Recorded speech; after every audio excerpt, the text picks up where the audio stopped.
they went to Canada. They spread all about the world, so they've got large populations in each of these different countries, and they stuck together when they went there, like Peaky Blinders. If you've never seen that, probably. No, I've seen it. I've seen it, but I just think the Irish. I'm just gonna be honest with you guys. Like, I am one of those foreigners.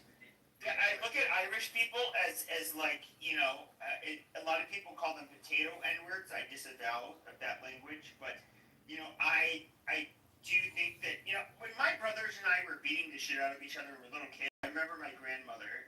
She's French Canadian. She's like, oh my God, they're like animals. They're they're like the Irish. Like, what's going on? And if you get, just so you know the history, they never ever won a battle against the English. Never won. So it's amazing.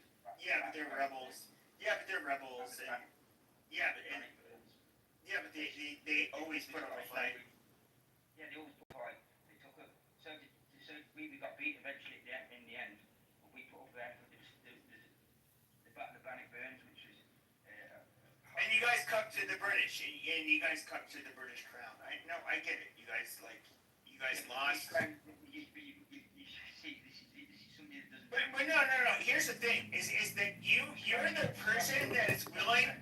You're the person that's willing to be like. Let's just say like you have a very strong woman, which is the UK, and then you have the Scottish, and then you have the Irish. The Irish man is going to be bull fucking the English woman, and the Scottish man is going to be the one crying inside the cut cage. I mean, that is what Scotland is. It's the opposite way around in reality, though, isn't it? Because you've got England, Ireland, Scotland, and Wales who are doing financial superpower really in its own right, and then you've got the Irish who are really much in debt. But no, they're actually financially per capita, they're doing way better than Scotland. You know this. They absolutely are. Listen, how can it be doing more better than Scotland? With Scotland that has the horse. Okay, I'm gonna go ahead and prove it. Just watch this. Watch this guy. Ladies and gentlemen, watch this. Oh, yeah, just check. Yeah, I think he's right. I'm pretty sure But I'm sure I think he's right too. Yeah, Ireland is doing actually exceptionally well in comparison. Despite them being so poor in history, they are doing it phenomenally well contemporarily. That is a fucking fact. I mean, you can look past this all you want. UK's economy. I think it's doing better than the UK economy. Per capita, yes. I said per capita. Maybe you don't understand that term. Per capita, yes.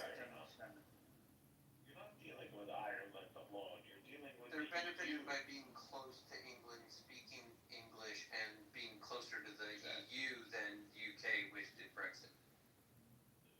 And they're going gangbusters. They get to monetize off being the link between the EU and the Isles. Yeah, it's a sweet spot. It is a sweet spot, yeah.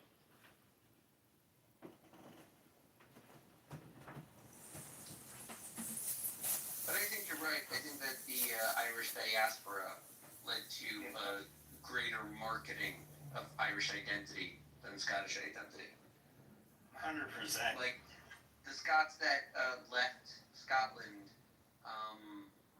either became Americans and lost all Scottish identity, or just became English and lost all Scottish identity, right? Scottish identity is up in Scotland.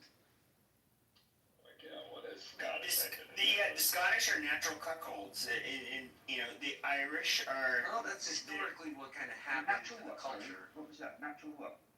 They're natural cuckolds. What's that?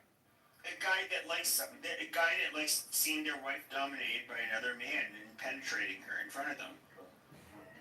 Absolute rubbish, mate. And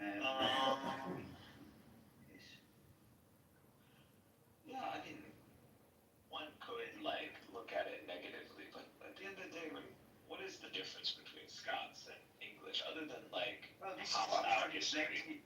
This is what I was trying to explain to you a minute ago. Like, if you think about it, the king has got a quarter Scottish in him. He's quarter Scottish, half Scottish anyway. But people don't care about Exactly. monarchy in general. No, but he did. He was mentioning it, so I was just explaining. He's saying bow to our king. We ended up William Wallace ended up shagging the Princess of Wales. So, and then the kid ended up being half Scottish and so on and so forth. Amazing history. Like, in the modern setting, these monarchies and lineages don't matter anymore. It's bureaucracy now. So, with the system being the system, like, what is it that really makes a Scot at this point, other than, like, history? I'll tell you what makes us who we are now.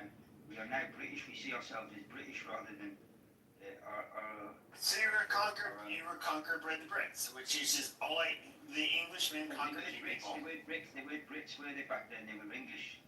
Now we become Britain. So there's a difference. Yep, and the Irish would never call themselves British or English. Amazing. So you guys are, which is why you guys are They're not on the same island cuckolds. as us. They're not on the same island as us. Oh, we fuck, mate. They're not on the same island as. Listen, how can you say that, right? When we've just got our own parliament, we were the first ones to start devolution. We got devolution. We've got our own parliament. We've got the whiskey bond, and without us, the union couldn't really survive because you've got the North Sea oil and North Sea gas. That's why you're part of the union. And the whiskey bond. We're part of the union because we voted to be part of the union, exactly. Right. It's a failed investment in the Panama Canal. Oh my God! Listen to the average Scot was know all about that, wasn't he? I don't know what Scots teach themselves about their history. Argue with me till you blue in the face because you don't like my point of view. I'm not arguing. The Scots are. Our part of the union because the union relies upon you, and you rely on the union. You're better. No. How do we rely? The But I'm union just relies saying, on us. really, brass tacks, you can call yourself The union British. relies on You us. can call all of the English and all the Welsh British, but the English are still gonna think of themselves as the fucking English, and you know it. Yeah, but the fucking Ireland, Well, the they English are are English. That's exactly my brother British doesn't saying. mean English. Yeah. Exactly. Which he knows, and they're just. It's because I've been a few times in the English Brits will think of themselves as English for always. English came out on top. The Welsh understand their identity. So does the Scottish men. The Scottish No, understand. you guys don't know. Your identity is being cut to the English. Brits. Listen, Pepe. Yeah, the Irish actually stand up for being Irish. Don't tell me about. No, the Irish declare themselves as Irish. Like they don't Pepe, they live on an island. They live on an island. And they call themselves Irish. They've never been part of the union. I just. Be honest, what you want to do. So, Do whatever you want to do. like, there's no reason for this to go into, like, some sort of singularity. These are all literally the same lineage. The overwhelming amount of people on these islands and Ireland are of the same lineage. These are practically the same people. They're the same race. You know, they are literally cousins. Like, you know, I don't see cousins really conquering cousins. It's just like, you know, at the end of the day, y'all all the same. So, you know, it's not the same sentiment. It's not the same. They don't seem to think that they're all the same. They feel that they're very Just different trying from to each explain other. to They're not. You know, that's just the fact. Just trying to explain But to I'm just arguing that they're facts that say we're very different. they're arrogant to the way they're doing and they know nothing. Like the Anglo-Saxons, the Angles and the Saxons came from different parts of Germany. But like the Danes, they showed up in the middle and like conquered the eastern portion when they decided to wander about. All of this is a different track from the Celts that are hiding out on the island and in the northern territories. And then as civilization progresses, and the French come in, right? The Normans, the Northmen that show up in France and make it a French Scandinavian country, all of that gets undone with revolutions. So what are the English? If not what they say they are. Also invaded by the Vikings as well. Yeah, we were Picts, we were always Can't Picts, ignore mate. the Romans setting up London. The Danes are genetically They distinct. built Aiden's wall to keep the Scottish out, mate. They built, because And then later, the Danes used it to make taxes on either side of it. Like they used that as a center of power no. wall. Listen, if it wasn't for that wall, the English had already bowed out and given up. It was us coming over the There wall. were no English yet when the Romans Just were let me there. finish, please, Miguel. It was us coming over the wall to do sheep and cows rustling. And the English rose then back up again because we give them support. A few clans backed them up, and then Adrian's wolf they fell. The English all rose up again, kicked them out, and that's a fact. We've got the history is like exactly what you just said. We're the only people on this island to have our own language. The Irish didn't have Gaelic. They took the Gaelic from us. Barely used. Yeah, and now it's barely used, but it wasn't back then. Now we can either use you guys, right? Can try and either talk about it now or talk about it back then. You can't Language that is- I'm just saying, like, in the greater scheme of things, these are not distinct peoples. Technically, they're literally the same tribe. You know, you could say German or Anglo-Saxon. The Danes are, you would say a different people. They just But the Danes, they spread around. They moved in. the Latins. They moved everywhere. They moved it everywhere. UK. Yeah, that's right. That's And right. you're forgetting the French. And England invaded These Europe are and literally the claimed that they French. had Listen, The If the French and the Romans got to English, us, Miguel, and they had to build a wall to keep us out, what do you think the Poxy French were going to come and do? And you I don't think the series Yeah, no, they kept the wall. married the French princess. Viking married. And all of this, guys, all of this history, which is culturally relevant, you can all say gets undone by the revolution of your ancestors. They decided there was a glorious revolution to be had. I understand. I mean, one could say that. But again, he emphasized these Anglo-Saxons are the same people. They're not, they're different, they're not the French. The French cannibalized themselves in fascist They're countries from the Europe. same lineage. England went a different way. Dude,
Yeah, of course. In their own Scottish way.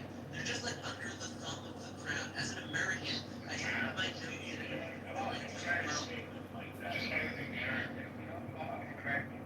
Even though the monarchy has really no power, those times are over. the revolution was not about the crown. The revolution was about Parliament. Because that house is a piece of shit. It's a democracy.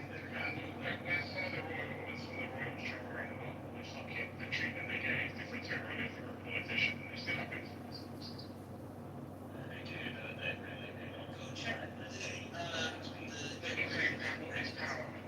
They're all directed to the King of England, and they're all criticizing him for not stopping Parliament from being an asshole. Stop saying the King of England. He's the King of the Isle of Great Britain. He chose it. No, I was talking about the Declaration. I was talking about the Declaration of Independence, which was addressed to the King of England. Did you know that England used to have three kings? Do you support the monarchy? Like, do you believe that institution The should? English monarchy. Yeah, Are they English? I'm American. What about you? Obviously, American. Yeah, I used to support the highly, especially everybody was highly support the Queen. Now it's No. Forget about the popularity. I'm talking about the institution. yes. Okay. Look, you would say very Britishers, most Britishers don't support. That's They wrong. don't support the institution of the monarchy, but they all support the king. No, they don't support the king. The king is very weak now. They don't support. This is what Teddy was going to say.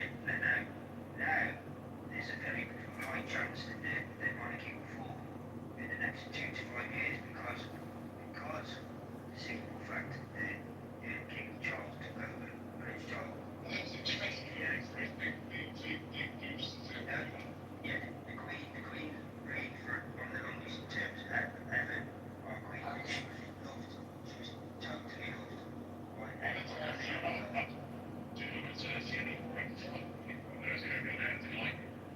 And why? Because the king doesn't have that kind of support. No, actually,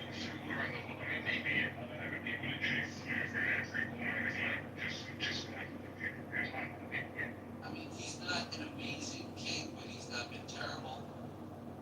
no, and what he did with Diana, how he handled the Diana situation. Sure, everyone's so sour about Diana. They are. You talk like you know more about it than us. I don't know if I know more about you. See, stuff that's absolutely.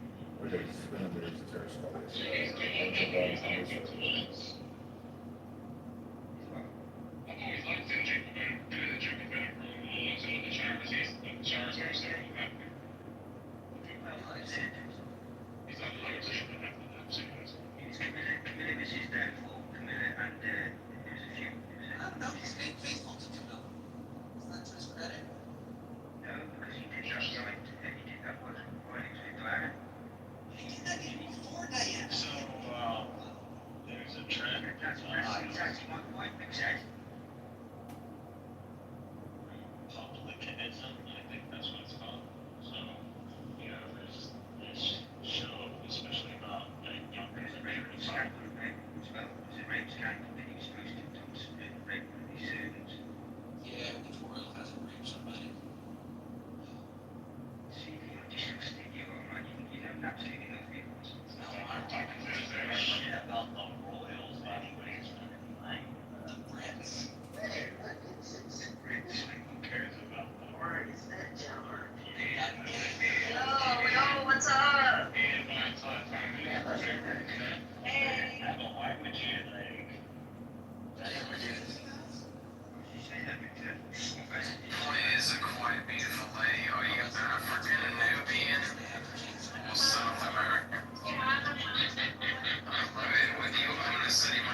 at 4 o'clock, I think they were shit testing me to see if I was still working.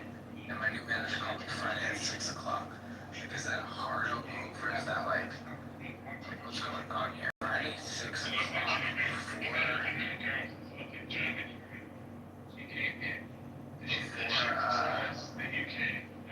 whenever they weekend, like sheesh. I guess it just is kind of like administration to like, better or yeah, like I mean she told me, she said my new manager said I work late, she said it'll be free to me up, like I work like right after that. I'm like shit.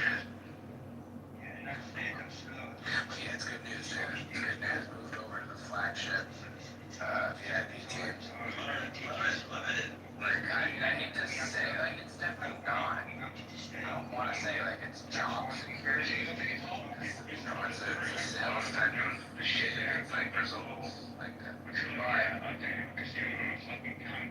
this team has very little turnover. For as much turnover as there is in the company, there's so much fucking turnover in the company. But this team, like, they're pretty small, they're pretty long term, they're pretty, like, you know, it's the team that's, like, expected to do all the work, basically. You want to say like job security or like if you're good? I get it. You take no head on that.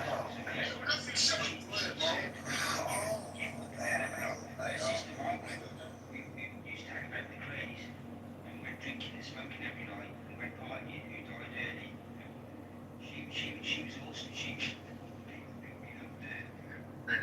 Sacrificed all that. She's gonna get charged and then it's not grandma. Like at the end of the day, like she's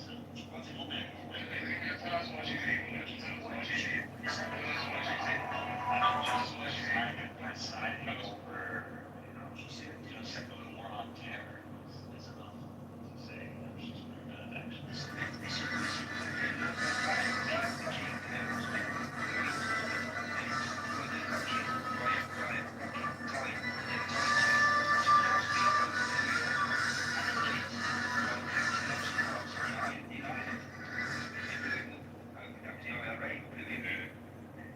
And he's from this, he partitioned India and created Pakistan with a ruler. It's still one day, and that's how Pakistan makes sense regardless of what happened. I know you think. I'm just talking about the character who got killed. He was the brother. He was German. He was the brother, and he got killed by the IRA. So she threw her head out that way. Defamation, slander, lawsuit, link is in the chat. Learn how to deal with your emotional response to heated conversation. What do you think Clubhouse is? It's an anger management simulator. Doesn't look favorably on the British Empire. Defamation, slander, law. People have kind of a negative view of the British Empire. The Commonwealth was held together by that one woman. Now she's gone. It's already started to unravel. They've already got firms coming up for independence. You've got Australia coming up with one. You've got New Zealand, theirs is they're getting voting on it. So that was always, I knew that was always going to happen. And then she went. They were only held together.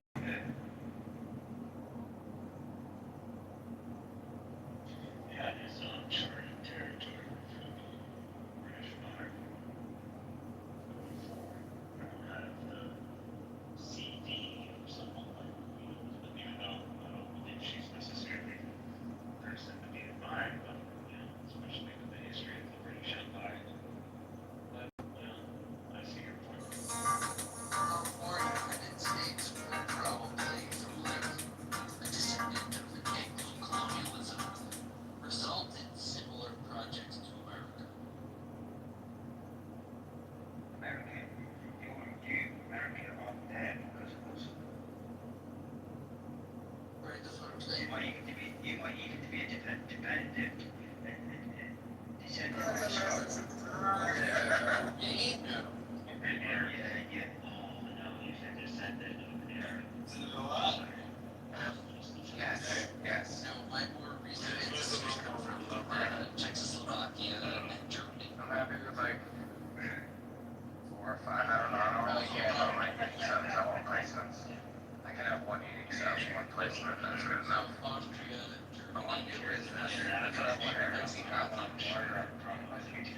hijacking it.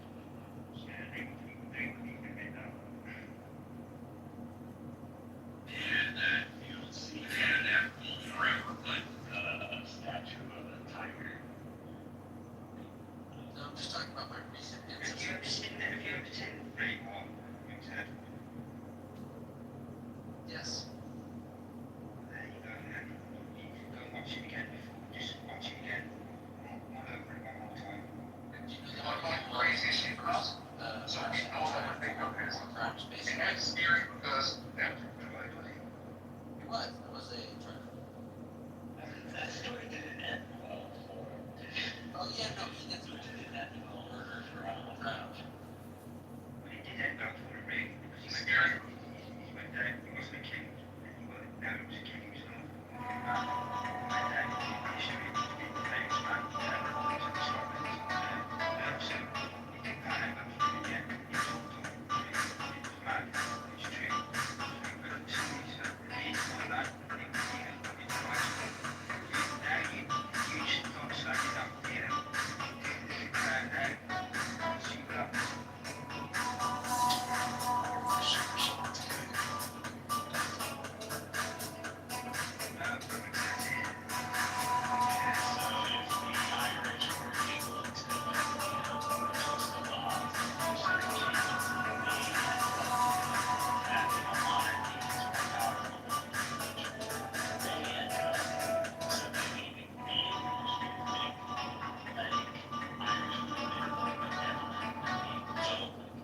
I'm taking a copy of that PTR just to see. I would say no as well. No, there's no evidence. Firstly, the claims of Irish oppression are literally based on nothing. Like their own history, the worst one that they always cite is the famine. Okay, how many of us died? Their own historians acknowledge that the famine was not deliberate.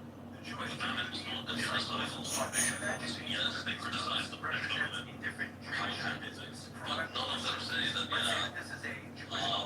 famine was a deliberate attempt by the British to starve us out. And why would they? Because at the time, there was no strong, particularly resonant anti-British sentiment in Ireland. Like I said, up till like the late 1890s, 40% of the British army was literally Irish.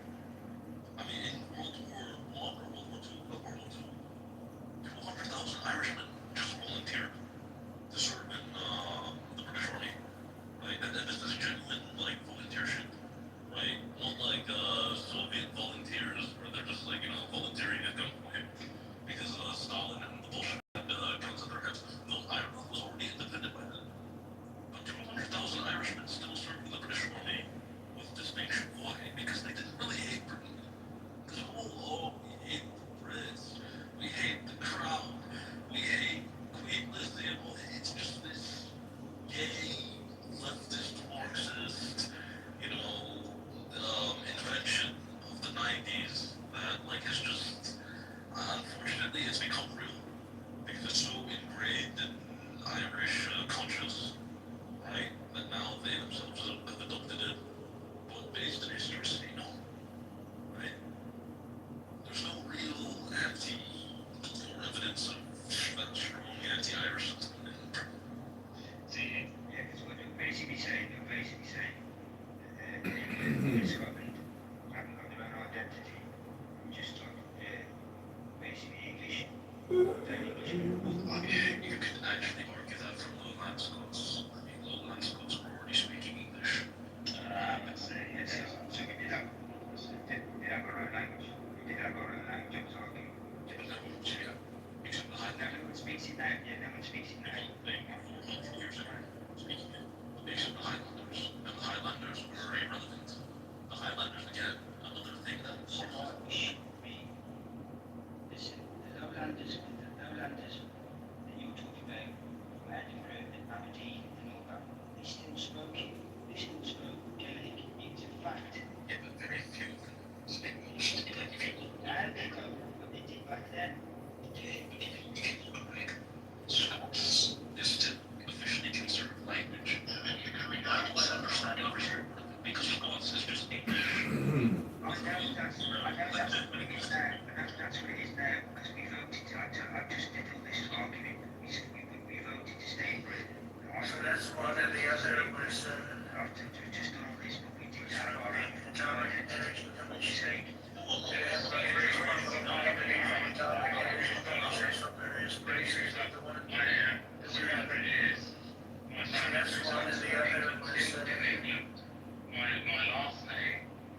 there's a fresh YouTube account of John Kitover.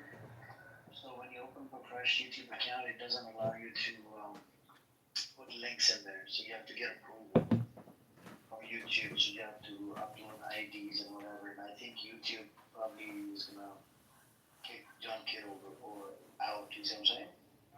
Until then, yeah. It happened to my YouTube channel up there on the top. They wouldn't let me put any links. They said you don't have any views, blah blah blah, and you have to provide ID or some verification or some shit.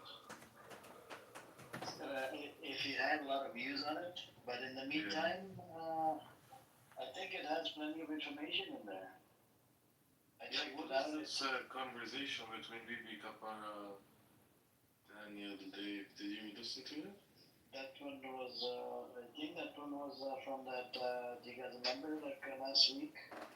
That one was, I think John Kitover, remember, he recorded, he likes to record rooms, right? Got it.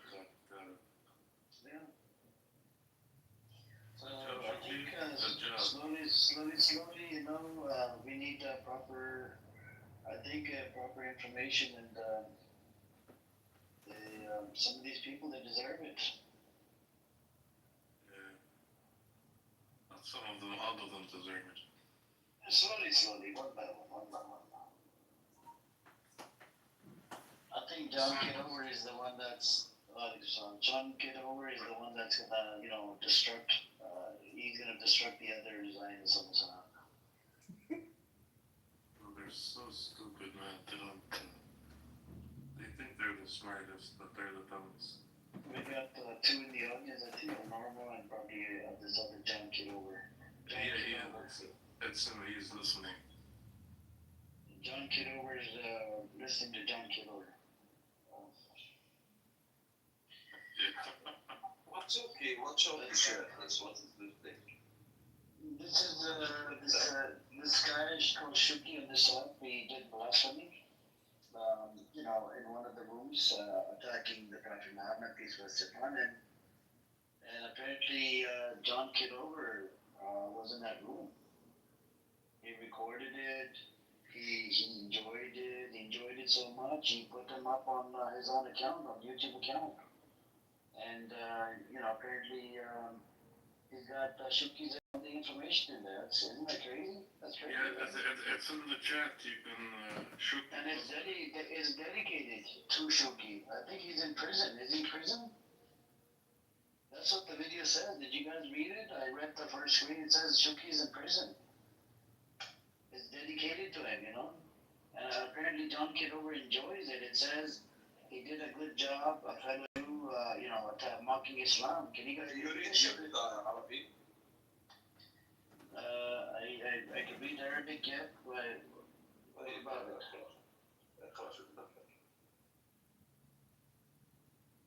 هسه في اثنين شوكيش. No, don't read it. Don't read it. I did three copyات يعني مش صح يعني كلها هسه بيز. What did Chucky write in the chat? I'll send it to you on the back channel.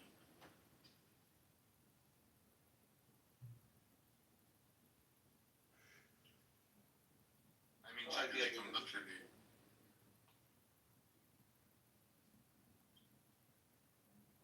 والله يا صاحبي I don't know what things they are always منورينا.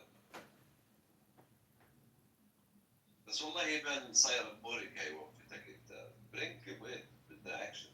انا I wake up just thinking about you. Amir. Yes, sir. What's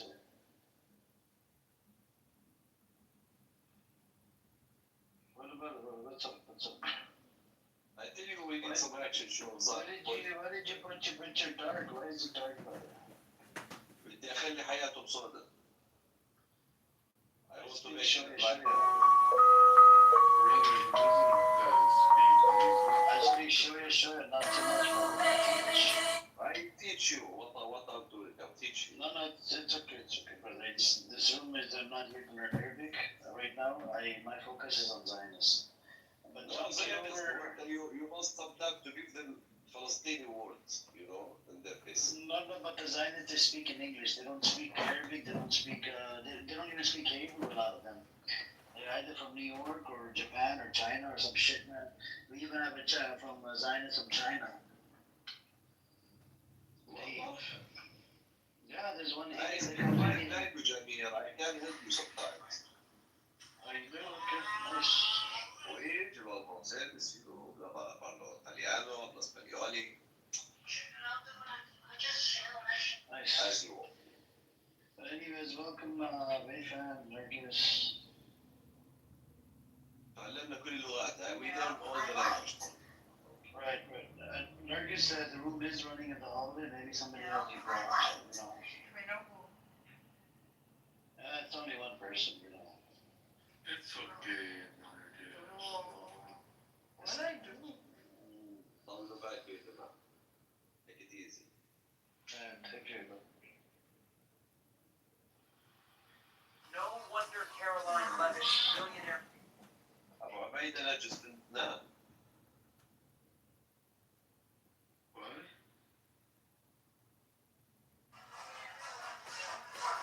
أبو عبيدة. What do you mean? She's Palestinian. Who? Nargis will only the name Nargis. Palestinian name. Oh, Farsi. فارسية. حلو صح. No.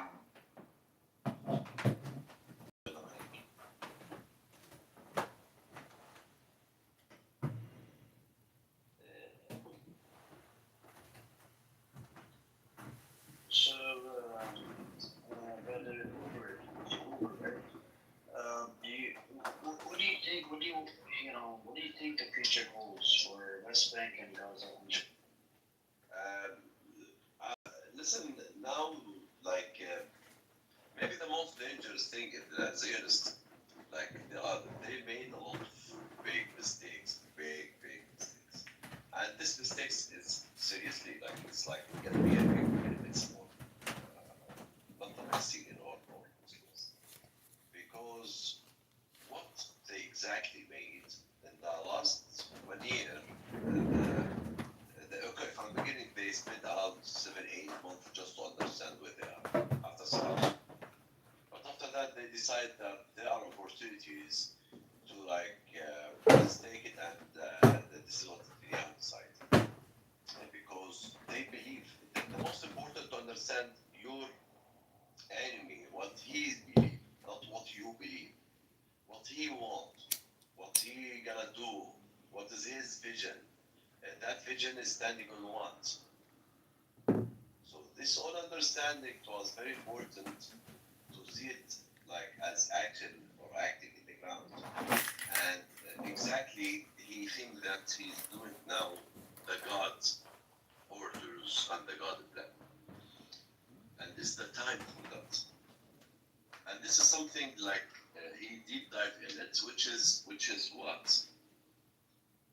Which is we need today to redeem all the plans that we planned. They prepare a lot of plans, They have plan for 20, 30 years.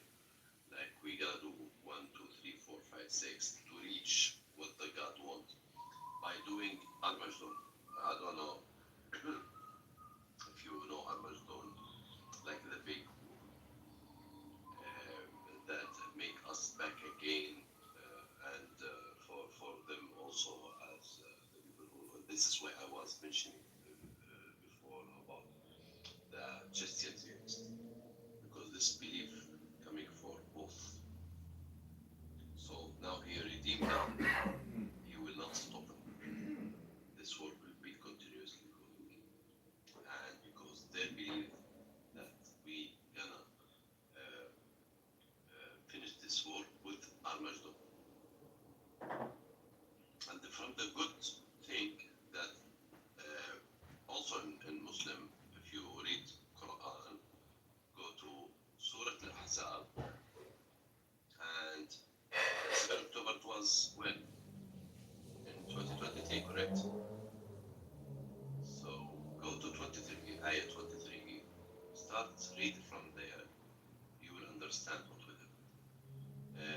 this is one of the things which I read it and I go through it, which is really talk very honestly about what's the situation. من المسلمين رجال صدقوا ما عهد الله والقضاء الأحباب ومن زال يقدر وما بدلوا تبديلا. ليجزي الله المسلمين anyway, so you can complete it alone if you are interested to understand what's happening and what will happen. So can you expand on it? Like, what does the ayah, what does the verse say? Ayah that say very clearly about each thing happening. It was like, I was shocked actually when I discovered it, but it was talking about you want English, correct? Yeah, so that everybody can understand. I also read it in Arabic, honestly. Not read it, like based on. No, not read it. I read it in my mind, but I remember. And are you talking about من المؤمنين رجال صدقوا? Is that exactly? Yes. Okay. So that one is if you read it from 23 to 27, okay, just let me make it all. So it talk about the people who's they are Muslim who really believe in God and they are will attack somewhere. Okay, so some of them will die, and some of them who's honest mu'min, honest believers. Some of them will die, and some of them will wait, and this will not change. In 24. The year of 24, you remember 23 that happened. 24 it was really tough one. So what it's saying there's Allah صادقين بصدقهم ويعذبون المنافقين إن شاء الله الله كان غفور رحيم. That means exactly that the God will give the honest people of them because they must be really have a big vision, like sabr. They need big vision to be in the 24 because they're gonna be in very tough situation and a lot of them will be go out of that situation and like it is they cannot take that heat, so Allah will give it to that for the honest people of them and make who's munafiq from them like under big bad situation or he give the mercy to them. In Allah كان غفور رحيما, the God. Okay, now we are which year now? 25, correct? Okay. We are 25. Already from beginning, if you remember, in January, February, like if we start this year with no fire, ceasefire. If you remember, we start this year with ceasefire, and the fire it's more going down. Okay, and I guess during this next period, every time now they announce they will they will stop it again. Okay, so but the fire like is not the same of 24 or 23. It's going a little bit less, and I'm sure like within this few months or this month maybe they will cease fire, but temporary. They will not stop the war. 26. وأنزل الذين ظاهروهم من الكتاب سنصيبهم قذف. So 26 will be back the war, but this is different war. I don't know what is the icons here and what will happen, but here we are the strongest, and it's gonna back again with more aggressive things like we will attack back. I don't know who will attack. Jordan, Syria, Lebanon, some people from other planets. And don't ask me how. I know the overall situation or overview is disaster. But who believe that Bashar will go from Syria within 24 hours or I don't know 6 of the president? Bro, to be very honest with you, like I'm actually reading those verses, and I don't know. What is this? Istikhara? No, translations and all that, do you read verses? Like, Yeah, I didn't. do you want to pull up, like, without getting deeply into religion, do you want to look at those verses? Well, I've read the Quran a few times. Okay, Surah Al-Ahzab. Which Look one? at Surah Al-Ahzab from Yes. 23 to 26 or 27. Good Lord. Today no one had used the word. They're short, they're not Oh, long. today no one had used the number 23. Every day I hear it from somewhere, I see it. You use it today. Surah Ahzab, ayat. 23 to 27. Like, if you read them, I don't know, like, honestly, there is kind of a connection. I actually sent it over to someone. I also use it often, like. This is the first time you read it? So I never really focused on the Yeah, connection. no, man, no, nobody read it. This is from my mind. I was reading it, and I would say what 23 with the 23, 24 with 24. No, but if you read, like, if you look at the, like, I mean, Why reading. Ahzab? Why you picked Ahzab? Is it so Why? 23? Why not? يعني if I picked any هذه يقول No, you did like Istihara or like. No, أنا he's connecting. So No, you you can't say farm, that. like file or farm. He's connecting. على فكرة ما بيصير يا أول even if giving is not acceptable. What is it? Religion. بس not just if you ما read. يجب القضاء إذا يوم I just don't know why. Yeah. No, read them, and I don't know. I think there is a connection. Huh? Yeah, of course. He's really good at it. I really like this surah very much. One of my favorite ones.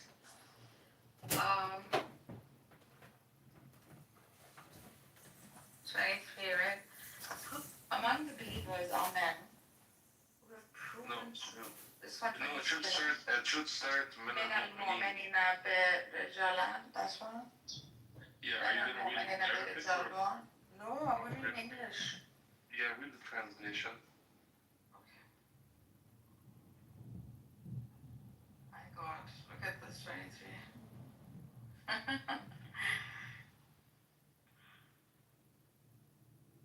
Oh, nice ones. See, نفاق زي منافقين. I actually sent it over to ask if, like, what could be, is it possible to be a connection to what's happening?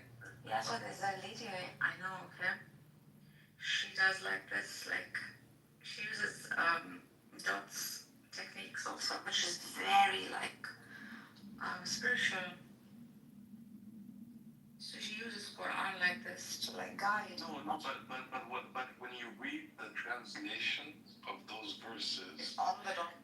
you literally see Yeah, what's it's on the happening. Yeah.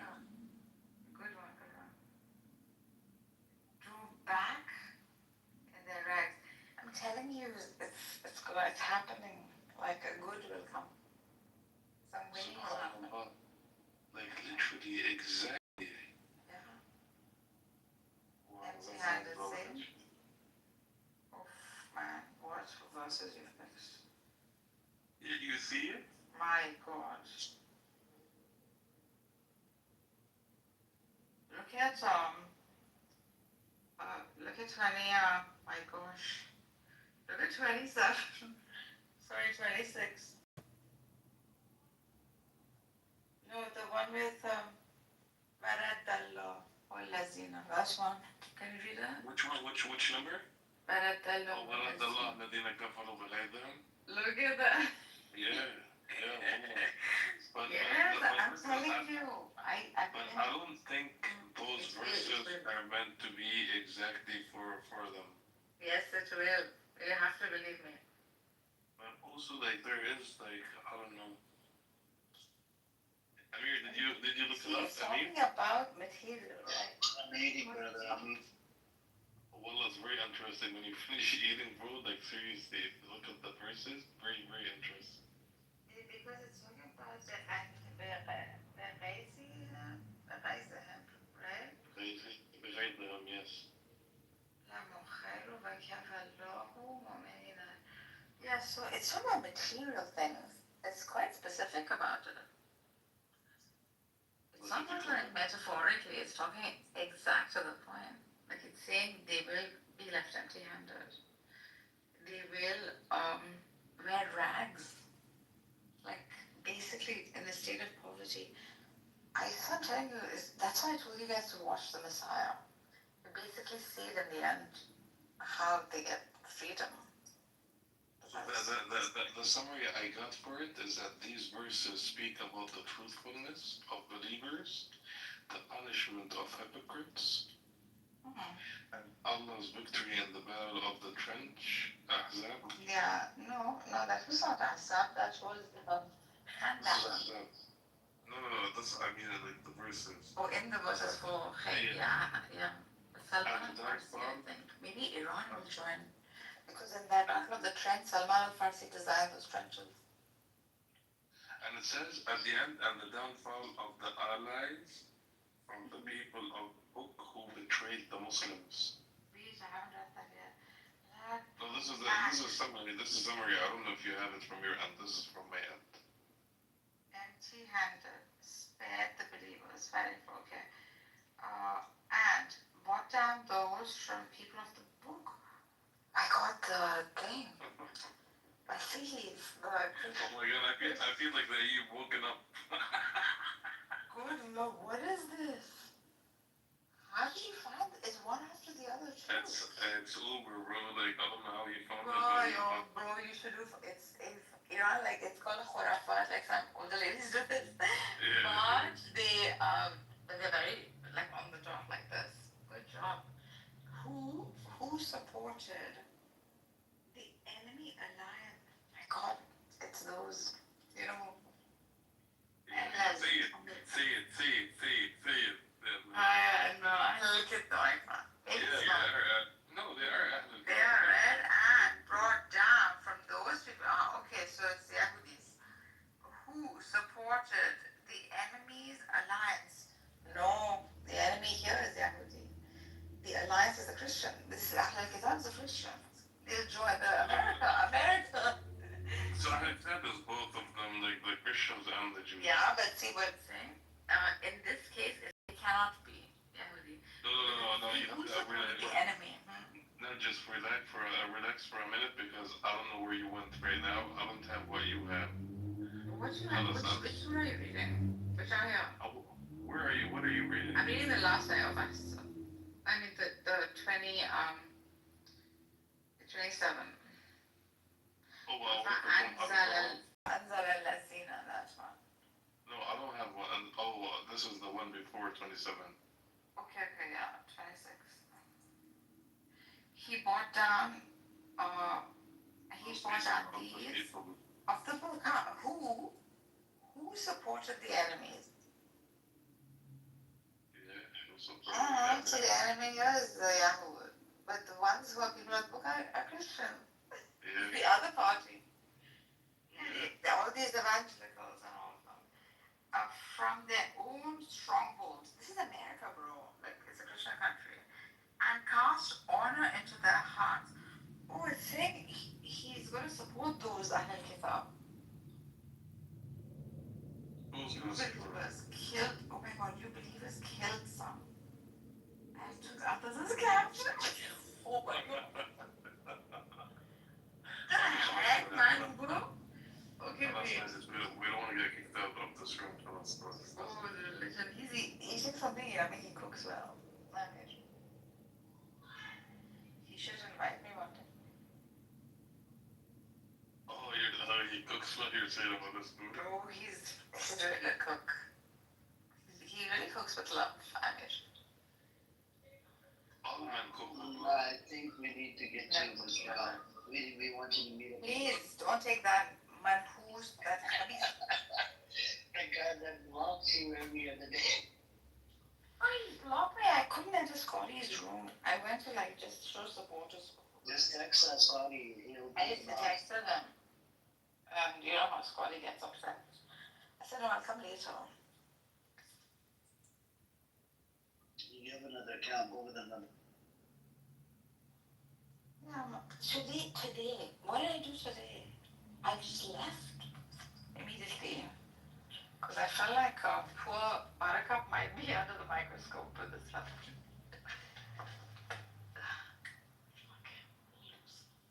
What's up, Josh? Welcome. Point, come up.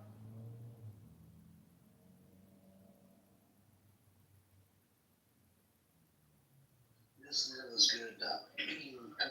Egyptian nationalist in here. I think he fell asleep. The guy was defending, and he said Israel is it's a state now, it's a country, they can exist, blah blah blah. I'm like literally Zionist talking points. So I didn't, yeah, I missed that one, but I think I was here when you were calling somebody you Zionist Egyptian or something like that. That's the one. Yeah, there's a lot of nationalists in Egypt.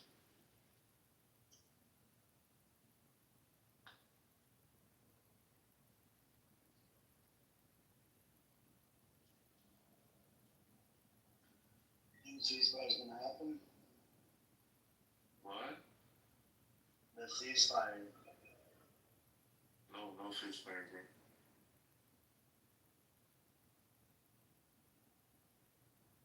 You think Trump will get in there for the ceasefire? No, but did Trump get poisoned yesterday? I don't know. I haven't looked into it. Did he? I don't know. I read something earlier that he got poisoned or something like that. But no, I mean, there's no ceasefire. I'm saying, you think Trump will get in there to do the ceasefire? We'll get in to do the ceasefire? Yeah, like he did with Iran and Israel. If his master is Allah.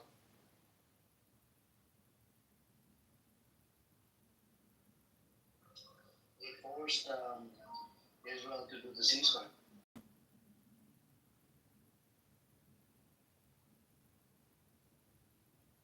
Yeah, but he won't finish this one.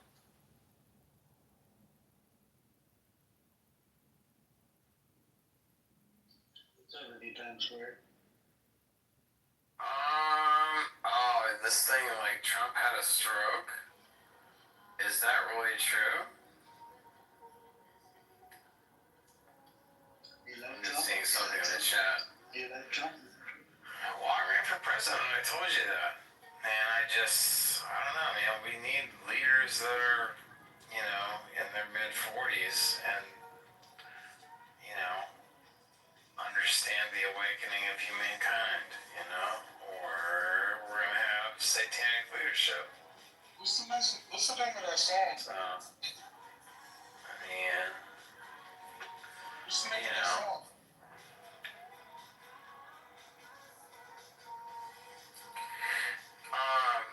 But I want to ask this person, point taken.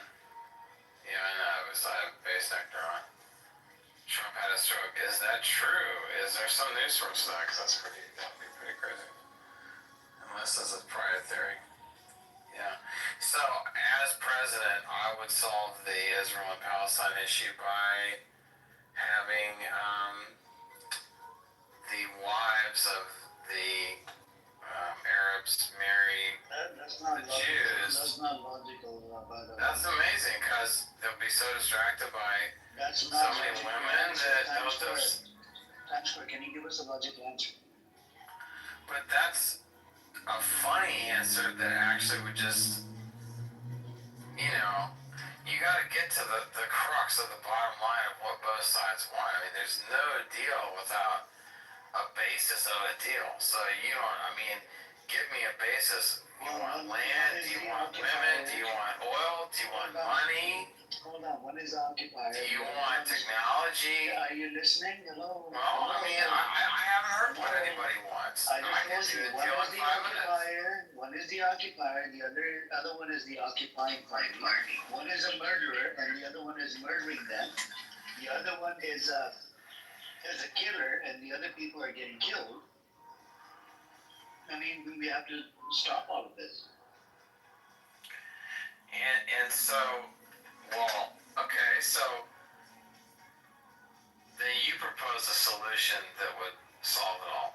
Remove the occupation, the West Bank, Gaza, and East Jerusalem to be part of the Tuesday. break it into land and Oh, my like God. What other breaking into conditions, what land? right? What land? So meaning your solution is okay.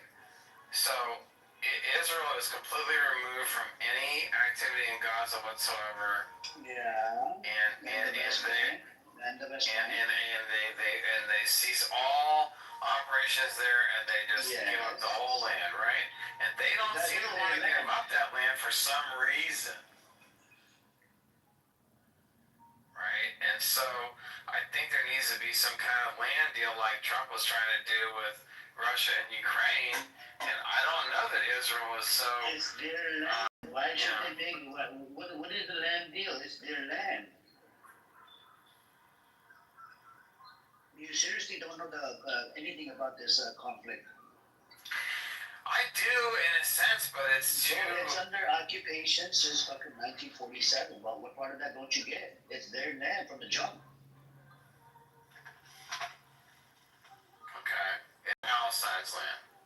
Yes, it was called Palestine in 1947. They turned it. They did what they did in 48 by force, ethnically cleansing Palestinians. That's how they were created the state. Even the U.S. president was, terrorized by the Stern. So your solution is,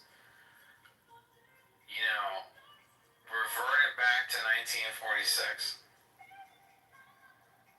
what it was before this.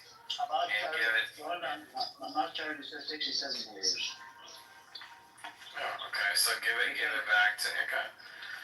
All right. Well, then I don't know. Propose it. Put a petition together. Do something. Maybe they'll do it. It's only Israel. Well, what are you gonna give to Israel then? What are you gonna do for Israel? They're gonna get their hostages back. Okay.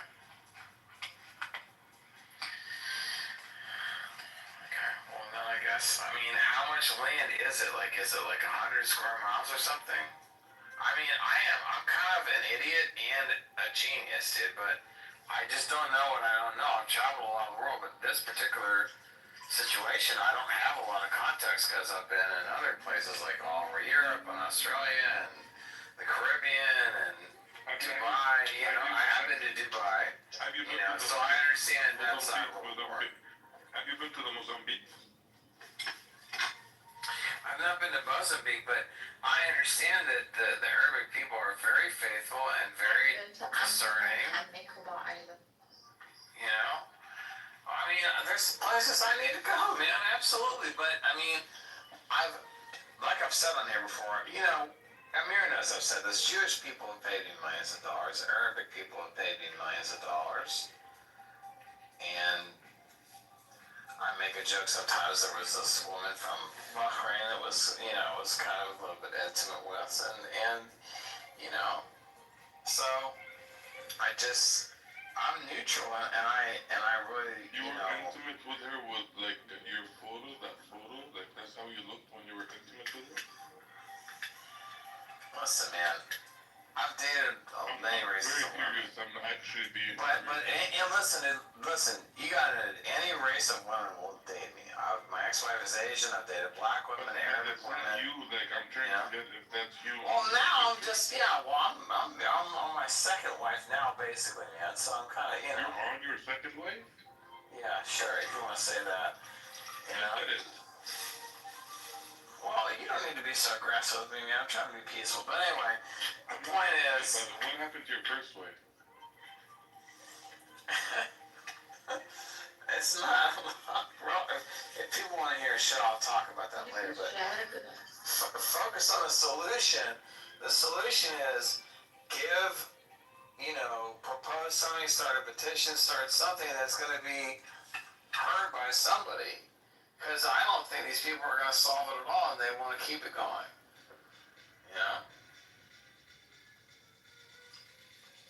And if there can be some peace, there should be, And if it's over 100 square miles of land, I don't know, man. What's your favorite America has that. What's your favorite drink? Let me ask you. Call the rock. Yeah, you look like a vodka dude. Well, I'm going to mostly German and French, so I mean, I don't really drink. I don't drink liquor actually. I don't drink at all. I just drink beer and wine. So That's all? all American rules. So. All American. I'm kind of American royalty. I ran for president too, so that's what I had to think about it as a Palestine solution and a Russia-Ukraine solution, and it is pretty much. Do you think about them when you're sober or It's just when you're drunk? it's pretty much. Well, I guess like it's when I've had a couple of drinks. I mean, certainly I'm going to tell you my raw consciousness of what I think, but. It kind of evolves like land grabs, man. And some people want land, and it's like, But it's very primitive. The thing is that I view war as very primitive. I view physical violence as very primitive. About politics and wars and all that stuff? I would say right now I'm just on kind of like a Labor Day weekend thing. I had a family reunion I went to with my fiance basically, and I don't know. I'm just not really. Now, was she your wife or your fiance? My fiance. Congratulations. Yeah. Do you think this one is gonna last, or just like? But I want to say the reason I care about this is because I'm a very compassionate person, and I had a development team in Ukraine that was affected by the Ukraine war. Of course, I have many people that I know in Israel and Palestine that are affected by. You know people in Palestine?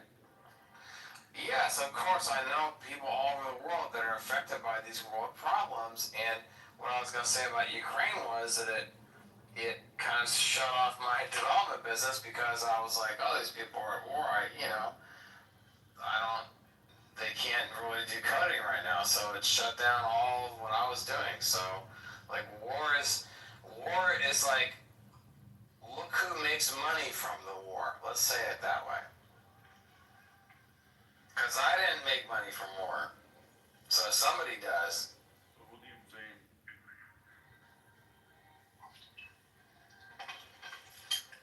Who do I blame? Can I ask you something about, you said you have fiance, right? Yeah. Yeah. So let's say somebody was to come over and rape the shit out of your fiance. What would you do? How would you resist? God forbid, if somebody comes over to your place and rapes the shit out of your fiance, what would you do? I mean, I would basically. You'd be sober. If this is to happen, you're sober. You're not drunk. No. Let him answer the question.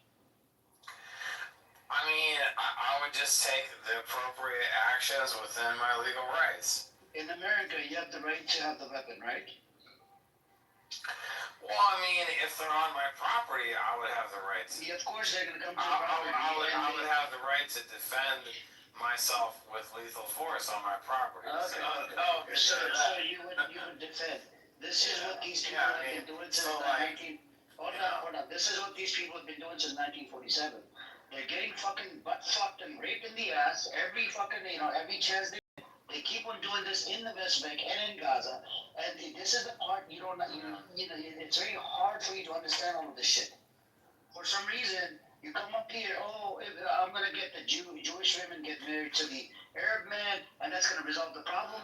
You think out of your fucking asshole. This is the problem with you, and there's a lot of fucking dumbass Americans that I come across every fucking day, not just on this app, in life as well. I know. It's an insane joke. I know it's stupid. I know it's stupid. Was it a dumbass thing that we did? What we did in Iraq, that we killed about 1 million people. Was it the right thing? Or was it the wrong thing?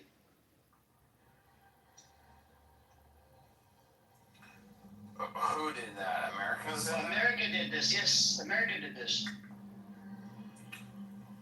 I mean, you have to deal with the chat. Yeah. Well, again, like.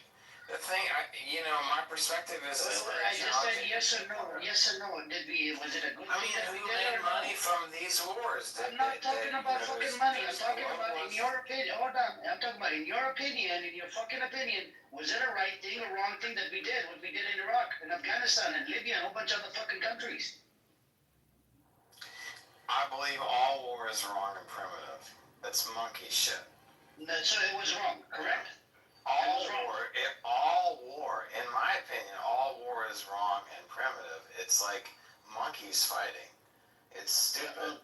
Okay, that's your opinion. Okay. But so Well, I know. Well, that is my if it opinion. was wrong, hold on. If it was wrong, we had that fucking son of a bitch, Anthony Blinken, and Anthony Blinken lied in front of a Congress, changed the fucking whole file, and it's a felony to lie in front of a Congress about Israel.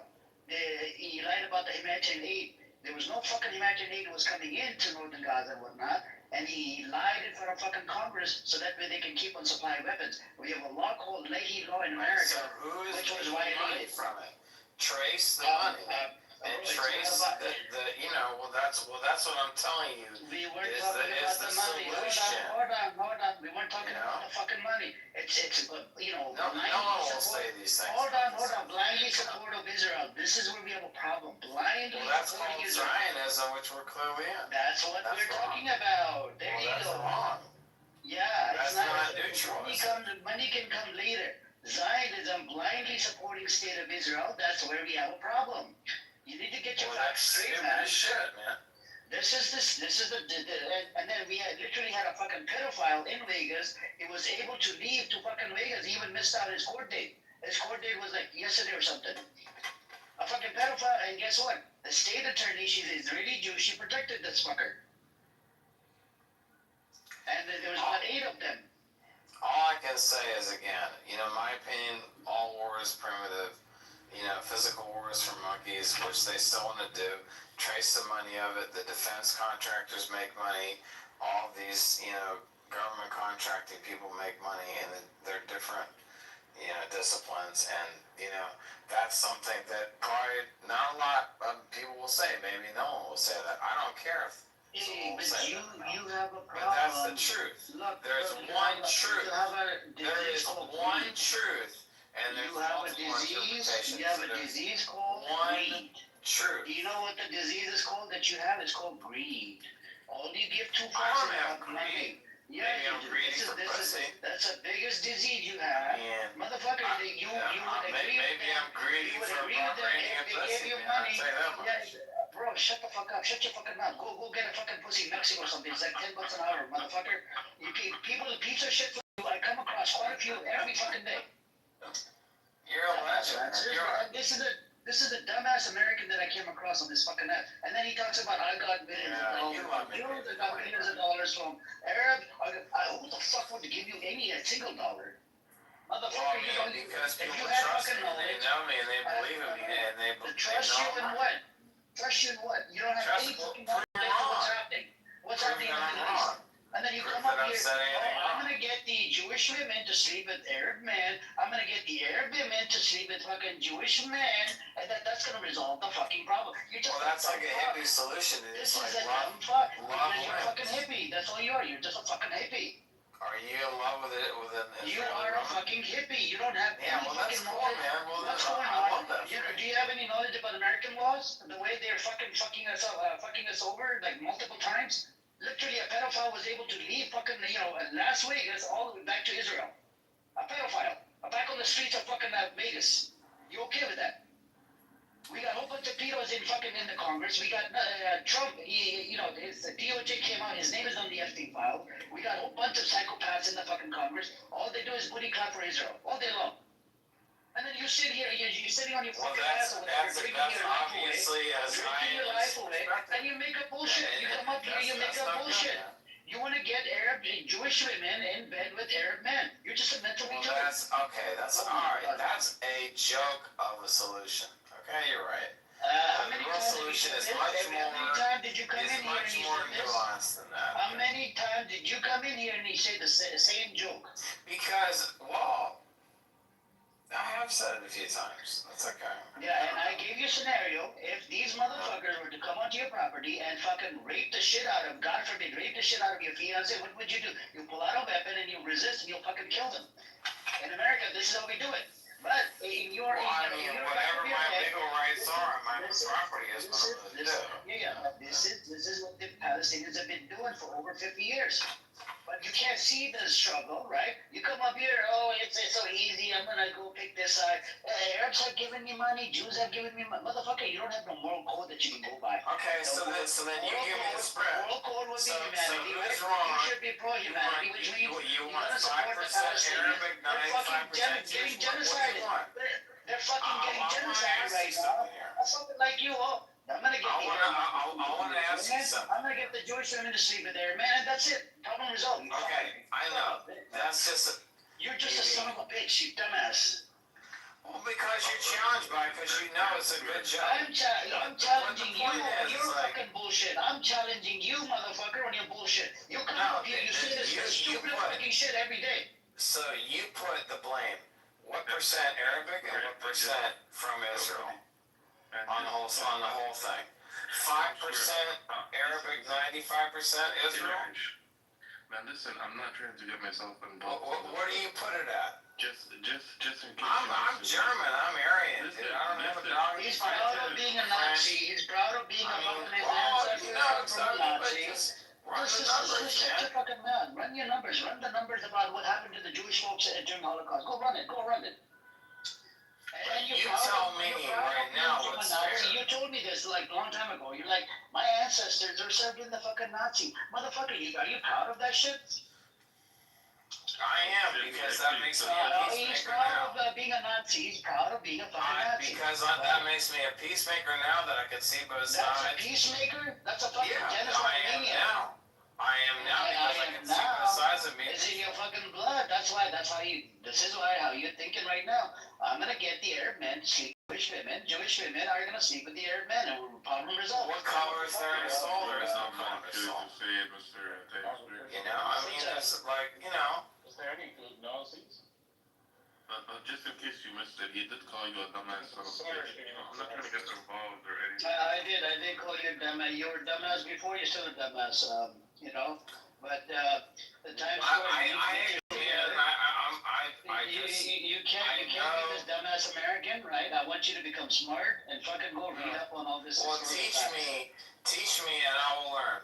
Okay, Palestinians have been fighting for over 50 years, and they've been under occupation by who? By the Zionist entity. The way they did what they did in 47, 48, they ethnically cleansed Palestinians off their land to build their Jewish state. British decided not to give these fuckers a land, but they did it anyways. They terrorized the fuck out of the British. They terrorized the fuck out of the U.S. President, Harry S. Truman.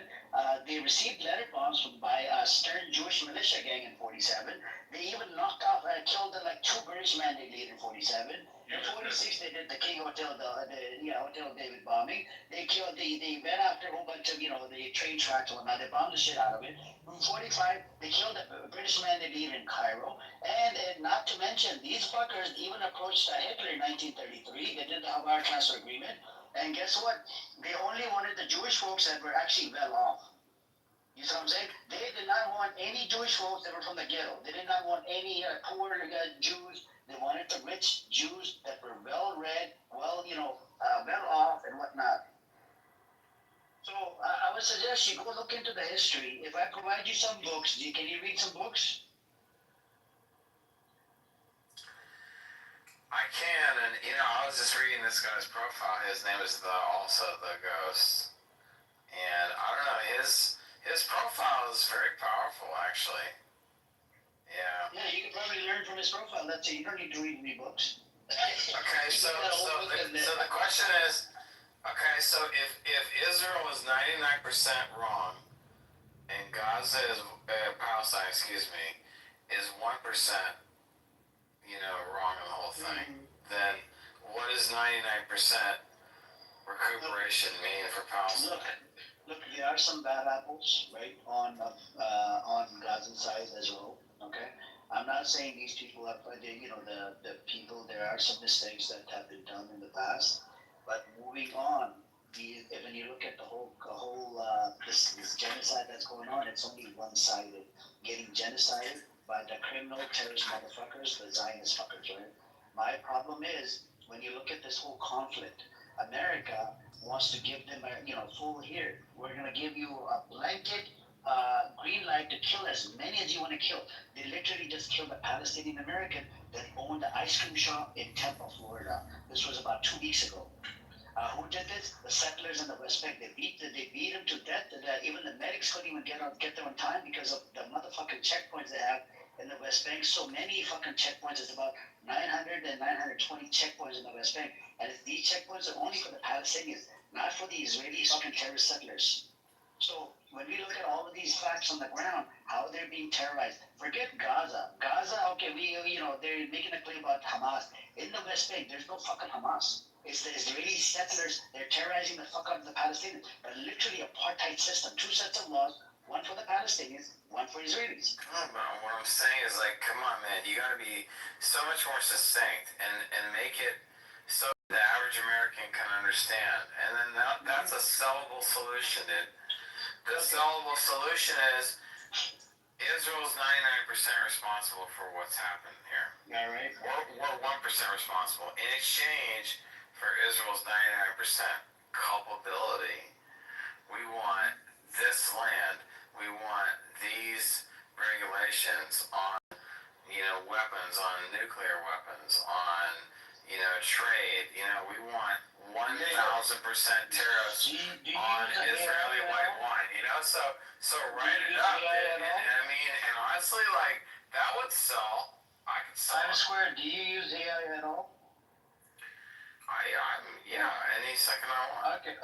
Tomorrow, when you get a chance, when you're not drunk, when you're sober, ask ChatGPT, can we part ways with Israel? And it will tell you, yes, we can. So what I want to see, you're pro-America.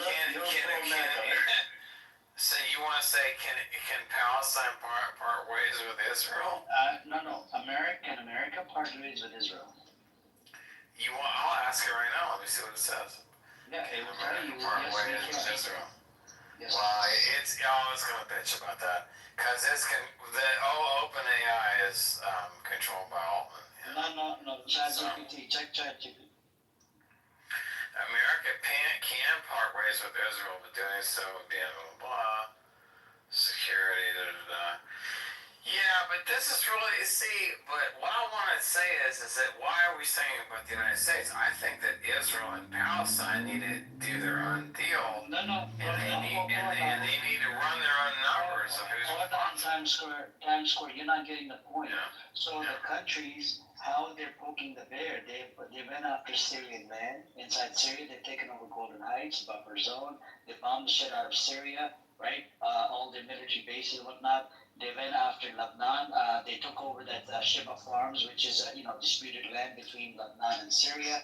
They're building more settlements in the West Bank. There's more than 700,000 illegal settlers that live in the West Bank.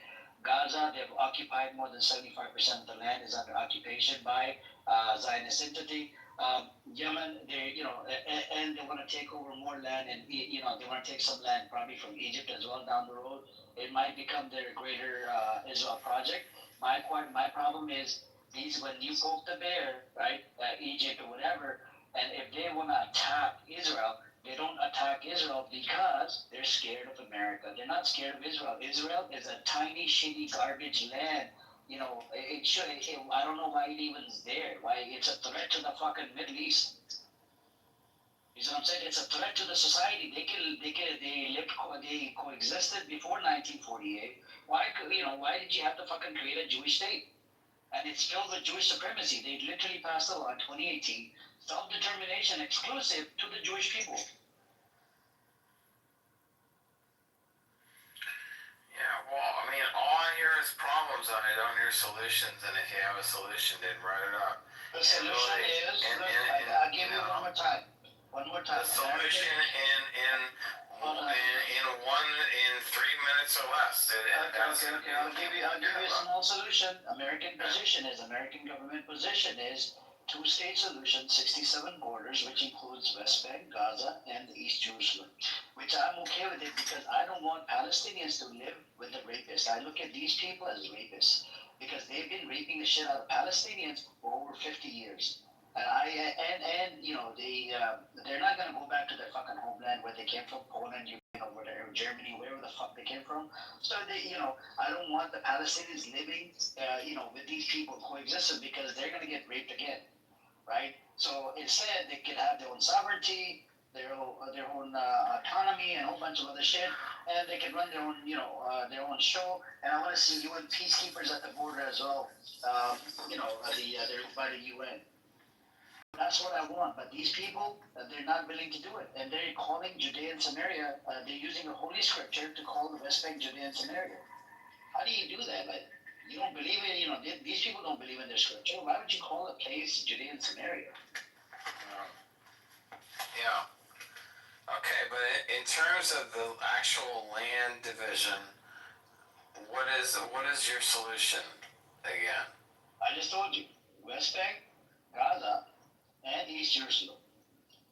That's gonna be it's gonna be called Palestine. Okay.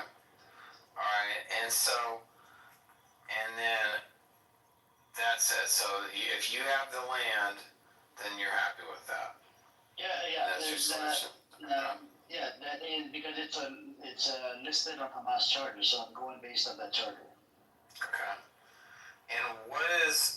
And then there'd be total ceasefire with everything, and Israel would agree, and you would agree, and that would be it, right? Yep, that's it. There would be no more threats, and the Palestinians, anybody that terrorizes the fuck out of Israel, whatever, on the other side, the Palestinians will look after their own bad apples. They will do what they can, and Israel would have to stop stealing land from all over the fucking Middle East.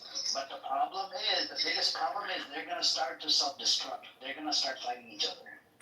And so what if I started a 2028 presidential campaign based on your premise? Would you 2028, you want me to vote for you? Is that what you want? Well, 2028 I'll be in office. We have Black Rabbi that comes in this fucking ad. He wants to be president in 2032. Well, I already ran in 2024, so, Did you really? I really did. And so, Trump, well, I don't know what happened. Did you raise any funding? How much money did you raise? Well, I had a challenging campaign. So it didn't work out too well. You didn't raise any funding? Was it 5,000 or 10,000? Yeah, it really was no good. It really screwed up my life. But, that doesn't mean that I don't have political influence and that I can't, help a little bit. But that's cool. Okay, well then, so the thing is that you should articulate that into some kind of solution, or, you can make a petition, You're not getting the point, by the way, Tom. And then I can have tons of Jews sign up for it. Hold on. Times Square, the American position is two-state for a while, but guess what? Every president that takes office, they always turn it down. They don't even, cooperate or concentrate on the two-state. They let it go. They leave it to Israel. This is the problem. This is where the problem is. And what's the disease? It's the fucking Zionist disease. It's freaking, we got, our Congress is actually infiltrated with a whole bunch of Zionists. You know what I'm saying?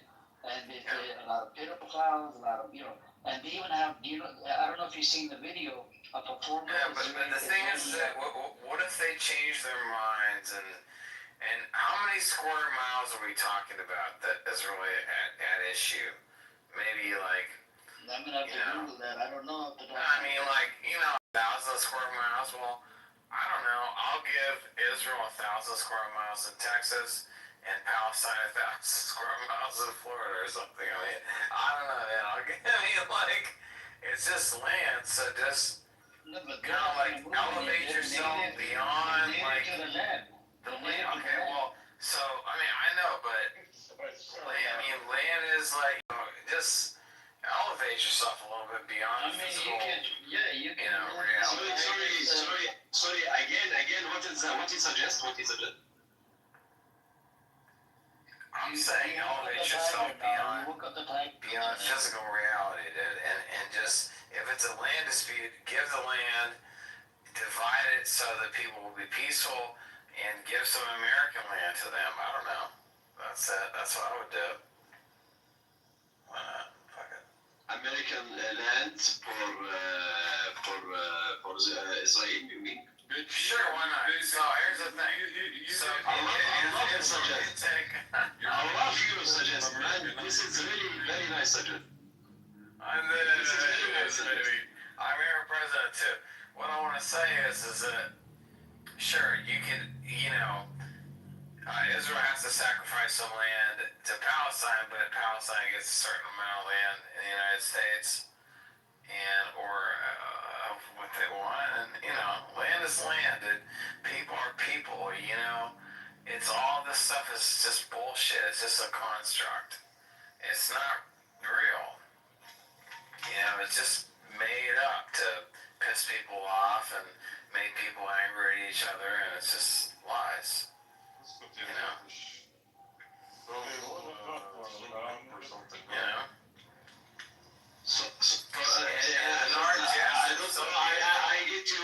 I get you correct or no. You suggest to give Israel a land in Texas and let them live there, correct? I mean,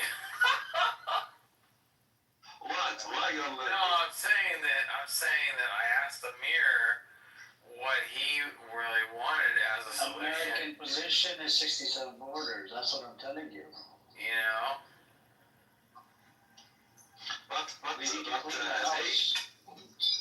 Listen to me. I don't know, dude. You can't even understand. Like, my construct of reality is like just absolute, where I don't give a shit. Like, I'm an autistic person, so I'm like, if you're gonna give somebody some land, like Elon, I'm like Elon, dude. Just give them fucking land. Just give them what the fuck they want. You can make, if you want to make fucking Texas into Tel Aviv, give me 1 fucking hour and 1,000 robots, and I'll terraform. So they tried it before. Look, they tried this. Who the fuck cares? They tried this. Hold on. They tried this before. Hold on. They tried this in 1897. They were going to go to Uganda and a whole bunch of other places. Listen to me. Hold on. 1 second, I'm speaking now. Please hang on a second. They tried this in 1897 or whatnot. And the Zionists were thinking of a way, how do we convince these people to come to the land? And they found Jerusalem, next to the British men in Palestine. They're like, we're going to make the deal with British, and that's how it happened. You see what I'm saying? Otherwise, they're going to go to Uganda. I have another problem. Amir, I have big problem now. Big problem. Are you learning now? There are 20,000 kids killed, and you are learning. There are 15,000 women killed, and you are learning.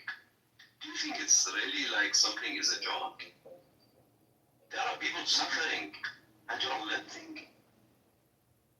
Families cannot find their kids, cannot find themselves, are living. We talk about killers, we talk about people like the devils, even didn't reach their level. And you are living. It's not a joke. Respect a lot of people. Yep. Yeah, it was pretty disgraceful. What's up, Matthew? How you doing, bro? Doing alright today. I doubt that whatever his name is, he's a spokesperson or speaks for anyone, because not a single articulated thought made any sense. Anyways. Well, you're right. I'm not laughing at the people that have been disadvantaged, that have died from this, that have been, whatever persecution they've had in any way. And I'm trying to laugh at an overall solution. solution because I don't understand the problem, and I don't understand the fighting, and I don't want the fighting, and and it doesn't make sense to me. It's not a fight. Do you think it's a fight? You think it's a fight between two military? It's one side. Kill, not kill. It's a genocide. You know what the meaning of genocide? While you are here in this history, in this time in the life, while we are all as a human are born in this period, in this history, and we do nothing, while people like kill everywhere without any reason. What is the reason of a baby who's born there to kill him without reaching even 1 year old? You know how many kids born and die within just 1 year? 275. I give you a number. I give you names. What is the reason after that?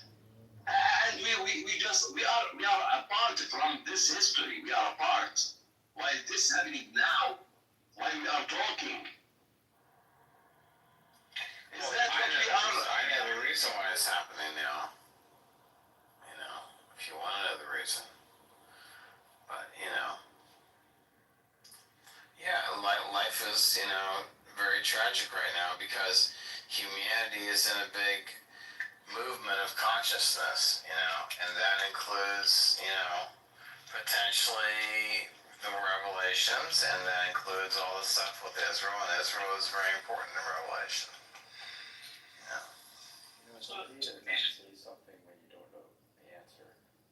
Like 1 million people, I think it was a couple of years ago, died in Ethiopia because of conflict between Eritrea and Ethiopia. Years after I found out, it was never hitting the news. So there's lots of things that happen internationally that we aren't always aware of. And most news that we get is through corporations who have interests in certain narratives.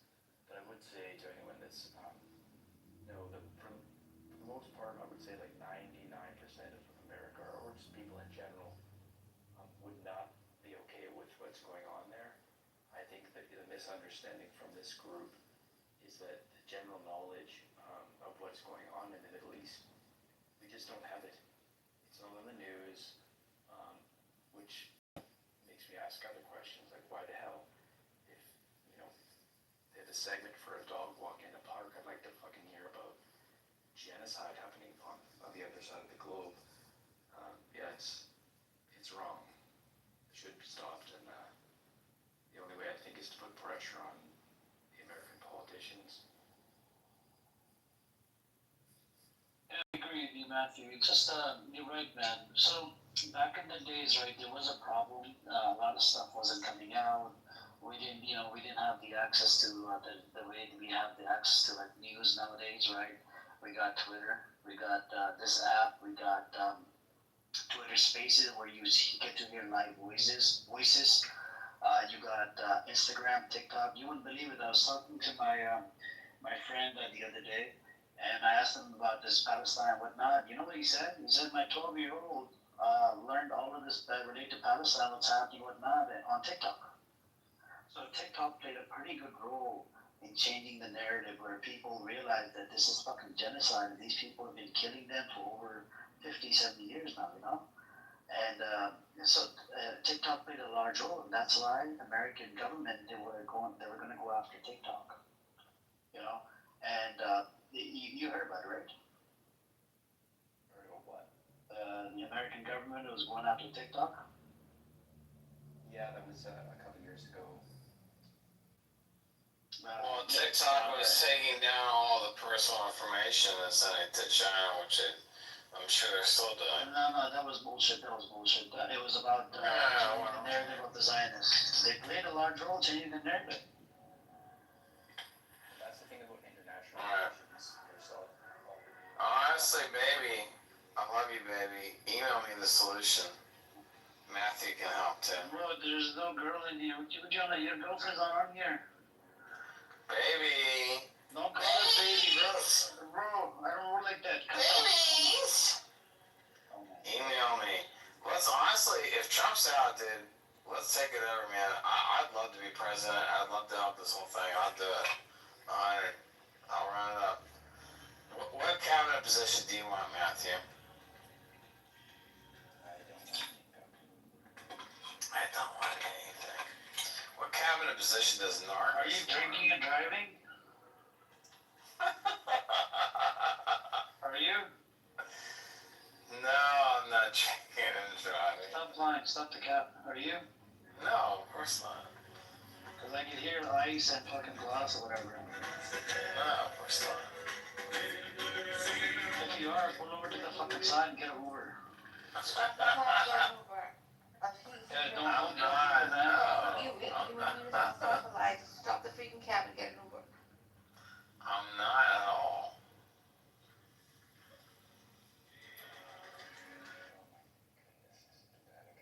We got drunkies on the side, man. Fucking, you know. Yep, he is. Don't you want American royalty as a president?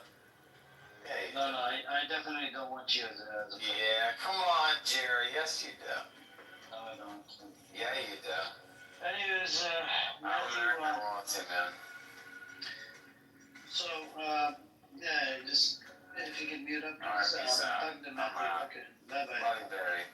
We'll solve it. What the fuck?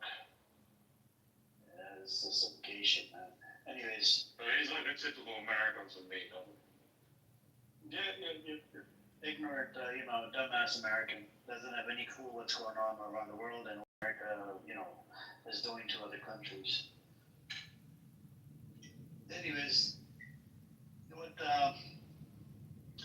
Matthew, were you able to look at that article that I posted? I think from Omar Baghdad about the genocide. Sorry, I just got busy today, but.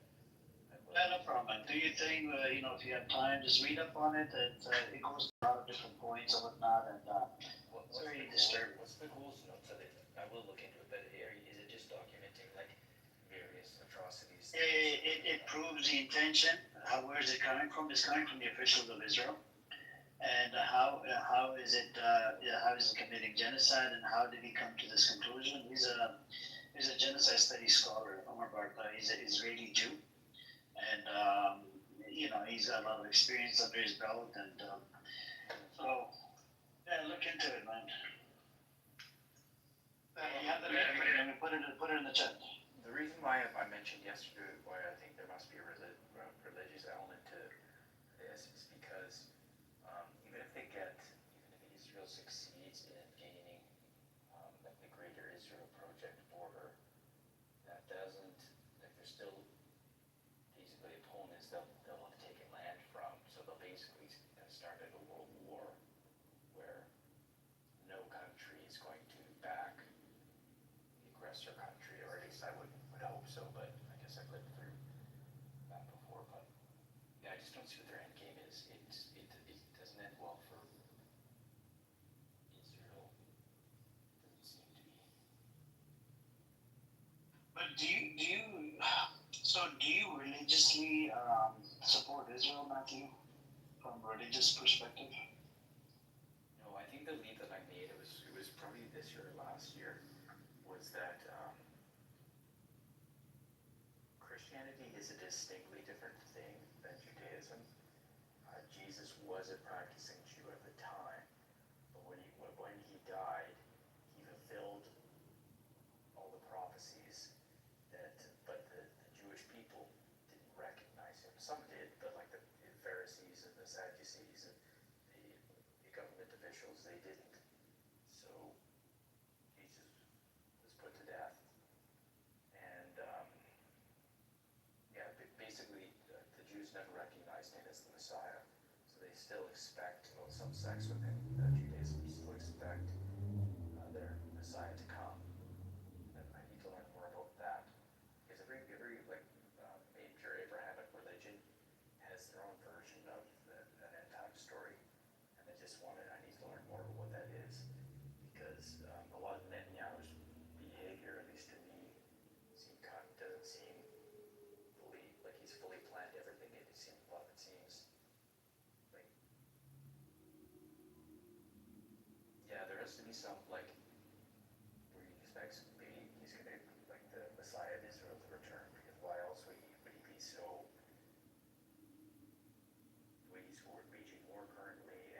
losing the public relations war, in my opinion. I've never before heard so many people with anti-Israel sentiments. So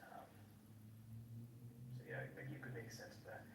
One caveat though, Islam doesn't, built within Islam, it is like a distaste and dislike for Jews. So, and they have like a ton of history of them being very much in conflict. So, it's not true. It's not true, Matthew, because one of the wives of the Prophet Muhammad, peace be upon him, she was actually a Jew. And what's mentioned in my book, because I'm Muslim, some of the Jews, right, some of them, they spread the corruption on the land, they killed multiple prophets, and they broke the covenant. Some of them, not them, right? And is it more than one prophet? Yeah, more than one prophet. We look at Jesus, peace and mercy upon him, as a prophet as well. We look at Prophet Moses, you know, the one that the Jewish folks received the word of God from. We look at him as a prophet as well. So we had multiple prophets, you know, more than 10,000 of them, you know. And what is, I guess why, because Jesus made Christianity was a prevailing religion in most of the Middle East for at least a couple of hundred years, and then Islam popped up. And what exactly did it change or did it alter? And how is this the definitively last text of? Look, no offense to you, but so the way I understood history was the Torah, right? It was supposed to be abrogated by the Bible, like Book of Gospel and whatnot. And then all the other books were supposed to be abrogated by the last book, which was the Holy Quran, right? So that's how I understood the history. And because the books from Muslim paradigm, they've been compromised. You see what I'm saying? And there is some, even rabbis, there's actually an article posted in Times of Israel. They actually said that there's, the book has been compromised. Like an interpretation of the original text? Yeah, you could say not interpretation, some of the wording, some of the stuff has been changed. And same thing, no offense to you, since you're from Christian background. No, Christians have that same issue, dude. Like, there's different denominations that had, 100-year wars over, like, for instance, the Anglicans versus the Church of England versus Rome, the Catholics. Like, that's only one example, but and that was more or less just based on the interpretations.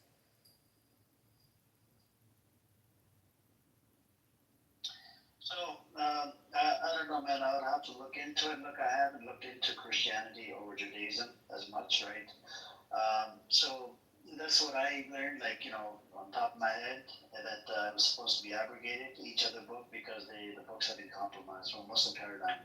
But other than that, they're all part of the Abrahamic faith, right? Like in my book, it says I can eat it from Ahlul Kitab, which means I can go to a kosher place, right? A Jewish place, restaurant, whatever. I can eat their food. I can go to the Christian place to eat their food. What else? As a Muslim, I can marry a Jewish woman. I can marry a Christian woman. They're all part of the Abrahamic faith. You see what I'm saying? So there's a lot of stories that are similar as well. In Islam, Christianity, and the Jewish book and whatnot. So from Muslim paradigm, there's about 5 books as mentioned in my book. But anyways, I don't want to dive into too much into religion, but the Zionist narrative is they bring up this one hadith that talks about the Jewish person, every Jew is going to be hiding behind a log, tree, whatever. It's not true. It's for the combatant. So let's say for the times if they're fighting, it's for the combatant, not for the, just like it's mentioned in my book, some of the people, they did spread corruption, they killed multiple prophets. It wasn't all the Jewish folks. You see what I'm saying? And that's what it is. But anyways, they take it out of context. That's the problem, man. And the Zionists, they tend to do it on purpose.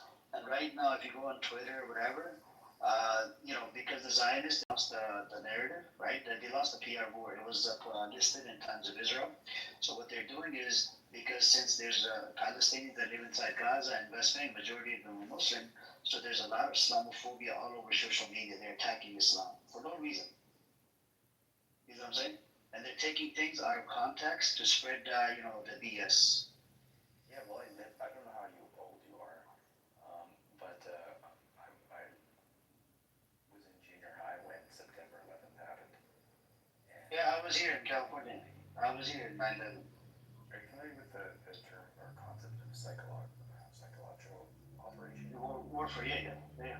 So what that did to everyone, everybody in my community, in the city I lived close with, all my family that lives in California, everyone, regardless of their political stripe,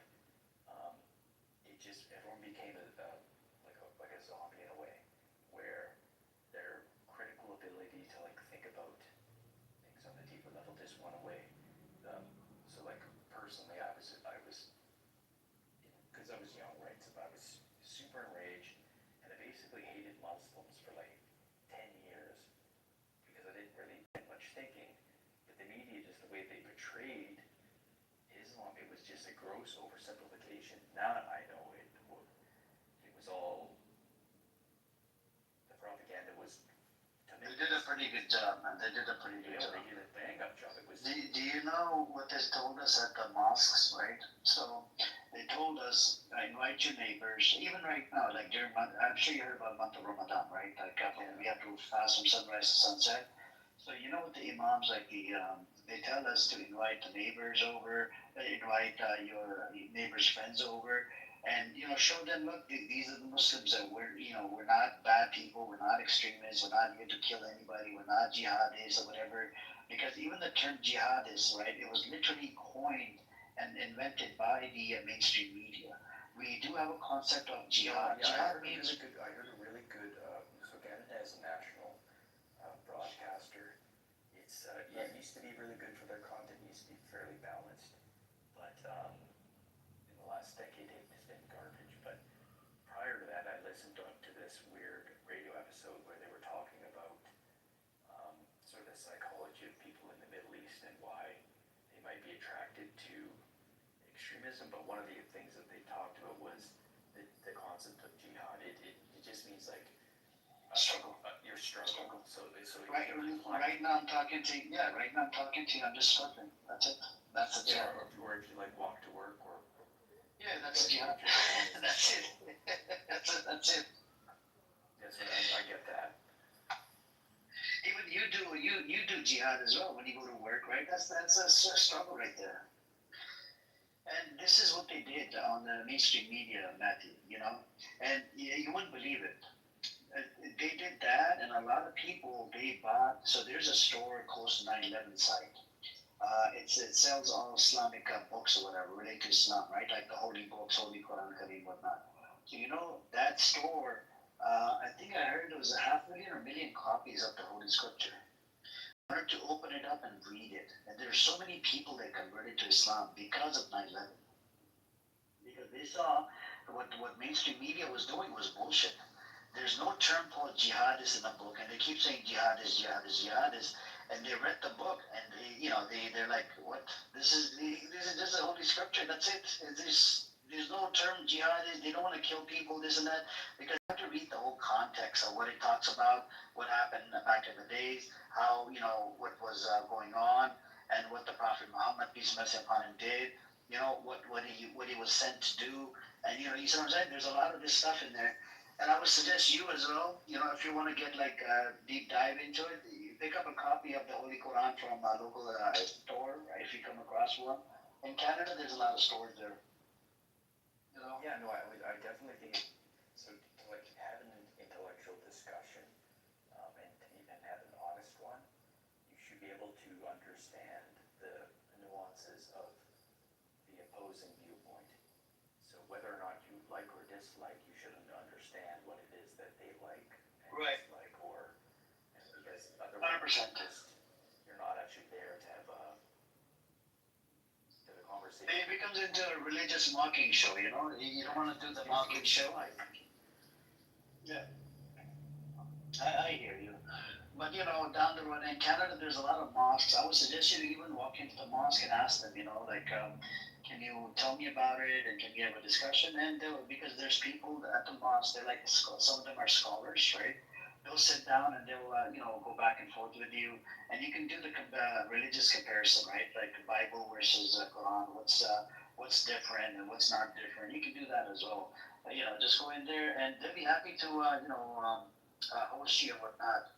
Because after 9/11, they told all of us Muslims at like, you know, even during Friday's sermon or whatever, they'd be like, go out, spread awareness, let people know we're not terrorists, we're not this. And there was a lot of Islamophobia after 9/11.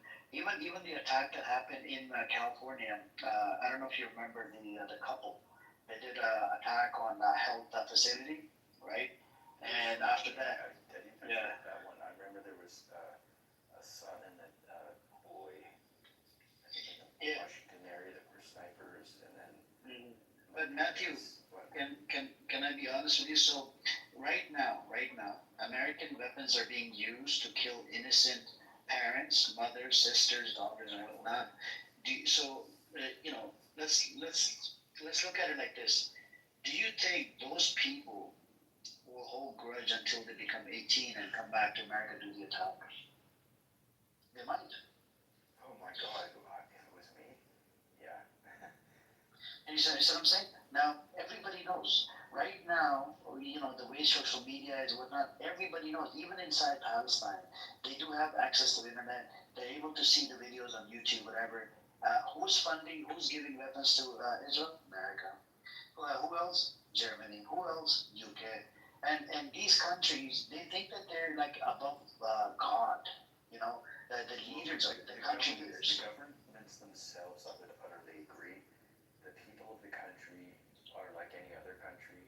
They just want to put food on their table. And of course, you're going to get some bigots across, you know, the spectrum of people. You'll have some feminine guys, some strong guys, some fat women. You know, you'll get everyone in any. Yeah, but America creates terrorists. America creates enemies.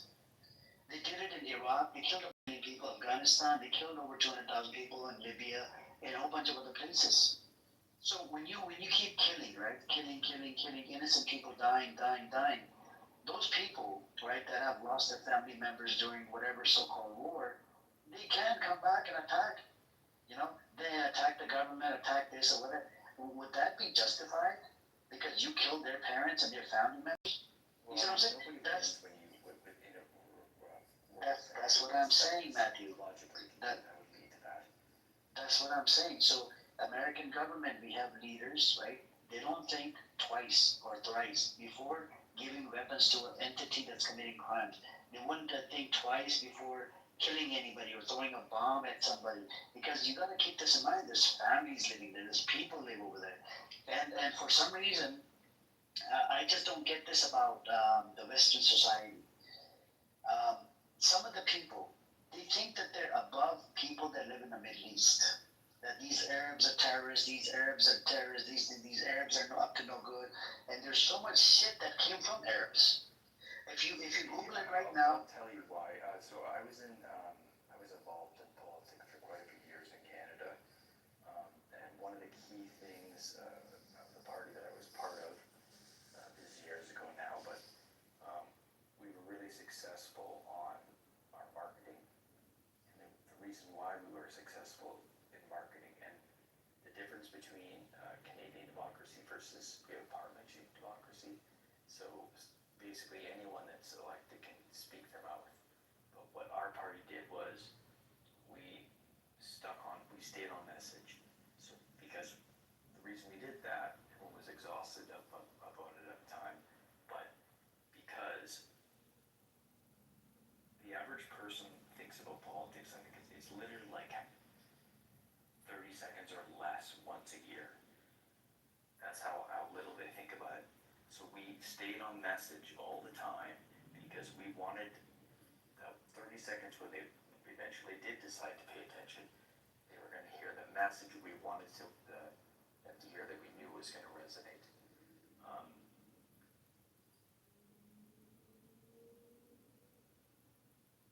was going somewhere with that point, but basically, North America and probably for a large part, like all Western countries, our media is firmly captured. And I'm not being hyperbolic about that. I mean that literally.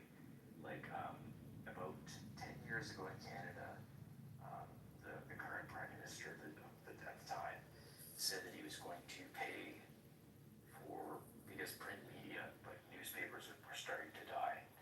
And so the line, the message that they went with was, we need to subsidize these industries, all of print media, and help out different news in Canada. So we went from having one government,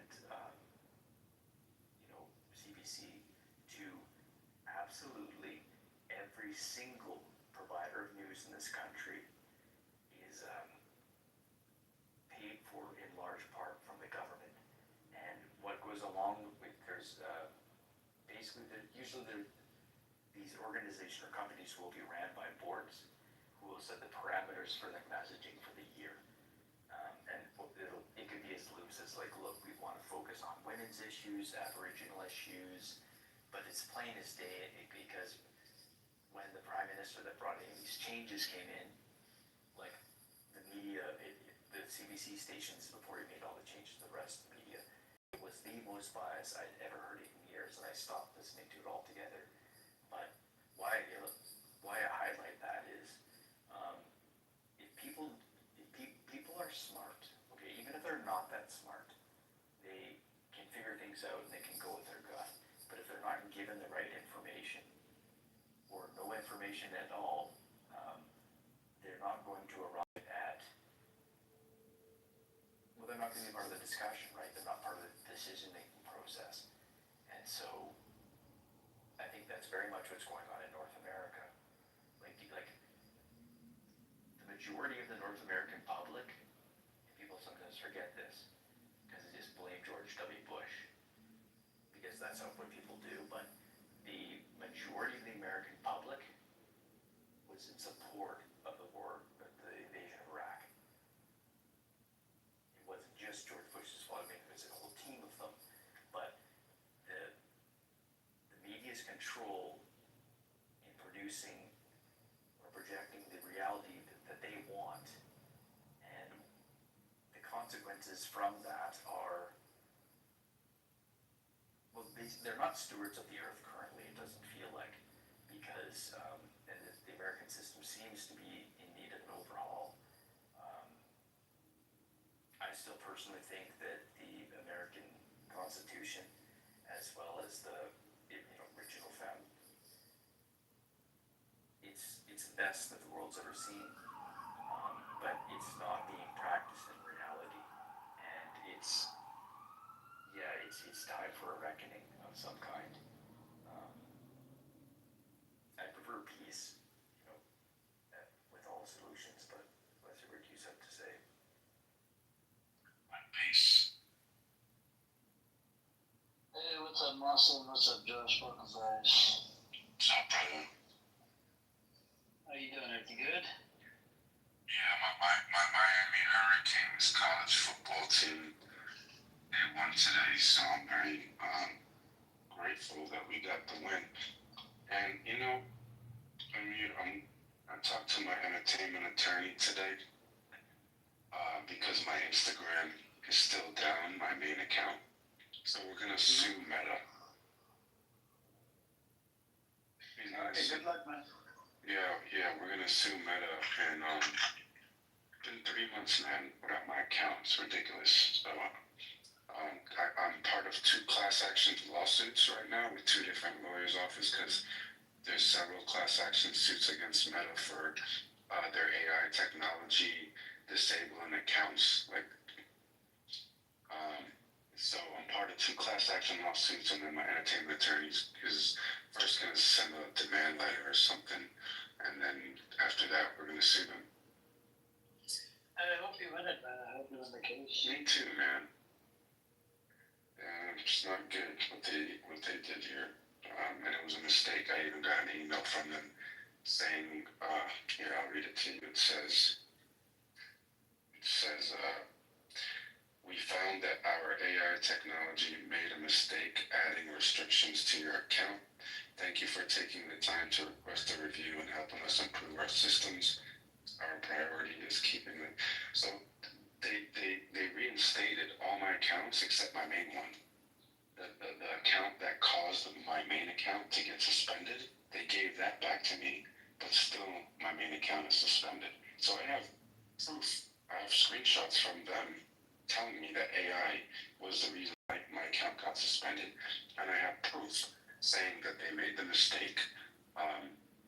So I have everything I need. So I just want to get my account back. I could care less about the money.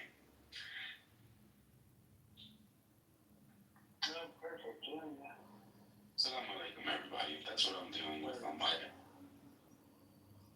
That's good. Hopefully, good luck, all the best to you with that thing, man. I mean, it's tough to win against Meta because Meta is just,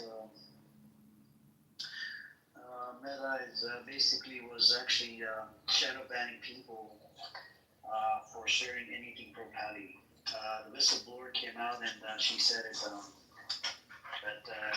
it's all thanks to Mark Zuckerberg because, he's a Zionist. What do you expect, They did that to me, bro. They shadow banned me when I posted about Palestine, and they did that to a lot of my friends, too. They want to control everything. I don't know what to do. Zuckerberg, he's Jewish, right? He's a Zionist Jew. Yeah, I thought he was Jewish with that last name, and just the way he looks, I guess. I don't know. You make your living from those two accounts that you can't access? Yeah, man, those are 15 years. I got tons of celebrities follow me, record label executives and video commissioners, A&Rs, artists, manager. Like, I built that account over the past, I opened it in 08, 09. So, I mean, I've had it through film school, through, Yeah, that's crazy. There's a whole new domain now where, like, they need rights. So essentially, like, I heard about a guy with a video game account that was worth a lot of money for some reason. It's been about a decade since I played video games with. His girlfriend deleted his account. He lost everything. And, random people getting blocked when their livelihood is from, creating content. I've just never heard of anyone, personally speak to it, so that's neat. The problem is there's no way to contact them, directly.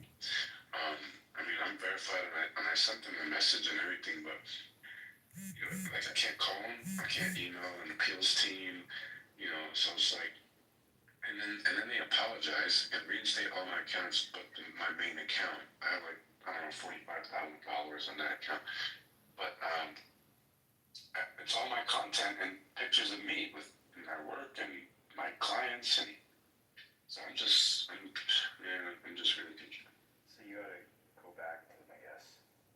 Well, I mean, at this point, I've exhausted everything. I've mailed letters, certified, all kinds of stuff. So, I mean, the last resort for me is legal action.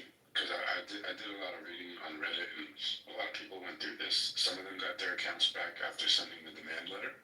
Some of them had to hire attorneys, and then once Facebook realized that they have attorneys and they're taking them to court, they reinstated their account. Brutal. We could go the lawyer way. Yeah, I should have done that a month ago. My account was doing between 2.5 and 5 million views monthly. What is that? I was considering doing something with social media, but not become like an influencer. But is that like actually a viable? Yeah. Living. I mean, I was doing like 5 million when I was doing 5 million views at my highest. I think I was getting like $1,200 or something. It wasn't that much, but yeah, you could definitely make money. But you can get brand deals also. It's a whole world, man. I used to manage a popular influencer and a rapper. Oh, I see. That would make it a lot easier. I learned a lot through that process of managing,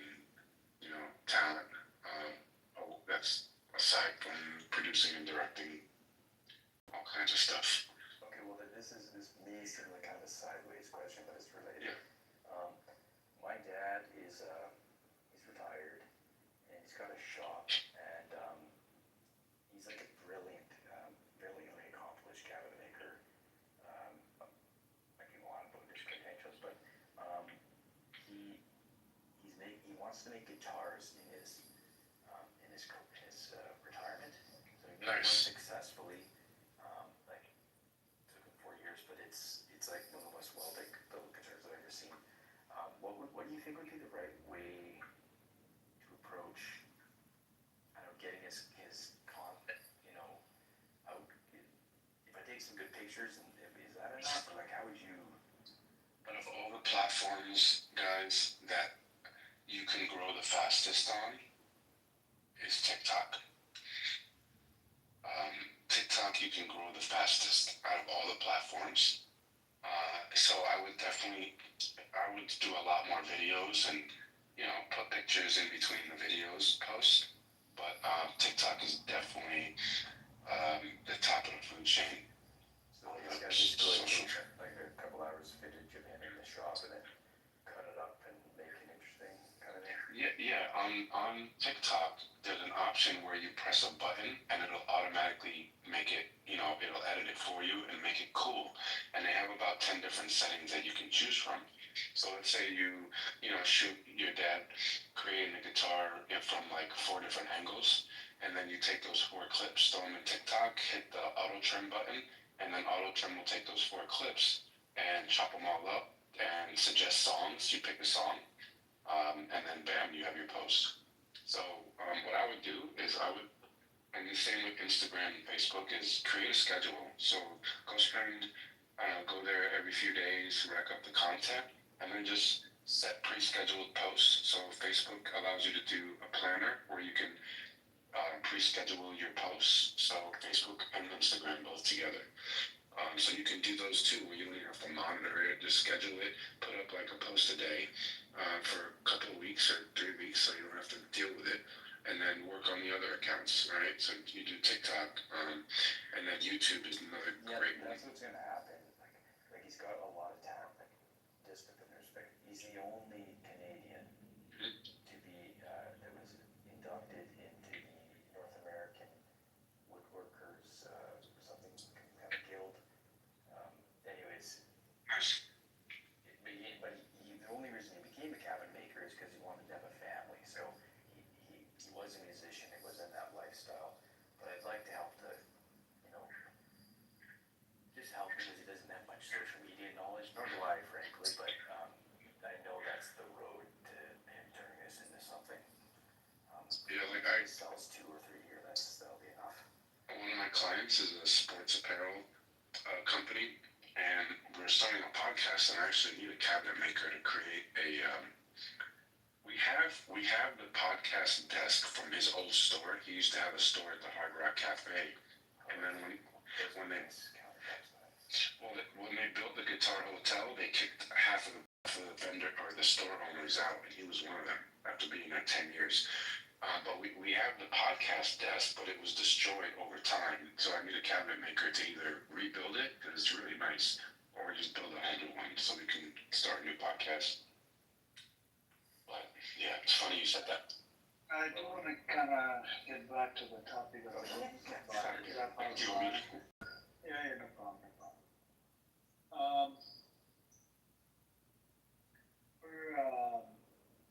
There's a big problem with the American government recognizing, America is trying to do everything in their power to recognize Palestine as a state.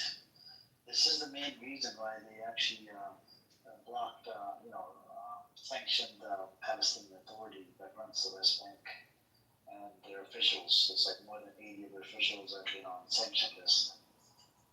And I just don't get it. I mean, because according to the UN, you're not supposed to block the members that are coming into, to attend the UN meeting. Because that's all agreed upon, by all these governments. But apparently the US is on the other side.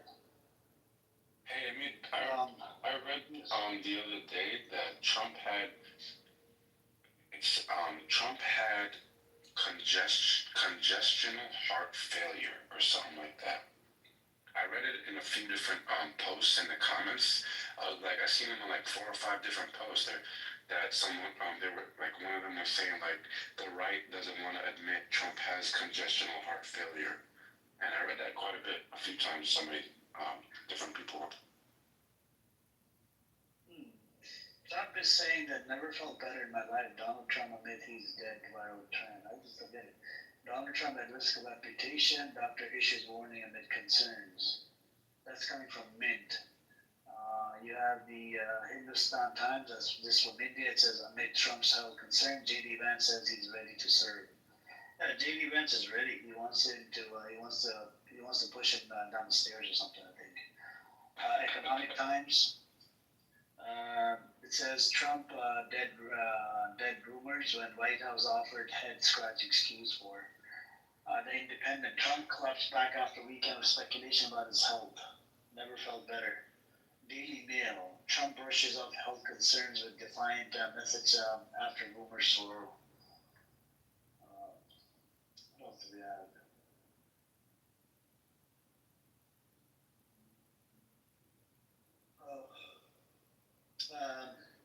There are some, so there's some bruises, like you mentioned earlier, right? I think yesterday or yesterday. And maybe Melania Trump probably beat him, She beat his ass because she did talk about, I think, the Palestinians and Gazans and whatnot. So, if I'm sure he probably didn't listen, right? He's very bossy, so I wonder if she beat his ass or something, Possible. There's a possibility. She's bigger than him. She could do that. Yep. Apparently, Israel destroys more than 1,500 homes in Gaza City, Al Zaytun. Yep, they're going after the Gaza cities. They're going after the olive city, bro. Is that doing? Yep, Zaytun is olives. That's what they're doing. They're destroying all the olive trees. Everything olives they're destroying. Yeah, excuse me. You know what they do in the West Bank, right? So they go in there with their tractor and whatever, right? They steal the olive tree like from the roots. Like they take it out, pull it out, and then they take it back into this place called Israel, and they plant it over there. Even though you have the Zionist xenophobes, they're allergic to the pollen that comes out of the whole olive tree. I don't know what they're trying to do, man. They're just dumbasses.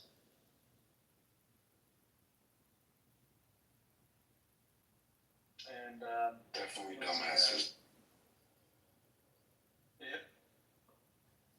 Now we have the Catholic, Greek Orthodox clergy to stay in Gaza City to aid weak.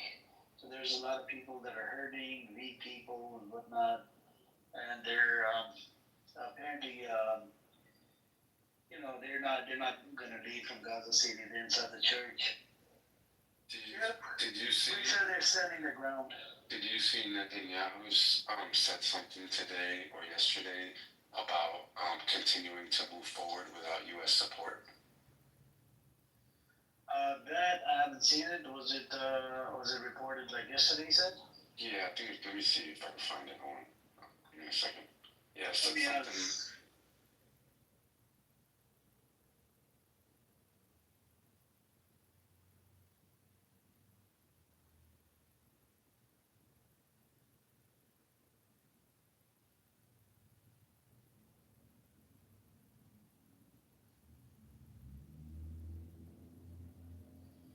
Here it is. In response, Netanyahu says he's moving forward with. Hold on, Rafa, offense. Hold on. Gotta get my glasses, man. I turned 45 on November 7th. You're getting old, Muslim. You're getting old. I know, bro. I'm using Just for Men past 2 years. I'm going crazy. But when I went and seen my eye doctor last year, because I'm losing my sight for reading, right? So I got glasses now, so I can look at my phone because everything looks blurry. And the doctor told me, the eye doctor, he says, don't worry. This happens. This is just old age. He says when people turn around 44 to like 47, this happens where you can't like read in your phone, and then your far sight goes away a little bit, and then when you're like 60, 61, it all gets better. I don't know how that makes makes sense, but that's.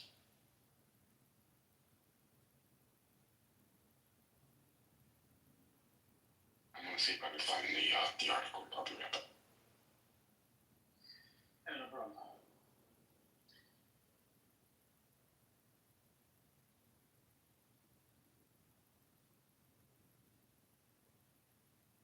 Let's see. What else do we have? Found it. This was dated. Oh, this is a. Israel will stand alone if it has. Oh, this is an old article from May 9th. Netanyahu says Israel will stand alone if it has to after U.S. threatens to halt. Yeah, this was an old article. So.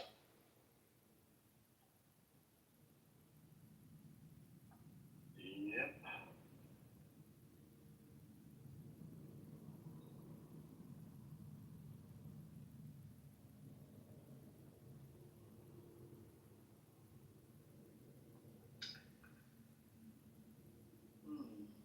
We have dozens wounded as Israel raided West Bank city of Ramallah. Yep, they keep on taking over more properties in the West Bank. There's no Hamas there, you know. It's just they just want to take over more and more land. Did they take over Rafah? Yeah, they did. That's the city that. I mean, it's under siege, is it not? That's the city that borders Egypt, right? The gate. Yeah, it is under their thing, but Egyptian, they can still open the border, can they not? I'm gonna have to look into that. And they took the border over. They took it over. Most of you missed out. We had a Zionist Egyptian here yesterday, bro. I tell you, man. You know, guys, I might be Egyptian, right? But I don't always fall in line with Egyptians and their perspectives, right? So I'm a little different. I'm on your side. I don't know about these Zionist bullshit. No, I hear you, bro. I gave him data, a Muslim, a whole bunch of different sources. We have somebody from Iran gave him data about how they're charging for the E-trucks, about $5,000 to $20,000 per E-truck that comes from the Egyptian border into Gaza. The guy wouldn't even, wouldn't concede to the point. Like, no. How are they carrying money in the truck driver? I said, they've already set up offshore accounts or whatever. They'll just, deposit the money right from the airport. Well, I'll tell you this, guys. My family goes to Egypt and to Mecca a lot. Like, they do Hajj all the time. Somebody's always going to. They go to Mecca, they go to Egypt, and then they go back home, right? Or vice versa. So I asked my cousin Sharif, right? I said, I asked a couple of my family members that went there. I said, what's the temperature like with people now? The Palestinian conflict with Israel is right now. And they gave me like some mixed answers between the people I asked, right? Some of them said that a lot of the Muslims are upset that the government is not standing with Palestine. But my uncle was like, also, he says, people in Egypt are starving. They don't have, there's a lot of poor people there. And that new city, New Cairo, so they built a new city in Egypt because they moved the whole government complex from Cairo to New Cairo. And the soldiers are being used to build buildings and sell vegetables and like, it's so weird, the shit going on there. People don't have work, like, it's bad. So I have gotten different responses, but overall, I think, the citizens of Egypt are just confused on their leader's stance, with this. He's got no balls. What another weird coincidence. Sissy. Sissy's got a perfect name. About a year and a half ago. He's a really nice guy. He moved to Canada, but he had told my sister that he had participated in the Arab Spring there, but that it was a complete letdown, and that it actually is worse than it was before. So he comes from an educated family, so I don't know if he would be like an extremist or, but he's an engineer now, so I doubt that but yet he's very much pro-Palestinian though, like, they put up a Palestinian flag at their cul-de-sac, which, yeah, I thought it was an unwise idea just because you never want your neighbors knowing what your That's my opinion, but I respect the people that, you know, are loud with their beliefs. Doesn't matter what it is, whether it's politics, sports. I respect those people also. I understand your perspective. I'm not. I respect them. Yeah. You can't move your neighbors, right? So, Nah, like if they decide to make your life hell because for whatever reason, so sometimes it's just better to keep it. To think about what do you gain versus what do you lose. here in Florida, there's flags all over fucking front of the houses.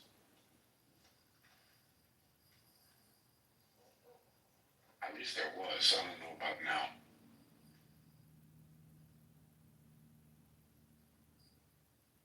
I think that Mossad might be the most accomplished espionage that's been done literally since World War II when Stalin ordered all his generals killed right before Germany invaded Poland. Have you guys ever seen the movie Enemy at the Gate? Oh, I love that movie. Phenomenal movie. If you haven't seen it, please watch it. Enemy at the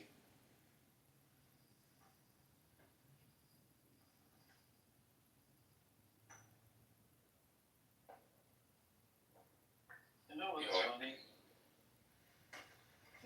The attack they did on the hospital, right? That killed about 5 journalists or whatever. You know, it just had to do with the cameras. That was it. The cameras that were being used by Hamas. So it's okay to kill like 5 people. You know.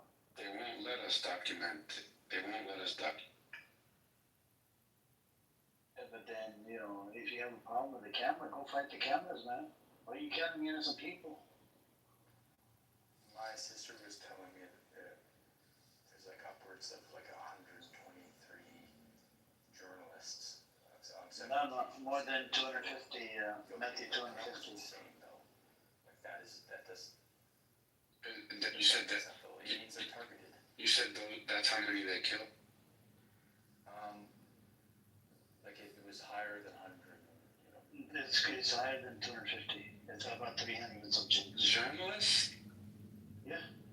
That means that they're actively killing anyone that's going to spread. Not to mention they're killing their family members as well, Matthew. So there was a case.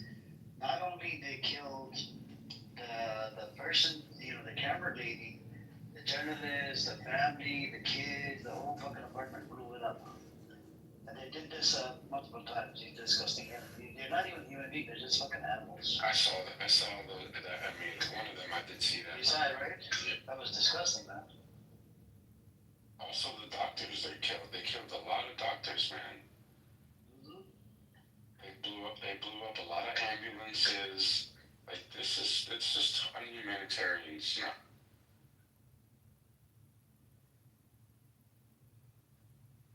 I wish there was a Jewish person on this chat that could help me understand if Netanyahu is trying to play out the Judaic version of Armageddon by bringing, both things so that the Messiah will come. I think It's about his. He's gonna get locked up. He's trying to save his presidency. Prime Minister. He plays Prime Minister, and every time there's an attack, he does attack like a big attack. It's either because of his court date or something. And he did it to Iran as well because of his court date. Do you think Iran will strike again? Iran is getting ready. I think they bought a bunch of defense systems. Yeah, I saw that from China. They're getting ready. Because they're not going to attack Iran. They usually wait for these people to attack, right? So Iran, I think they'll probably wait. If they get hit, this next wave of attacks from Iran. Oh my God! I think it's going to be huge. And the Rabbi Shamuli's dildo shop got attacked in the last 12-day war. You guys heard about it? No.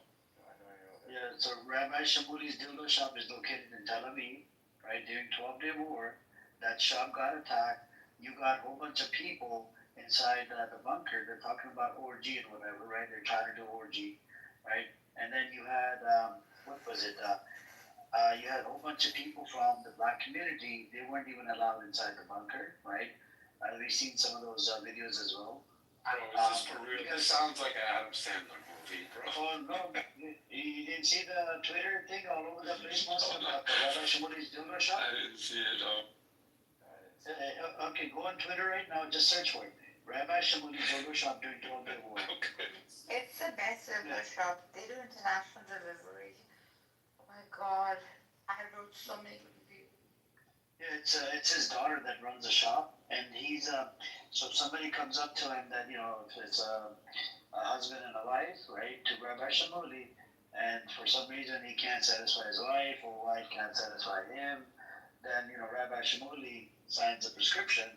Here, take it to my daughter's shop, and she'll hook you up with the thing for the men, the thing for the women, so you can be satisfied and stay together. Instead of fighting for divorce. Absolutely. Let's see, your famous dildo rabbi confronts Sneeko while simultaneously acting like a victim. This guy looks like a schmuck. See it? Yeah, I'm looking at somebody in post on here was doing so many interviews too. Yeah, so he won the best dildo award of the year. I'm looking at that right now. He's such a Are dildo you award. serious? I'm scrolling all this. I swear. You won an award? Yeah, I'm looking at it right now. An award for dildo of the year goes to Rabbi Sex Toy Seller Shamuli. Yeah. So I put an article in the chat yesterday from Times of Israel. His daughter's shop was actually literally promoted from Times of Israel. Let me put the link in the chat. Yo, that shit's wild, bro.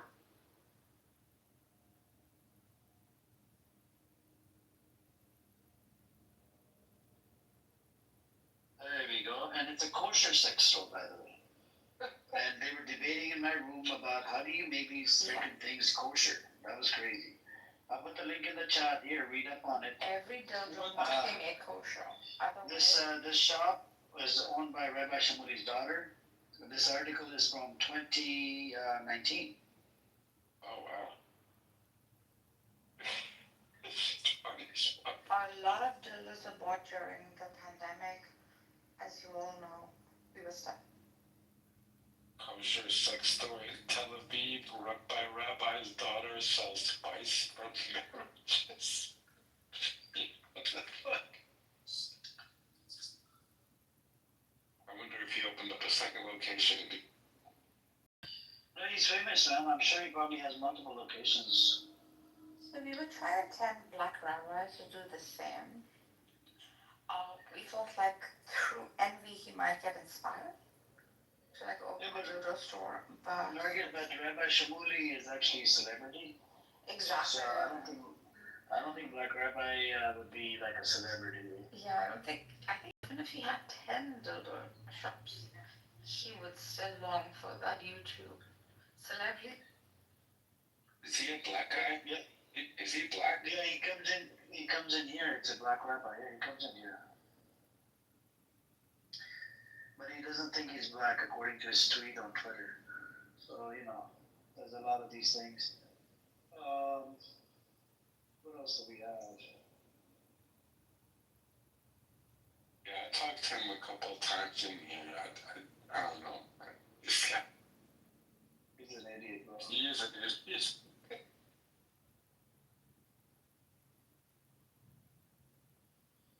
Let me see what's new update on my Twitter feed, if there's anything new. Now, they were talking about Abu Baida. That has been, this narrative is coming from the Zionist entity. Abu Baida is like a Hamas leader.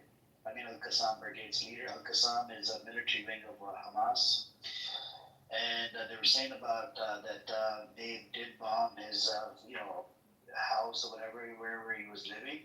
They did kill one of his wives and the kids or whatever, because, it's a normal thing for Israel to go after women and children. Especially innocent women and children, And, but Hamas didn't, Then they said no, they didn't kill Abu Ubaidah. Abu Ubaidah is still alive. Yeah, this is what Grok is telling me from Reuters and BBC. A week and a half ago, Israel reportedly began the initial stages of this offensive, mobilizing around 60,000 reservists for early September, while strikes such as a controversial double tap on Nasser Hospital on August 25th that killed 22 people, including 5 journalists, have drawn sharp international scrutiny. The Israel Defense Forces claimed, let me put my glasses on, it's happening again.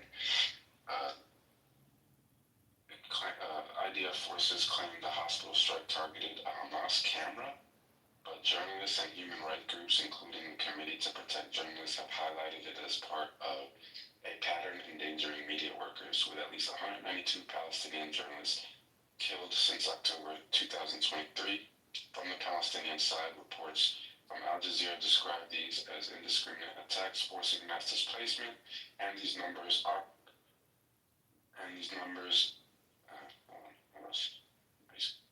I'll describe these are independent text forcing, and these numbers might be much more inflated, which also at least 86 Palestinians were killed in raids since dawn on September 1st. So they killed 86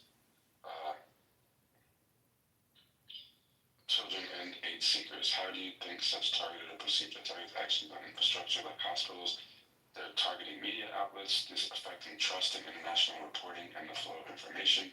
Yeah, it's exactly what you were saying. I mean, they're basically trying to stop information from coming out to you. Yeah. Bro, they even told the aid groups, they were doing the aid drops, right? They told them, if you record anything, right, from up above, we're not going to allow you to, drop any more air or do any more airdrops. They said since October 7th that Gaza's health ministry and United Nations have estimated, and with scholars noting that 80% of the fatalities are civilian. A UN-backed report late August 2025 warns of over 500,000 people facing starvation, destitution, and death exacerbated by Israel's 2-month aid blockade, leading to famine-like conditions confirmed by global hunger mongers.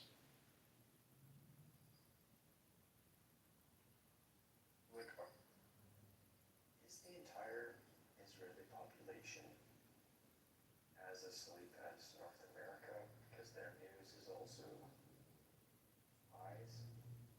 Or are they aware of their government's actions? I don't see how they couldn't be at this point. I think that they're aware. We have burning the Israeli flag. That's a crazy one, right? Where? You can't burn the Israeli flag in America, but you can burn the American flag. Yeah, that's a complete account. Isn't that crazy? Yeah. Well, that shows you who's the boss. It didn't pass, Misha, but I don't know. There's a mix. Can you send me the link, Misha? It didn't pass the law. Can you put the link, Yeah. Misha?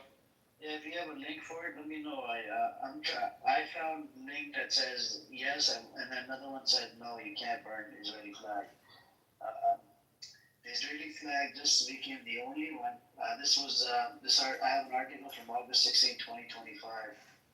Let me put the link in the chat for you guys, so you guys can read up on this one until let's see.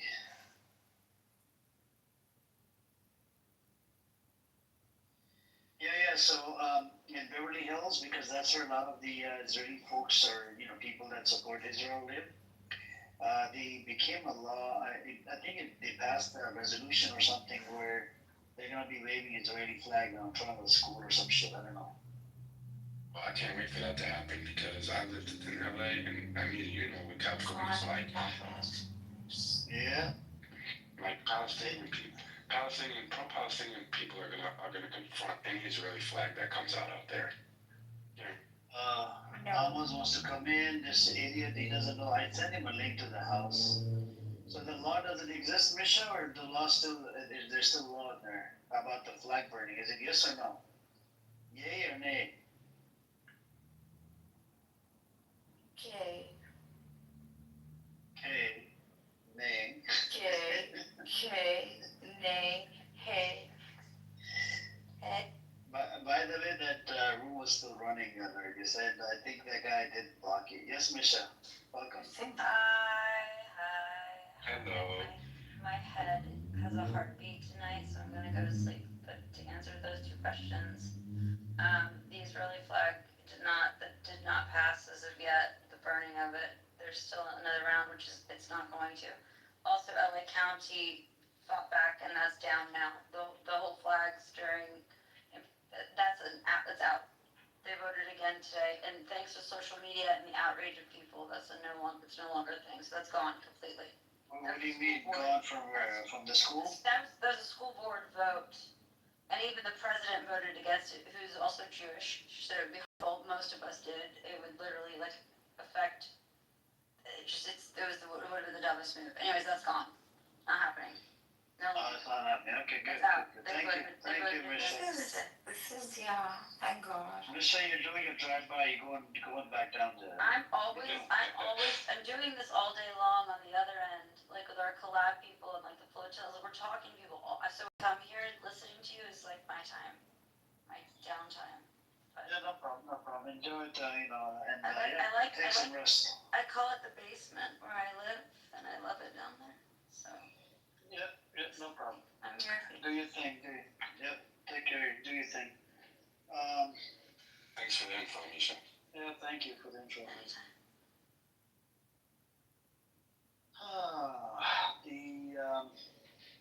They killed a whole bunch of people in Yemen as well. Like it was about 10 or 15 officials. They went after Yemen hard, I guess, and if Yemen starts shooting freaking 10, 20 missiles into Israel, I think Israel's gonna suffer a lot. Do you know how I feel about Yemen? What did you say, Marcus? Said you know how I feel about Yemen, right? Were you there? How do you feel about Yemen? Bro, they're gonna take the cake in the end. It's there for all eschatologies. All schools, they don't read history properly. They will come with the black flags from Yemen, the Yemens. They will be the ones. But dude, those people are wild. They're crazy, they're fearless. Yeah, but the thing is, if you read inside what's happening on the internal side of Yemen, there's people who've been they don't like Yemen Houthis.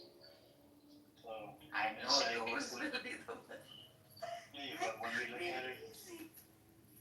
look at it from the outside, that they're attacking anything that moves in the direction of Israel, we kind of feel good, okay.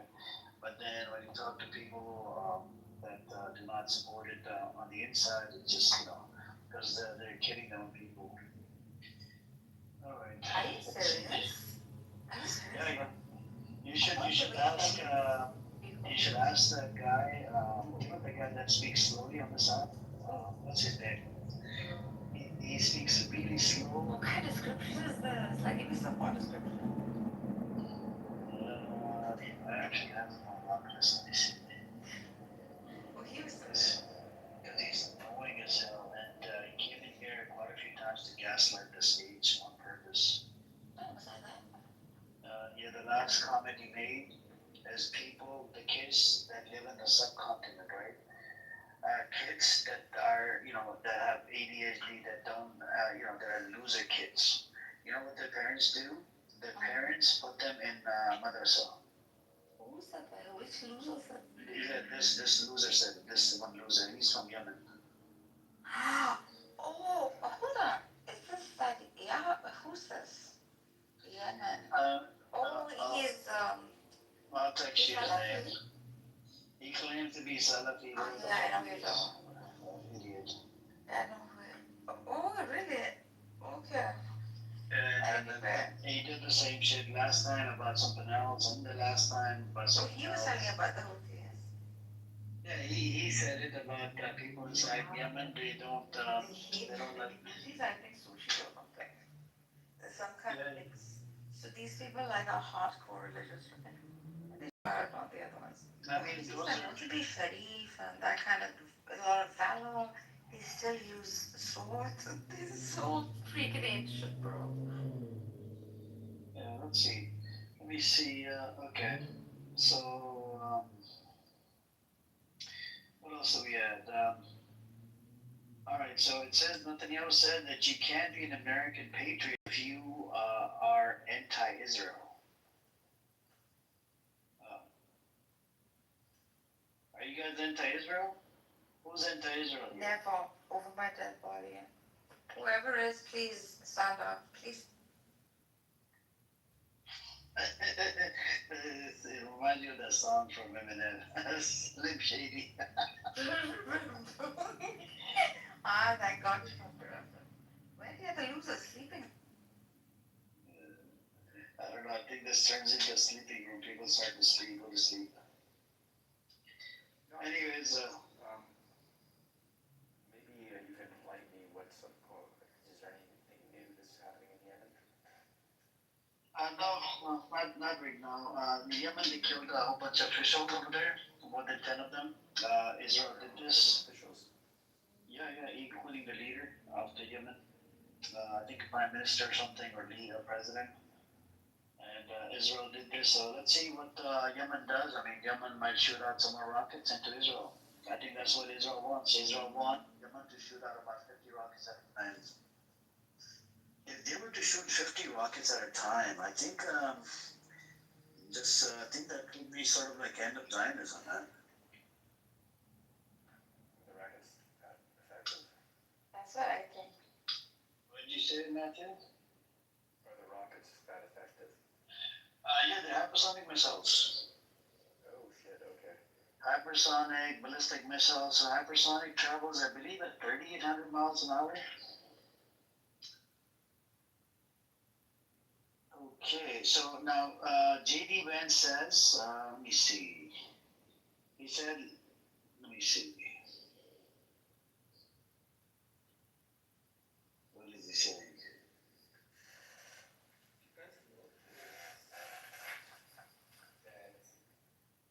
Israel killed the Yemeni's prime minister.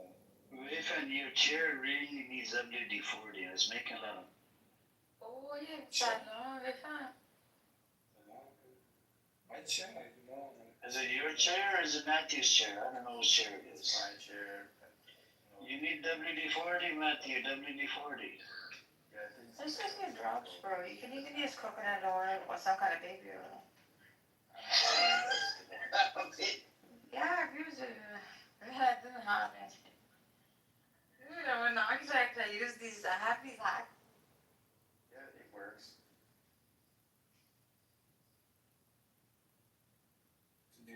So the coincidence was this prime minister of Yemen was just a couple of days after Russia killed I think high-ranking Ukrainian politician. I did go, yeah, my like, they hardly waited, bro. How bloody blockers, they've taken a breather, like a smoke break, maybe.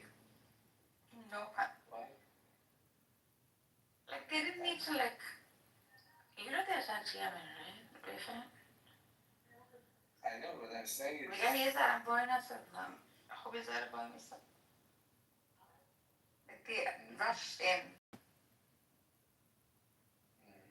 Hey, they got announced. Tit for tat. Yep, let's, let me see what else is on the Twitter.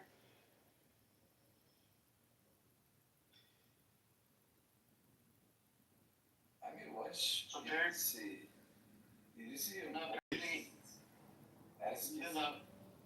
forget Modi. Apparently, Matt Jones had said I cannot stand Trump because he's fraud. Well, I think it's total. J.D. Vance says I do too. It was a total fraud. J.D. Vance goes, like I said, I agree with you on Trump because I don't think that he's the person. I don't think he actually cares about folks. This is small clip of JD Vance. Here, I'll put it in the chat for you guys. So you guys can read up on this. There you go. I mean, listen to the clip. What else do we have?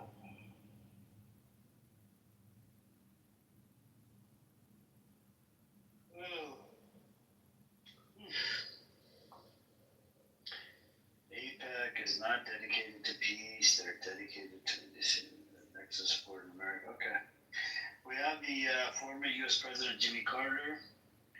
He said APAC is not dedicated to peace. They are dedicated to inducing maximum support in America, the White House, the Congress, and the public media for whatever policy the Israeli government has.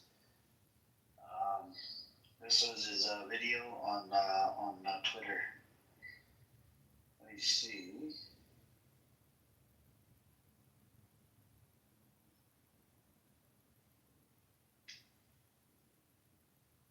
We got a retired, he's an emergency medic. He goes, I worked in Palestine as an emergency medic. I was in Gaza in the last Nakba. I witnessed things there after 30 years of work in emergency. I witnessed things in Gaza that broke me as a man. There's people that are coming out, saying these type of things. I'll put the link in the chat. You guys can listen to it. It'll break your heart when you listen to these people because they've been to Gaza. They've seen the amount of people. What happens to little kids, and he's getting arrested by, I think, the British police.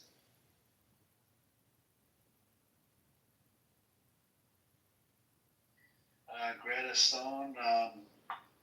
Thunberg, before setting sail to Gaza, she goes, Palestinians have been dehumanized to such an extent that they are only spoken of in terms of numbers and UN resolutions. That is true.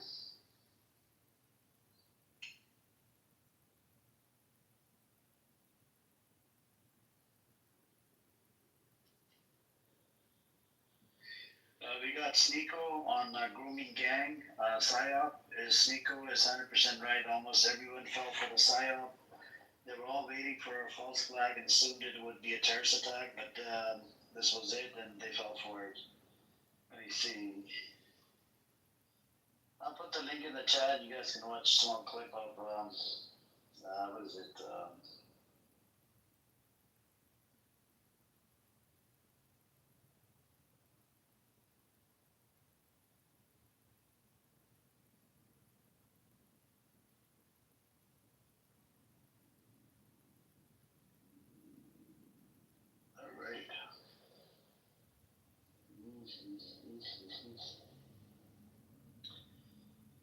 What else do we have?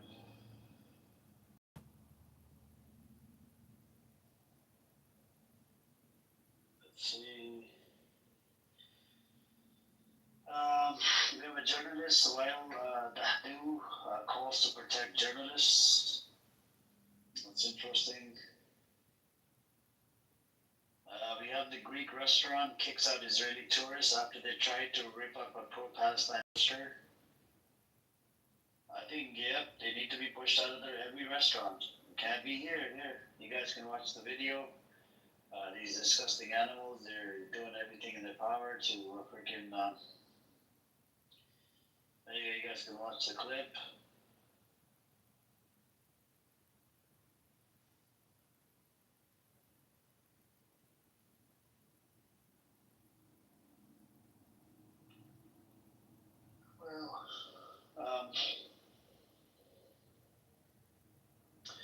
One Palestinian child killed or wounded every 10 minutes.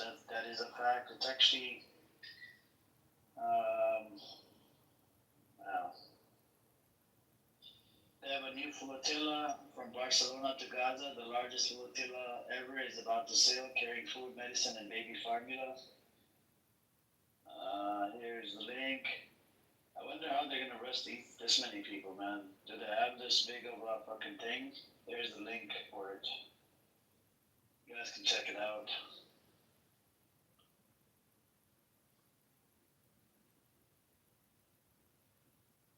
What else do we have? What else?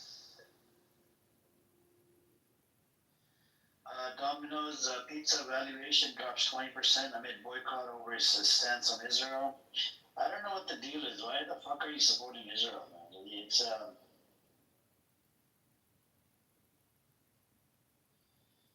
the Gaza plan has the GHF Israel in charge of the West Bank for at least a year. Trump plans to take over Gaza, remove Palestinians from the land. Let me see. This will be done under the following bodies: Gaza Constitution, Economic Exploration, Transformation Trust, Great Trust. I'll put the link in the chat for you guys. You guys can look at the picture.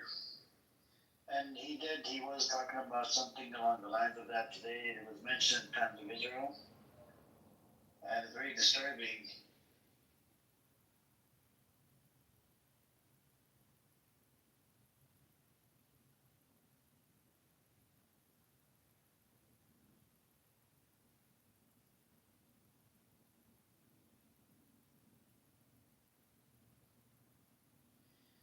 We have the leaked document shows ex-UK Prime Minister Tony Blair Institute, part of Trump Riviera and Elon Musk Smart Manufacturing Zone.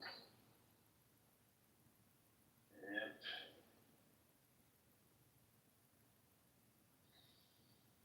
Well,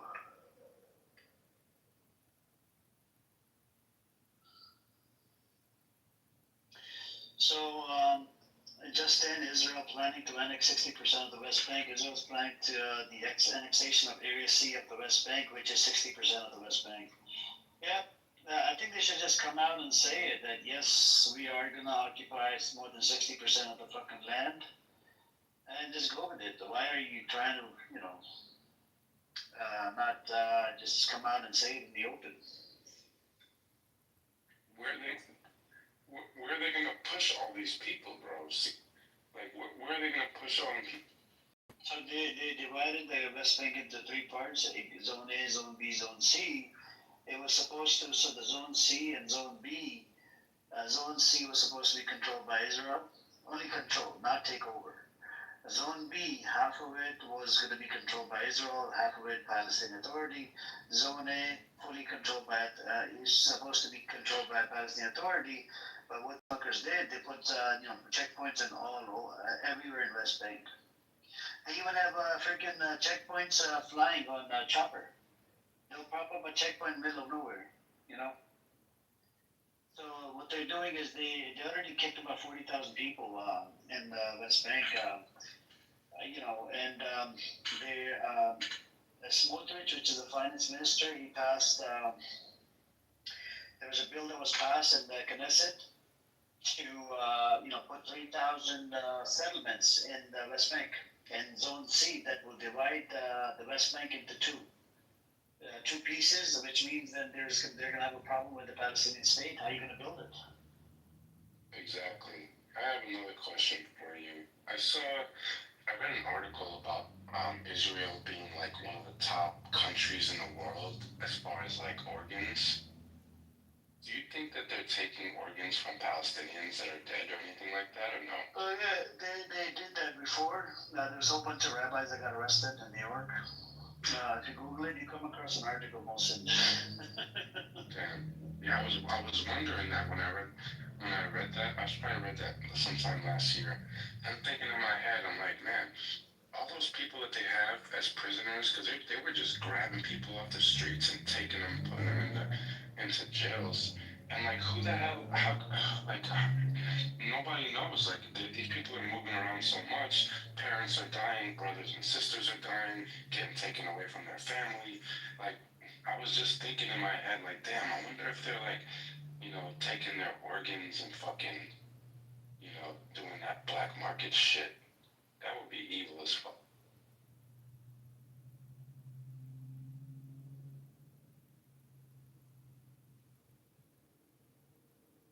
Yeah, that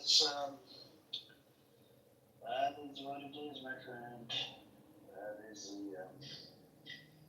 That is the sickening part of this whole thing. Let me see.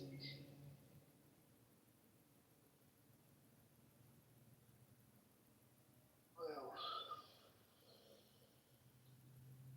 what else do we got?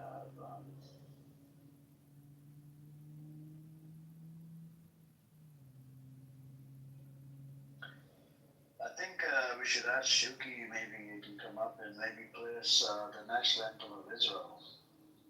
Might as well, we got a lot of people in here. You know.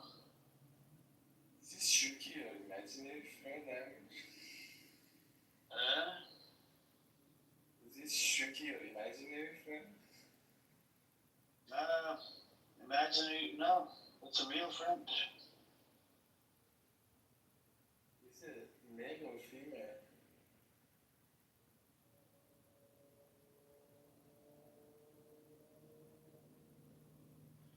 Yeah, no, that's not imaginary friend. I'm just looking at the videos on Twitter.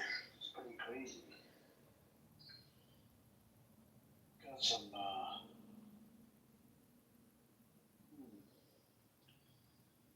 You guys wouldn't believe it, right? So there's a video that's has gone viral on Twitter. A young German policeman takes a shahada and accepts Islam on the street. Can you believe it? It's interesting.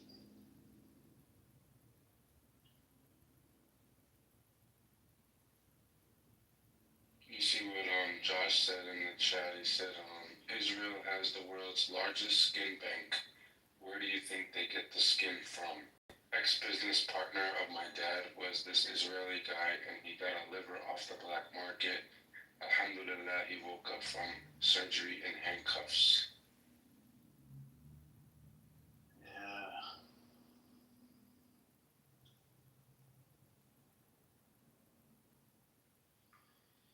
Well, that's so crazy.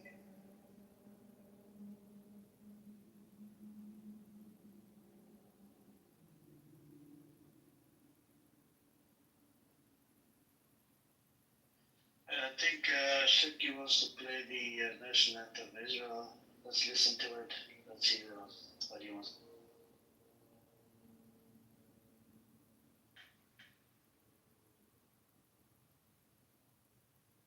2,000 years ago, Iran planned to build a nuclear bomb. They promised it. Free, free! Free, free!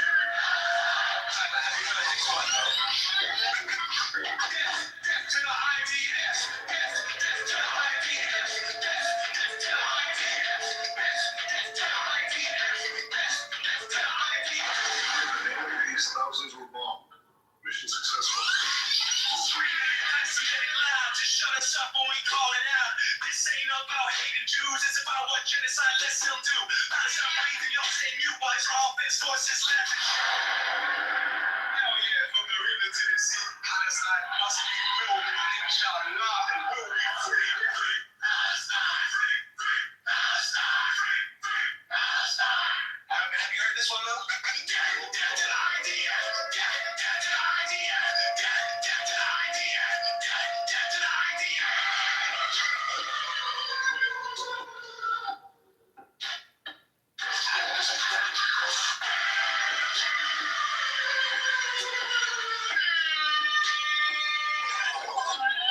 Alright, but have you heard this one though? Death to the idea. Death to the idea.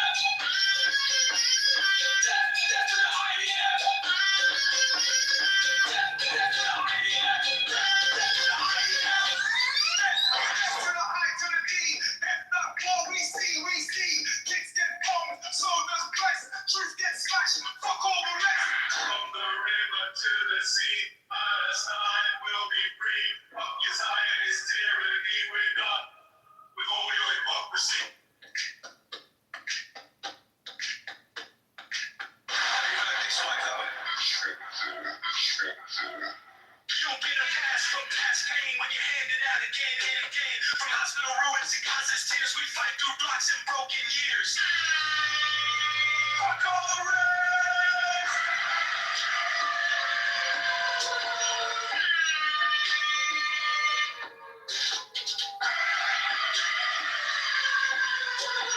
From the river to the sea, Palestine will be free. Fuck your Zionist tyranny, we're done with all your hypocrisy. Have you heard this one though? I must admit we have lost the war to Iran. I burned the Epstein files and joined the IRGC. Just to the idea.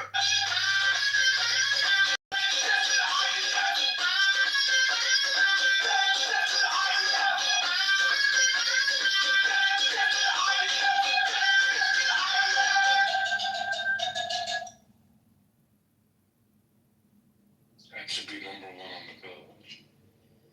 Thank you, Suki. Appreciate it. In an account, make sure you stream the song to your YouTube, and make it popular. This Aiden guy in the audience, his name is John Kitover. He's begging to raise funds for his campaign. He's running for somebody, I don't know, mayor or some shit in, I think close to Chicago or somewhere. Oh. It's a great song. It is. It's pretty good, man. I mean, you even got to hear Netanyahu said that to the idea. I was in shock. Yeah.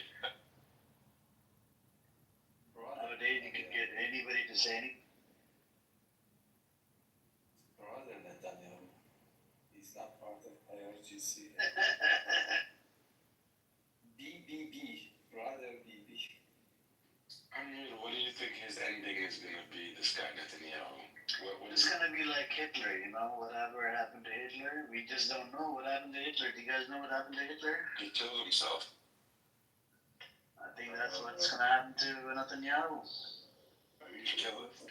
Yeah, he shot himself in the bunker before they got. Yeah. Where's his body? I don't know. Burned it or buried it somebody. I don't know. They burned their leader.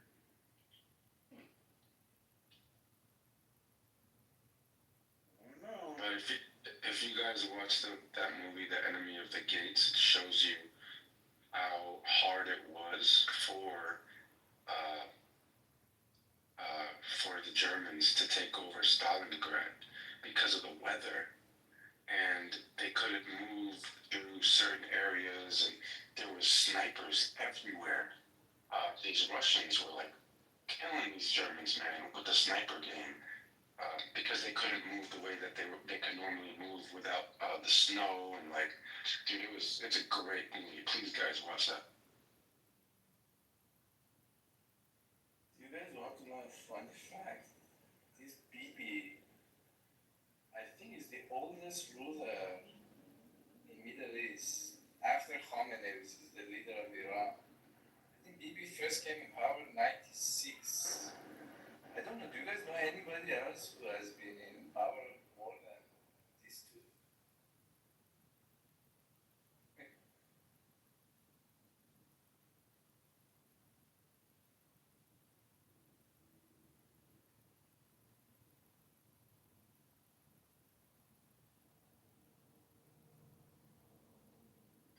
You guys wanna know? They're running a space on Twitter about Epstein files. Isn't that crazy? It's like I think that brother Truth Teller's running the show over there. That's interesting. Maxwell. Yeah, I mean,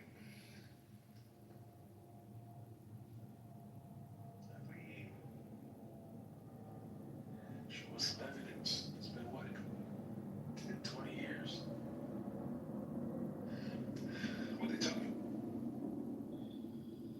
They're talking about if the title of that space is Epstein Files episode 28 was Maxwell the gatekeeper. And there's about 800 people in there, bro. Twitter is big. what do they mean by gatekeeper? You'll have to listen to it to find out. That's true. That's true. Very true.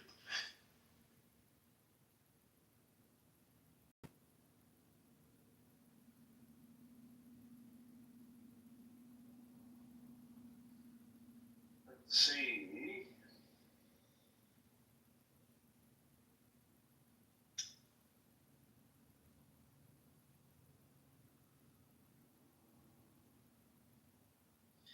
Yep, they do have massive spaces. On Twitter, by the way, Michelle and everybody, they don't even use the term Zionist. They just say directly Jews. That's it.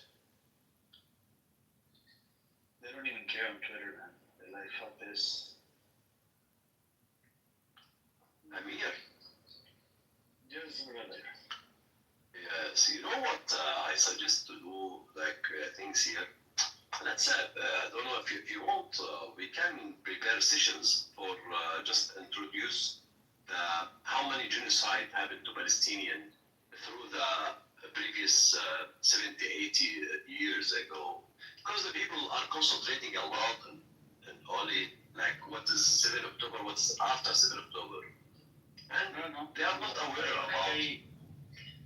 I know, but I do actually bring up the history because my thing did not start 7th October. No, I mean the details of, like we could say, massacres, right? Massacres. Yes, exactly. Like Deir Yassin, let's talk today about Deir Yassin massacres. How many people was there? What happened exactly there? About 100 people, right? What 100? 100 what? They completely... No, more. Like more than 830 something. 830 or something like this. At that side. Like what happened in one, and this is one problem, definitely. There are a lot of... Yeah, I can bring to you more than 56 masquerade they made with different numbers. So, like that side of the history, the people maybe they know a little bit about it, but they are not deep dive in it. They don't know the details of each one, what they did for the kids, what they did for the women at that time. Because I'm like, if you want me to say who I am, I'm a survivor from a genocide happened before. I'm only survivor. Like if my grandfather, he have the chance or run before they kill him. If they kill him with those people, I will not be here now. So a lot of us are only survivors. They say you are refugees. No, we are not refugees. We are survivors. We are only survivors from genocides happening before. What's happening today, there are people who's already under genocide, and there are the rest of them are only survivors till today, and it can be tomorrow not existing. So I guess from this point of view, must be a lot of things must be changed to just give awareness for the people who care to understand the truth. And the people who don't want it, they are already in the side of people, so I don't care about them a lot. They are anyway, whatever they say. So what I do, brother, is if something comes up, if a Zionist comes up, right, and if I don't know something about it, I always look it up on Google or something, right? Because there's certain things about the amount of deals that came through. I have to look at the whole bunch of stuff on it, cons, pros, and whatnot, and then I have to think of a way to do those topics.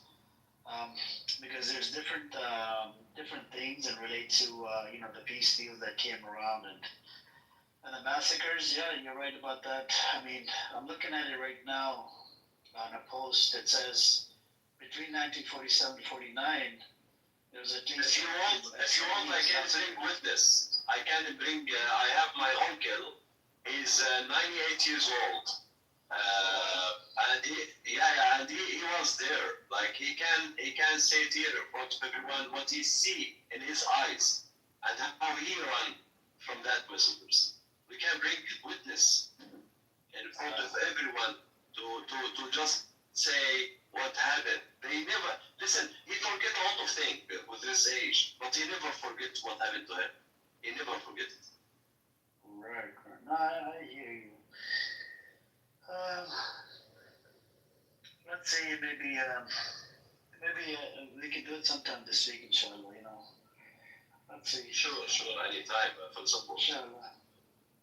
We already record, we record, we record the video, we have the whole history, and even we can talk about like one of the villages, which is in Jerusalem, our village.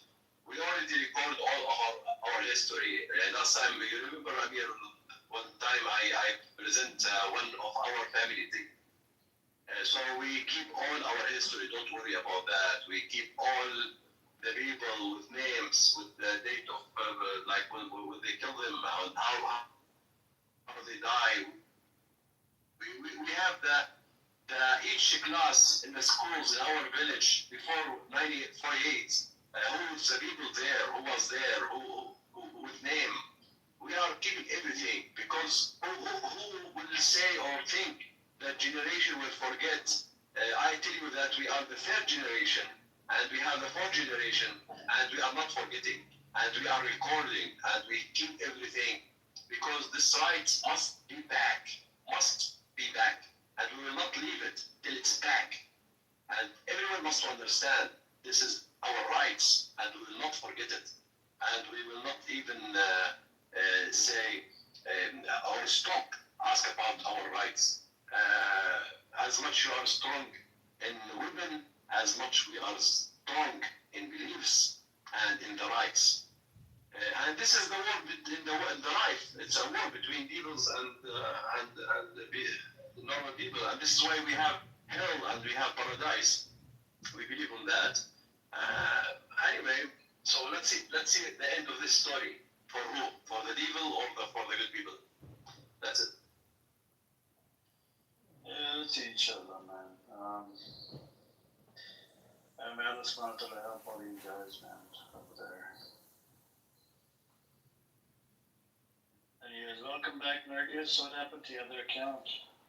No more?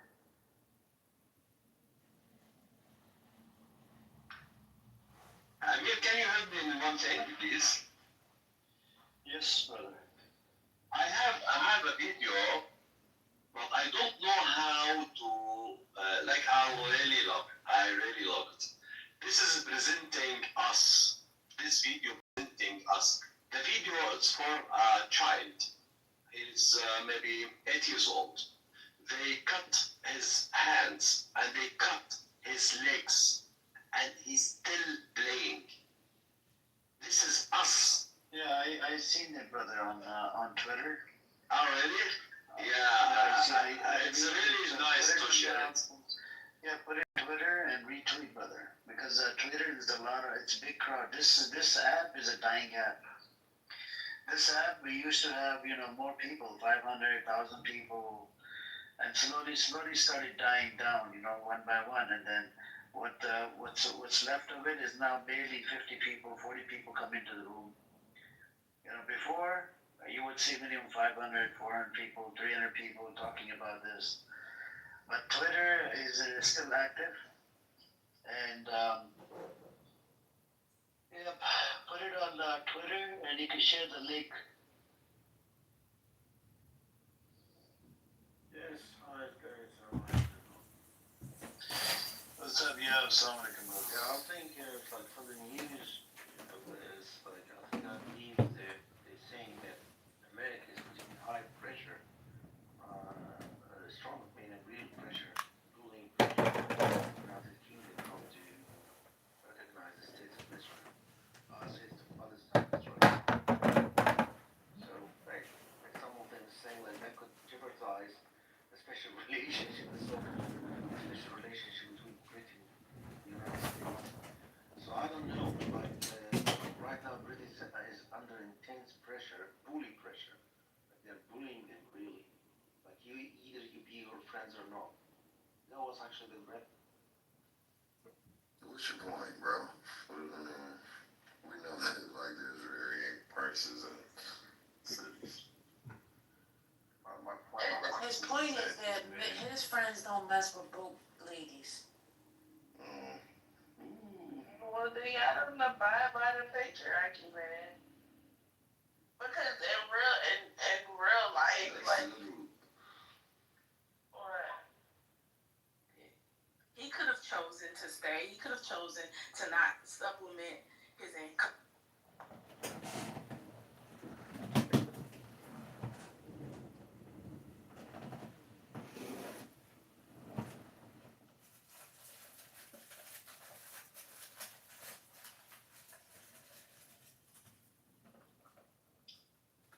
It depends,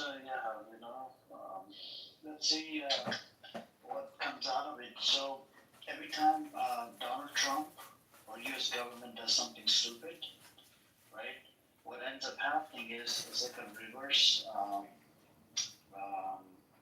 It's like a thing that happens like in a reverse manner. So when Trump comes out and says to FEMA, I'm not going to give you $1.9 billion for disasters. So what ends up happening is MAGA comes out and they start saying they become anti-Israel. That because during disasters in America, a lot of people can lose their lives.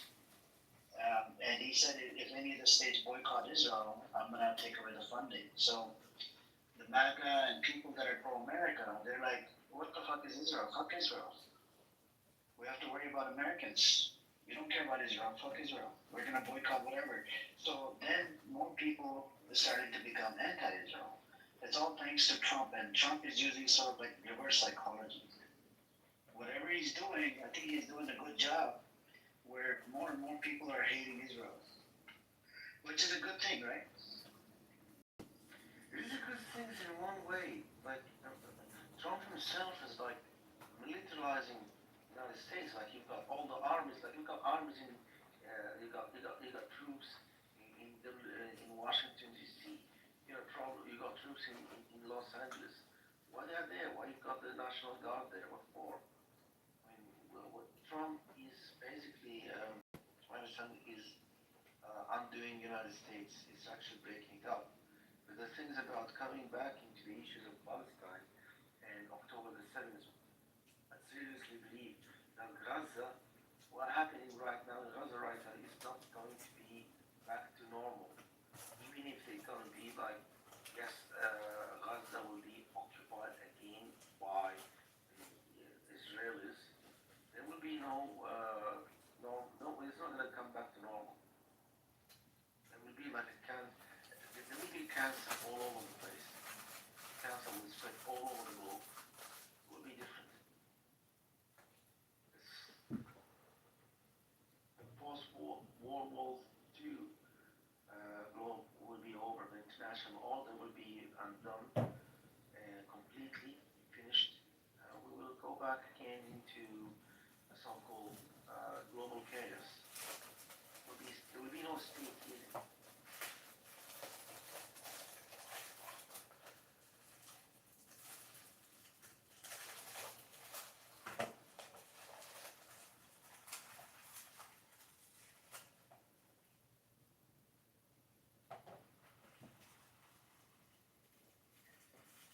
Yep, does anybody else want to come up? You guys are welcome to come on up.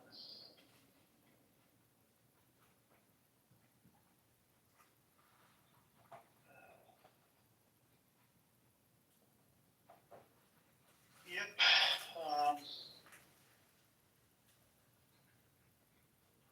I don't know. I think they put a block on. They put sanctions on the PU. So that's right. I mean, that's why they're not going to be recognizing Israel. I mean, Palestine. So that's the thing. But I don't know. Let's see what happens.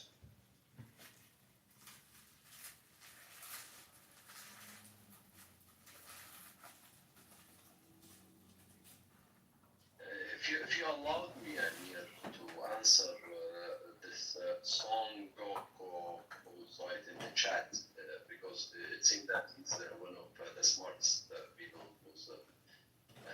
he's not as he say I'm not a Zionist, but I understand that between Palestinian and Israeli, and he say it's because of 7 October, because of Hamas. So it seems that we, just like I will tell you, okay, Hamas have 20 years only existing, and this occupation and killing Palestinian have 78 years. So before that, like, there are 55 years missing in your life, man, without Hamas. So what you would say about that? No Hamas to blame it, but there are millions of Palestinians who pass away, who kill, by them. What you would call, you would blame who? Okay, in West Bank, no Hamas, and there are more than 600 something, they are dying there. Why? Today, the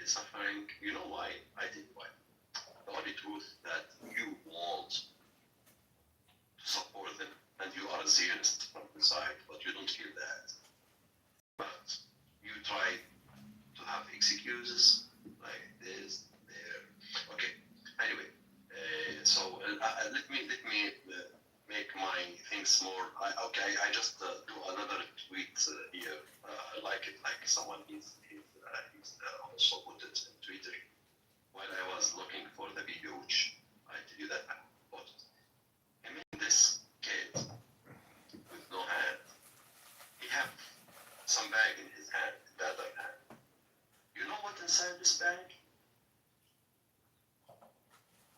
This is best meat from his family. He collected from the ground and he put that bag and he have his family in his hands. And definitely I'm not talking with the serious now, I'm talking for the people who love to see that. And usually in the war, even the baddest war, there are some morals. Some morals. Like don't kill kids, don't kill women. There are some morals. Civilians, no need for killing civilians. What we are seeing today is not. There will be a payback, brother. There will be a payback, don't worry. No, I'm not worried. Believe me, I'm not worried. Yeah, there will be a payback. Soon. I'm not worried about that. I'm not worried. These blood will never go. We're not gonna forget and we're not gonna forgive. Yeah, okay. And one time we need to talk also, Amir, what about Gaza before 7 October? What was that situation there? What about the jail? What about people cannot work? What about 85% of the people cannot work, cannot exist, cannot go anywhere? What about, like, they are surrounded by cage, they are not allowed to go out of Gaza, which is a small city, and imagine that you are born by mistake in Gaza. You are not born in US, or you are not born wherever you are. Only the destiny, the only difference between you and them, that their destiny to be born there, and you are born somewhere else. This is the only thing different between you and them. But because they born there, they cannot survive, they cannot live, they cannot do anything. They are just born to die. Imagine that when you're born, you have this image in your eyes. I'm born to die. Why? Because there are devils decide I must to die. That's it. Nothing different. Imagine that, I don't know, imagine that you are there and you have your son and you must to provide a milk for your son or your baby there and you have nothing to do, you have no food for you or for him and you see him die day after day. I don't know, I'm trying to be like a human being by talk. Like I know this cannot work with devils. And a lot of people will say, oh, Hamas made that to them. No, not Hamas made that. And the occupation, the Zionists made that. Hamas exists because the occupation exists. And believe me,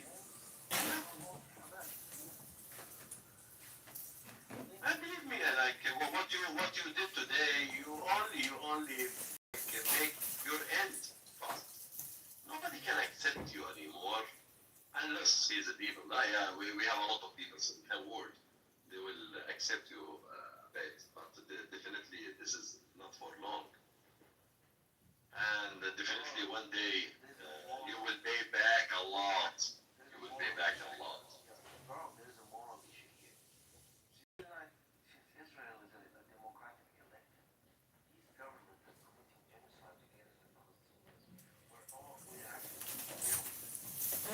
the fact that they were elected or powered by the Jews.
that things to bear in mind. You've got councils, you've got towns, you've got electoral college in Israel, or people, democratic. The people there not actually came through power to coup or dictatorship. This is exactly tells you the moral values of these people.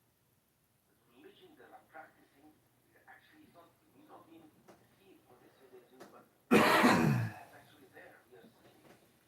But don't tell us, no, Russia. What do you mean? I'm not painting. I don't do painting at all. I see the election results. Always going through a genocide to power. Terrorists violence into power. By who? By the people. So who's responsible to this? Excuse me. There's no excuse. What happened to Palestinians died? There's no excuse. But we're not gonna forget it. We're not gonna forgive.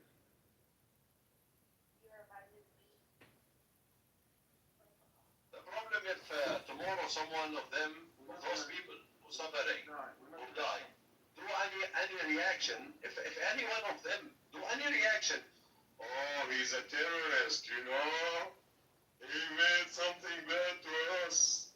No, kill him silently. You have to be silent while you kill him. Yeah, Immediately there are reaction. they're actually practicing their religion. They're practicing their belief. That's again, I'm telling you, these people are not there. They're chosen by them. They're chosen, selected. Netanyahu won the election just like the Nazis did when they put the the Nazis were elected. When your people are evil, that's what you see from them. Right? This is the thing. The people are really causing this problem are the people themselves. This is the thing. I was saying that no, this is Netanyahu's and his government. But why? I'm serious. I believe the only Jew who's not responsible is the Jew who's not living in Palestine. Who left Palestine, live away, and not responsible for the genocide that's happening right now. If you're in Palestine, electing someone like Netanyahu, someone like Smotrich, right? Sorry. I tell you something. I tell you something nice also. Okay, first, Amir, I already give you the link. Please, if you can share it, it's gonna be nice for you. Amir, are you here? Yeah, sure. Where? You can put it in the chat, brother. Put it in the topic. I try, but I don't know why. Yeah, it's there. I see it in the chat. Okay. Sorry, maybe I should. Okay. So this is very nice because this is presenting us, and this is for our enemy, who's okay. This is who we are. If you cut our hands and our legs, we will keep playing. We will keep presenting our humanity. We will not stop to be human. So do whatever you want, stand with whatever you like. We will stay and keep standing with the human rights, with the people rights to be surviving and to presenting himself. This is a kid, maybe he's 8, 9 years old, but he play without hands, without legs. Amazing. Amazing. This person his only mistake that he born in this life in Gaza. This is his problem. He didn't do any mistake. Unless you can tell him, oh, he's a Hamas, you know. I don't know. They can say that. He's the reason of, I don't know. Anyway, they can, always demons have their excuses. But anyway, let's back how for what you was mentioning before. Actually, what they are doing now, because those people only act and they put everyone in reaction list, so you cannot do any action against them. They do the action and you are only reaction. They make the whole world as a reaction position.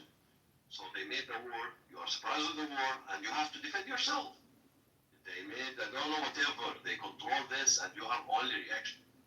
The only action happened to them wasn't calculated. Similar talk. So they become crazy. How that happened to us? They act like a human. They defend themselves, you know. So all what they are doing now, just to try back the image of we are a power, you know. We gonna skirt you again. This shit. Because what's happening is unbelievable.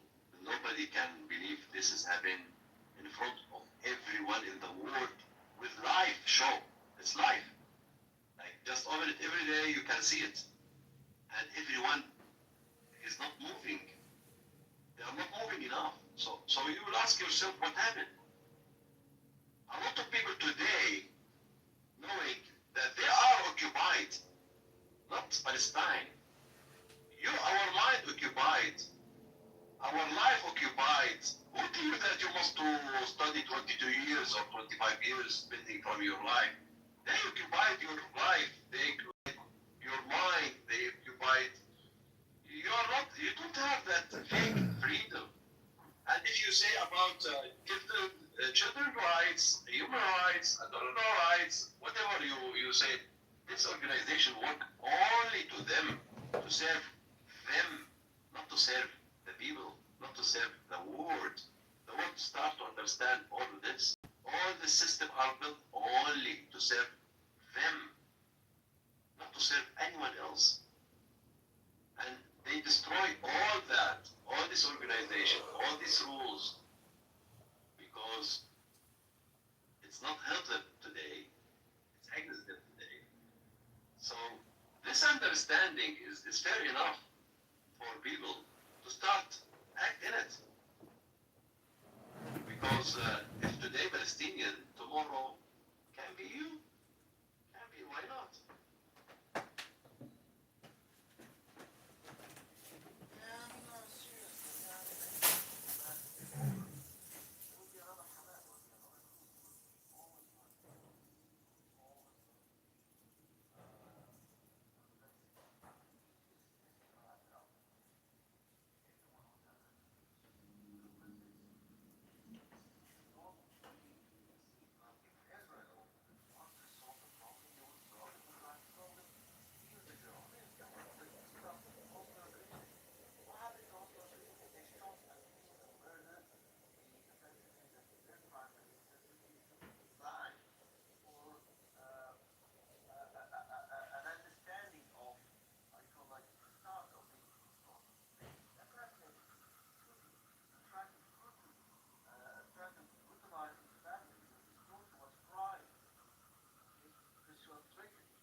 speak.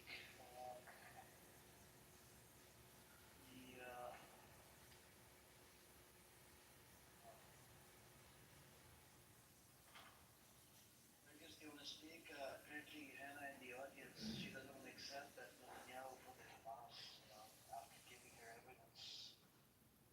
By default, it makes Netanyahu a terrorist. I mean, this is mentioned in the Times. Israeli sources, not my source. But it's pretty problematic, when you keep denying the facts. Literally, I provided you with the data. Literally says Netanyahu funded Hamas. Ehud Barak says it. But, apparently people just fucking deny the facts. First, you create it was propped up by Netanyahu. Netanyahu funded Hamas to keep the divide. And now it's giving, weapons to ISIS, Abu Shabaab. It's mentioned in Times of Israel as well. How do you deny that? You can't deny it. This is all factual, And this is what I don't understand. It's like living in denial. Like you're provided facts and data. I don't know how the Zionists think that. You're supposed to be able to agree to it because you have evidence that shows yes. But you want to keep denying the facts. I just don't get it. I just don't understand.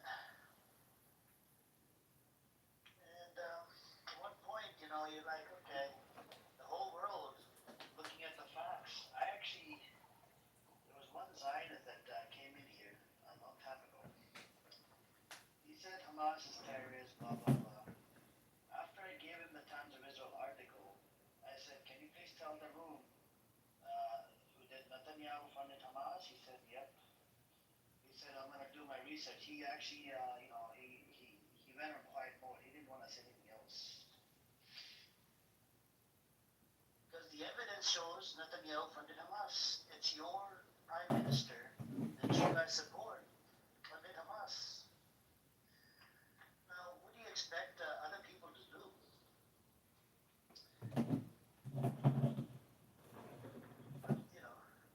That's where we're at.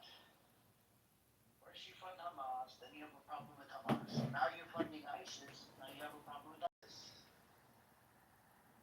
It's not the world's problem. It's not even America's problem. First I just don't get it, man.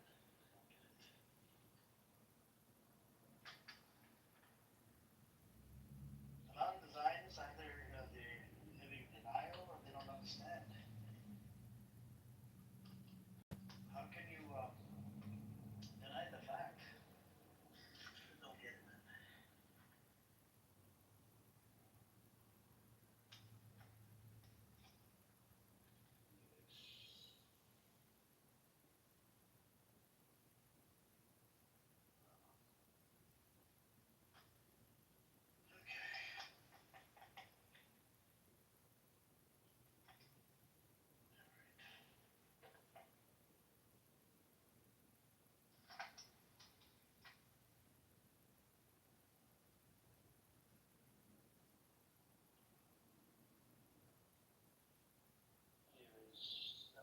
That's what it is. I just can't believe it. Provide data, and you still don't accept the data. Just it's like a fucking disease.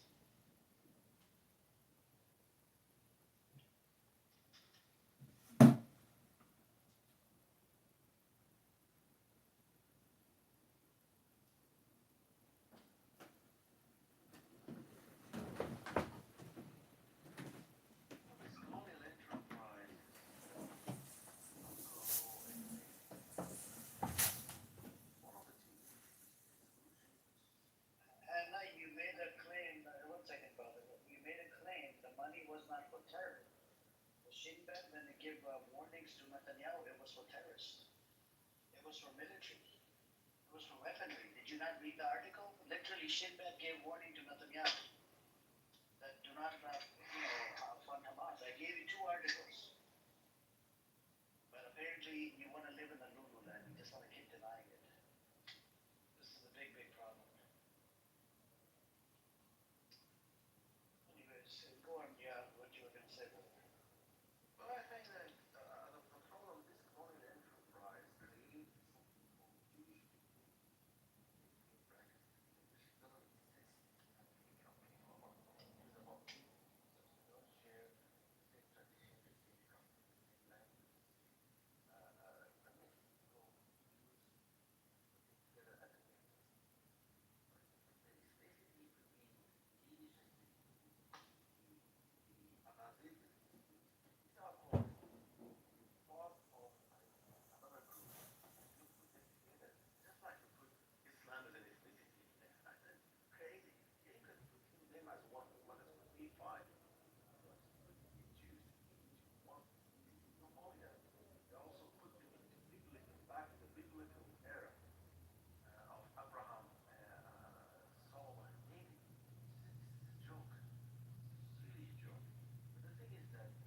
he Israeli?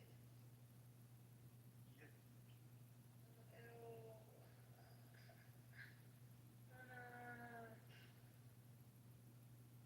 Gonna get a life. Get a life. You're from fucking Poland now. You You little wanna dirty. live? You You little wanna dirty. coexist? Wanna coexist with Hannah?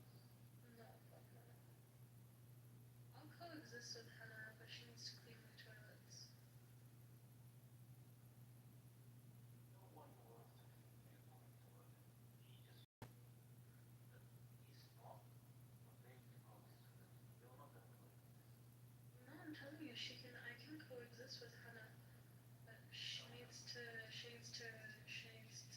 clean my toilets, and she needs to, clean my sinks and do my dishes for me, and she needs to, drive me around everywhere. Even now, like, I wouldn't even give her the privilege of driving me around everywhere. She needs to take my trash out, I'll coexist with her, I have no Where's problem. Abu Layla? Isn't he in the audience? Like, isn't he on the panel? I don't know, is he? He is. Oh, you're very quick to recognize it. Even with a different name. Yeah. It's not just the name has changed, not the privilege. Anyways,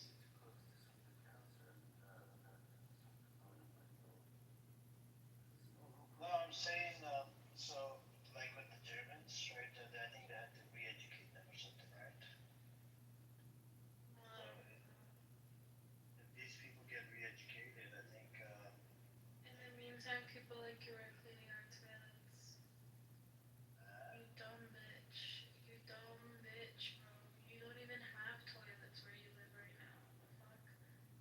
Shut up. Connor, do you wash your bag when you go to the toilet?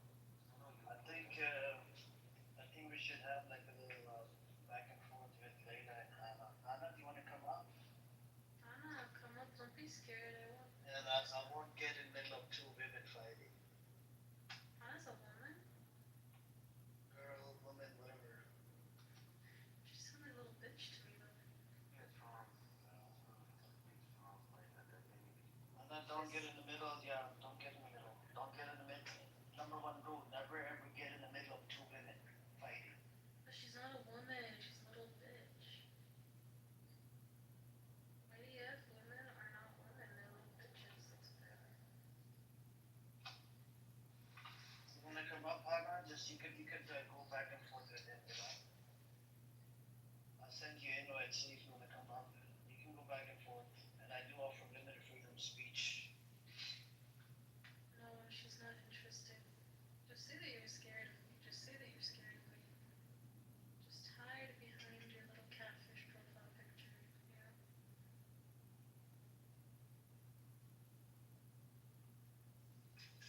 You know for the fact that I eat you up in an argument. What'd you say? She knows for a fact that I beat her up in an argument.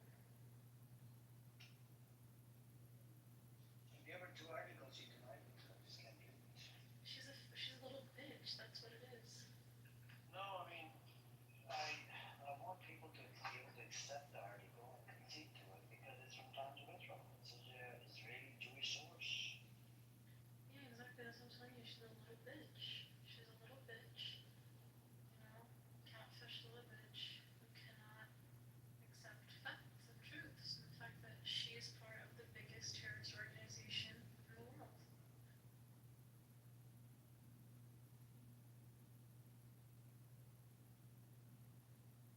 Stupid girl.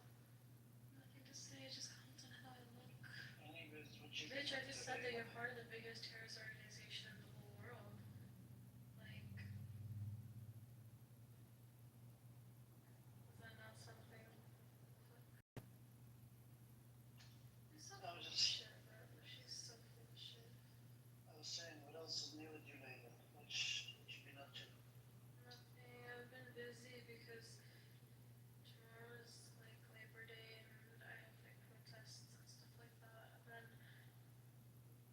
also like part of the SJP board now, so I have like stuff to do for that.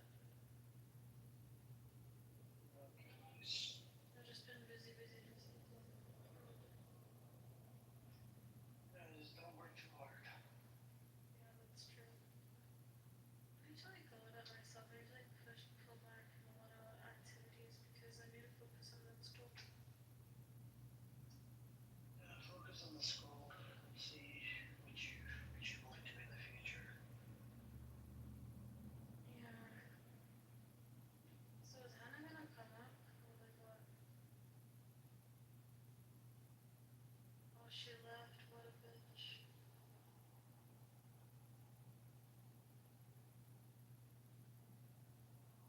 I did send her anyways, but She's a bitch, bro. She's not gonna come up. How's she ever come up on here? she used to. She came here like twice. A bitch, bro. She hangs out with Shuki Dots. Yo. Yeah, that's right, Shuki.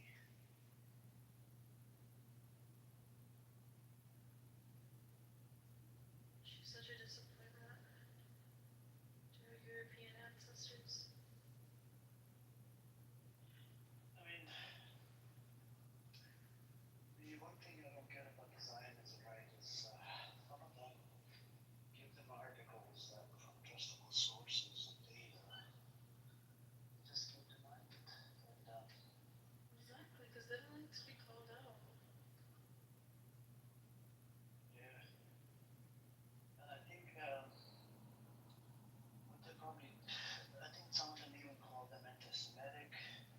These sources are anti-Semitic and anti-this and anti-that.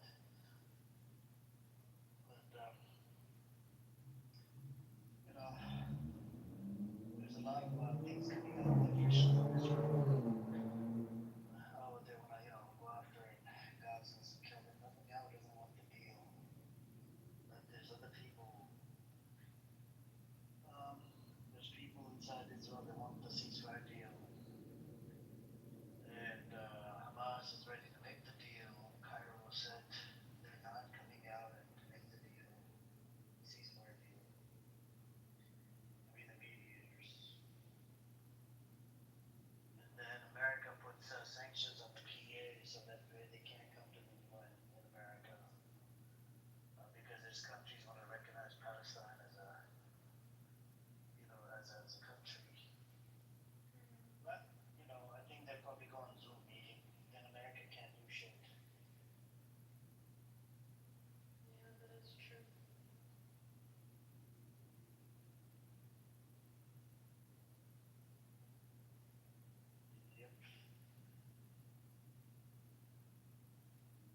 listen to J.D. Vance. I'm gonna ask you to play the clip. J.D. Vance. It's interesting that we have a testimony from J.D. Vance. You know.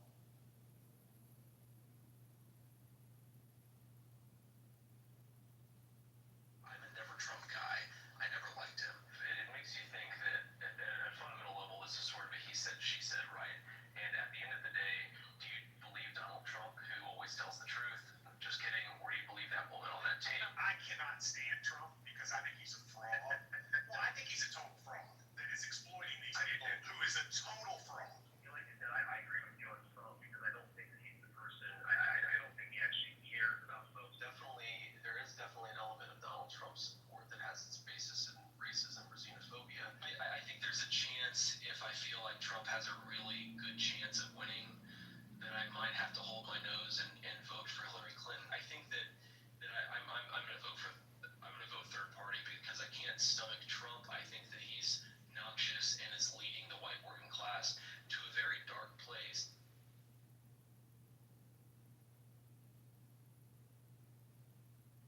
You guys heard it. You know, this was before he became the president, right? And a lot of people, I mean, the people that he hired, they did not like. Yeah, they, you know, they. I mean, a lot of these people did not like Trump, rather, and Trump became, you know, but then there was about, what was it, 2 or 3 attempts on his life.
fought so hard, and while they're booty clapping for it, they'd be like, yeah, every single soul in Gaza is a terrorist. It's a criminal, it's terrorist, blah blah blah. And then they tend to believe in fucking collective punishment. That's the crazy part. Like, how do you believe in collective punishment? It's a lot of them. There's like psychopath that support Ben-Gvir's motivation and whatnot. There's got to be a line where you can draw it. Like this is the limit. That's it. I can't support this Israel anymore. It has become something else. I thought it was a religious place, but it cannot be a religious place and do killing of innocent people. Even the Israeli organizations like B'Tselem, you have the Physicians for Human Rights out of Israel. They came out and they said it's a genocide. Those days are gone, where people were still thinking about it, and it's only one side that's the one that just butcher and slaughter people. And that 7th of October narrative just went down the toilet. And we have statements out of Israeli officials. They're saying it's not about the hostages. The hostage is not the priority. Smotrich, Ben-Gvir, Netanyahu, a whole bunch of other psychopaths like Amichia Eliyahu, that's a heritage minister, and a whole bunch of other psychopaths as well. And, oh yeah, if you guys watched the Settler documentary, Daniela Weiss, she's the leader of the settlers and whatnot in the West Bank. She was asked, does Netanyahu agree with you? She goes, yep, I have a direct connection to Netanyahu. So Netanyahu is pretty much part of this settlers and whatnot, what goes on in the West Bank. West Bank is literally an example of fucking apartheid. Two sets of laws for two groups of people. It's very disturbing. Some of the people, they actually support the settlers. And some people, they call themselves leftists, they don't support the settlers. But, it is very disturbing when you support, even if you don't support it, but when it comes down to fighting against Hamas or AK babies or kids or women, children, whatever, they all stand against it. They all side with Netanyahu. Yes, go on, kill as many as you want. Recent report came out. They're killing about 83 to 1. Right? It means that out of the 60,000 people, only 8,900 of them they're Hamas. This is according to IDF. And then the rest of them are fucking civilians. It doesn't make sense to me. It's just fucking bullshit. This data is just some bullshit. Hey, what's up, Vietnam, Palestine, or anybody knows? If you guys want to come up, just come on up. I actually turned off the hand raising. You can just unmute and come on up. Assalamu alaikum, brother. Wa alaikum salam. Let's go to Palestine. Alhamdulillah, Rabbil Alameen, brother. How are you? Inshallah, good. I'm doing good. What you been up to? Nothing much, brother. Just here. I'm just here. Still going worse and worse. The situation here in the West Bank. But yeah, in Gaza, of course, the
not sure how valid that is, or like if the news is true. That they are also thinking of annexing the West Bank, the whole of the West Bank. Before I believe it's in this month, the meeting, the United Nations meeting. Since the countries that said that they were going to recognize Palestine as a state, they were going to recognize it this month, I believe. So they said they were thinking about annexing the West Bank before then, so they wouldn't have a chance to do that, or something like that. I don't know how true that is, but I can see it happen. They have presence here. The army has been, the activity of the army here has been increasing. The other day, actually, a couple of days ago, the army was in the place that I live in the place of my residence, not in my house, but in the immediate general vicinity. So I do believe that that is going to, like, I wouldn't be shocked basically if it did happen, if it ended up happening.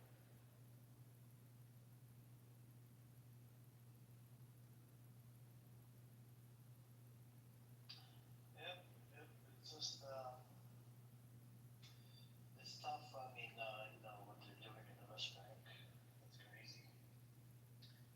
And even in relation to these fucking checkpoints, but if they were to annex it, completely annex it, then they would have to give you guys citizenship, right? But would they give you the citizenship? No, no, not that.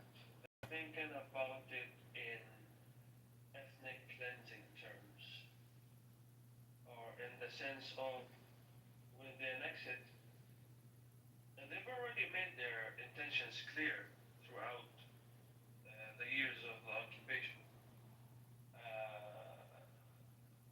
They're going to kick us out. And a lot of they call them brochures, pamphlets, have been dropped here and everywhere in Palestine, especially in the West Bank, since we're talking about the West Bank. A lot of pamphlets have been dropped calling for for us to immigrate, or they will force us to, in their own words. So yeah, they're not gonna include us in their so-called state. They are going to kick us out and then take the land that we had after we leave and take it for their own. And they're already in the process of doing that even before they supposedly kick us out. In fact, a new settlement is either in the process, I believe, either in the process of being created or has been already created nearby the place that I live, in the area that I live. So yeah.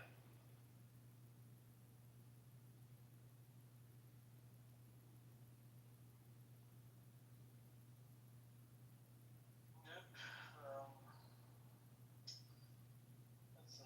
That's the sick part. Hey, what's up, Eli? Hey Amir, hi everybody. Everybody's doing good.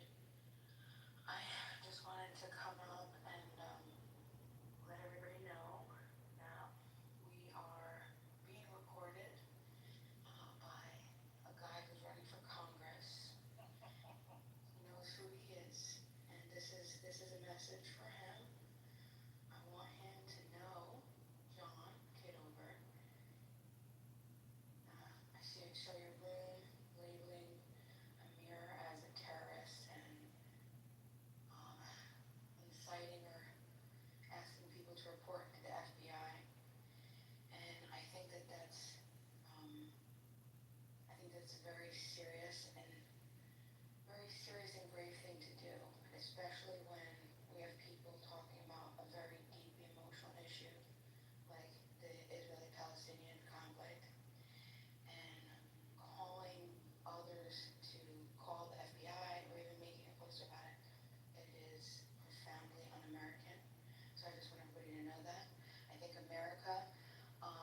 makes a lot of mistakes, but it does pride itself in freedom of speech and dissent and democratic discourse. And when you are equating political and or moral criticism with terrorism, and then weaponizing law enforcement, Big Daddy Gov, you're undermining the very constitutional values that created this country, right? In public debate, you're fostering fear rather than open dialogue, open Socratic dialogue. And I think that this type of it just absolutely horrible behavior. It suppresses legitimate discourse, and it disrespects all of the very important principles of liberty and justice for everybody that define us as a nation. And as a potential public figure, you have a responsibility to uphold these democratic ideals, not to trample on them. I think you're pathetic for doing that.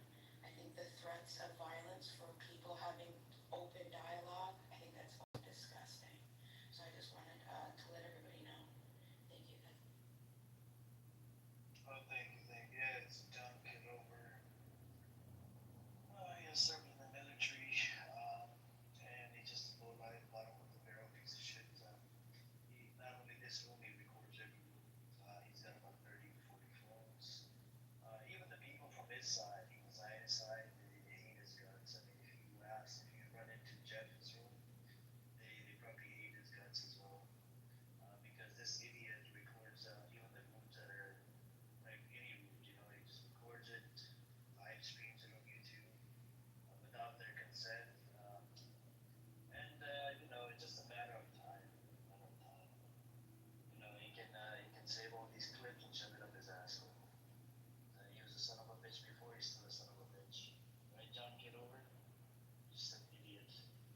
Never gonna change. And anyways, yep. BMI, you still debating the Zionists and before? Oh yeah, of course, naturally. I'm never gonna give it up. Justice is justice. No, I've been doing a lot of research. I have some. I'm gearing up for a second. Well, I want to be careful what I say because jokes can be taken out of context. So unfortunately, we can't even joke. But no, on a serious note, yeah, I've been doing a lot of research. So I'm excited to open up and host, some good discussion. We'll bring it in here. I don't think that generally the people in here really need what I have to say, but I'm excited. I was able to get in contact with some people that I really, really value intellectually that are high up in my, I don't know, just my own personal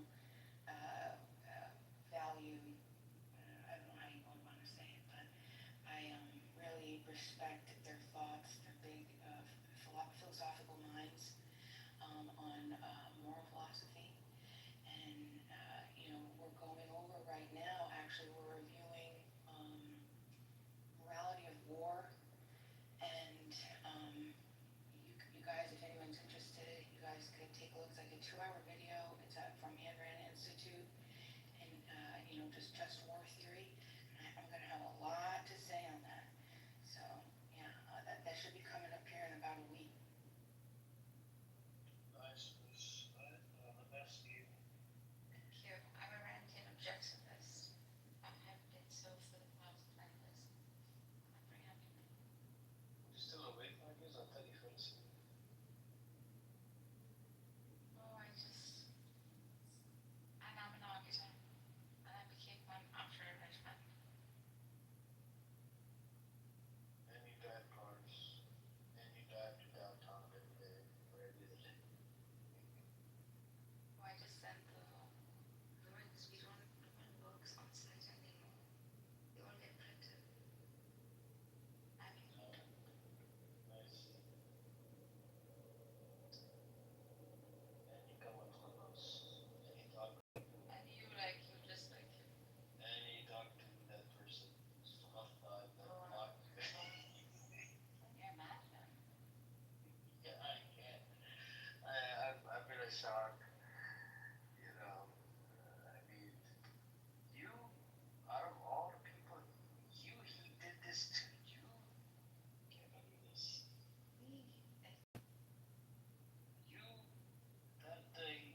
once maybe Scotty or Ted would like get in and leave and I get blocked from.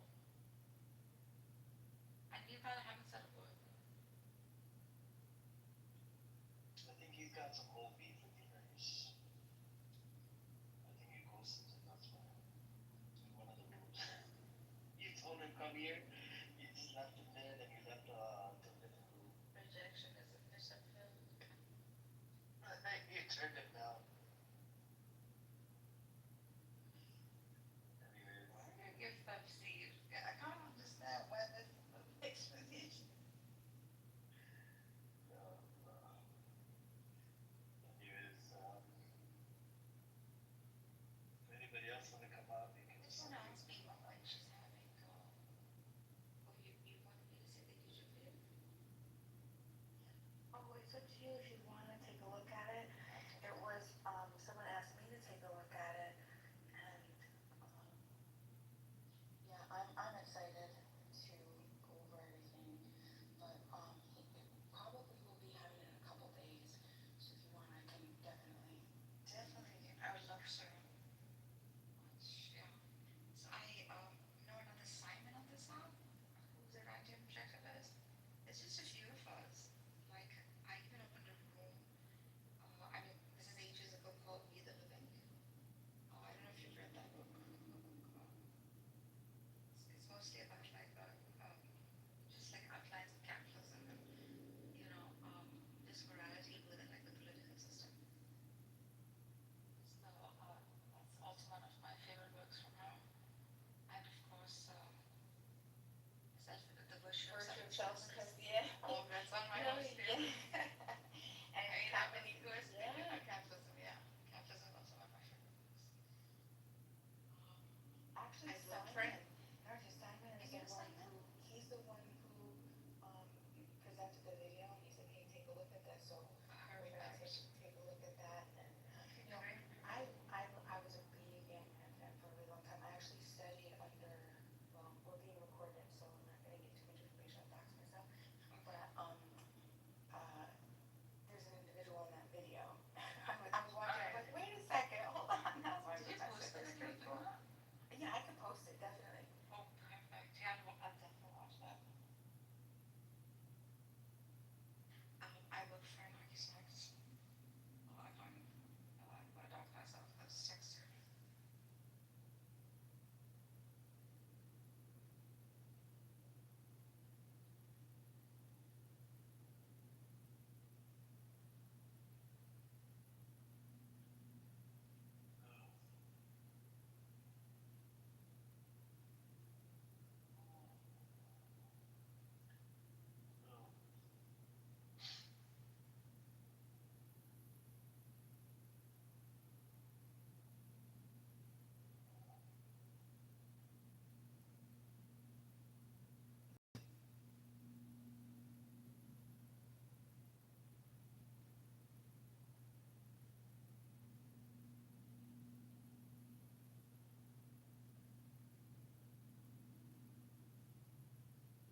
this right. All the other countries, no, hell no.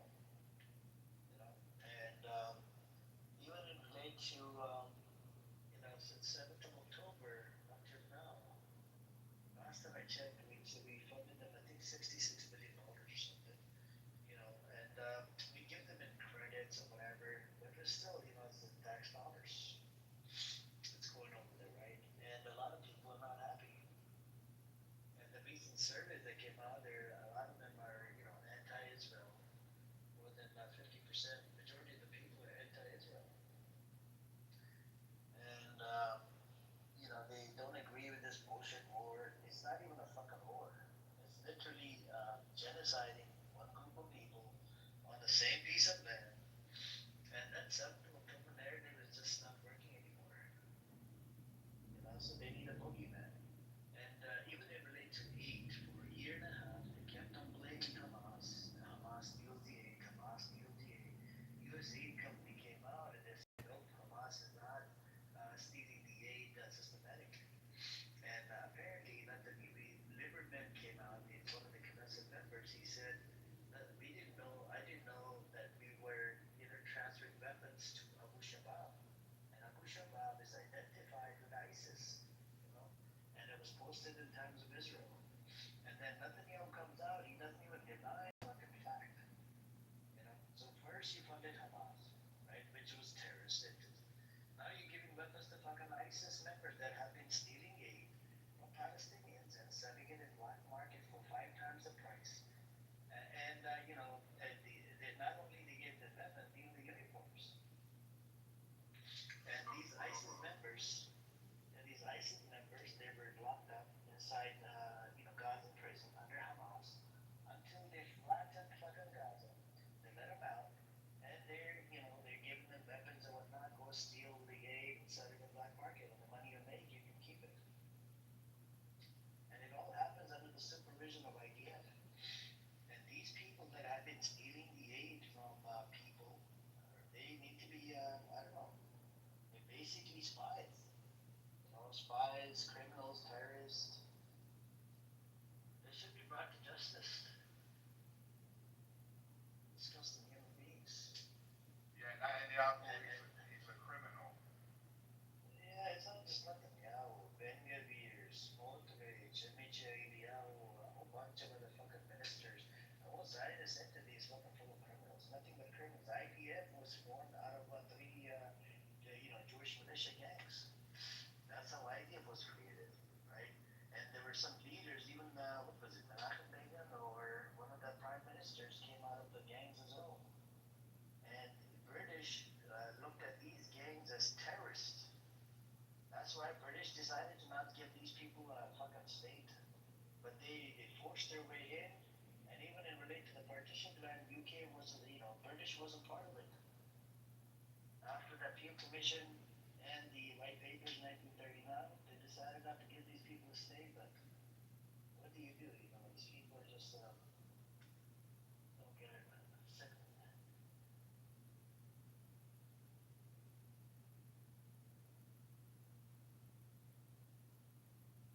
But anyways, what you been up to, Whiskey? You good? Yeah, man, just chilling, working, bro. After that, getting through the day, trying to stay out the heat, trying to do the right thing, day by day, man.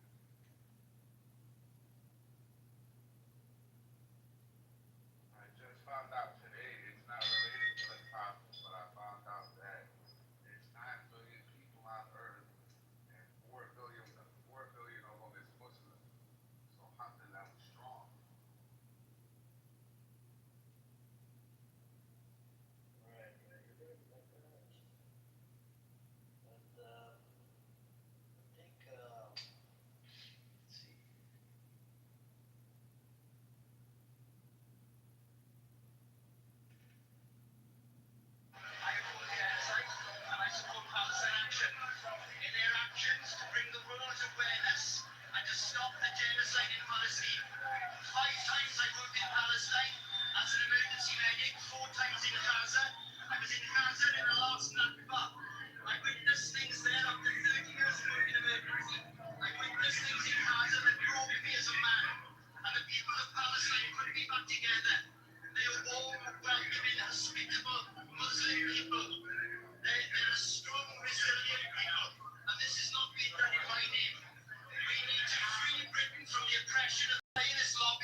please listen to the doctors. These are professionals. And they're not even from Gaza. They're from other parts of the world. Like this brother was from the UK. There's doctors from America that went over there. There's doctors from all over the place. Listen to the fucking doctors. Nope. America is just going to be America. And this government, the hypocrisy of democracy that we have in America is very disgusting and disturbing. The democracy is built over dead bodies of people in the Middle East and people in Africa and a whole bunch of other countries. The same thing in Sudan. Look at what they're doing, these fuckers. American government giving weapons to the UAE. UAE is giving weapons to fucking Sudan. And Sudan, in the hands of militia, that has killed over, more than 200,000 people in Sudan. It's sickening. And Israel has given. Go ahead. What do you say? And Israel has given weapons to RSF as well, and that has a militia in Sudan. And these militias are so psychopath. They're literally raping women, taking their kids as hostage, and they're doing a whole bunch of crazy shit. And UAE wants to use that Red Sea. Plus, they have interest for the gold because apparently after 9/11 they put sanctions on Sudan, so they can't even export their gold.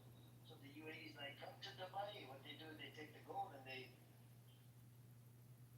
melt it down and then turn it into UAE gold. Freaking stolen from, African countries. Yeah, that been going on.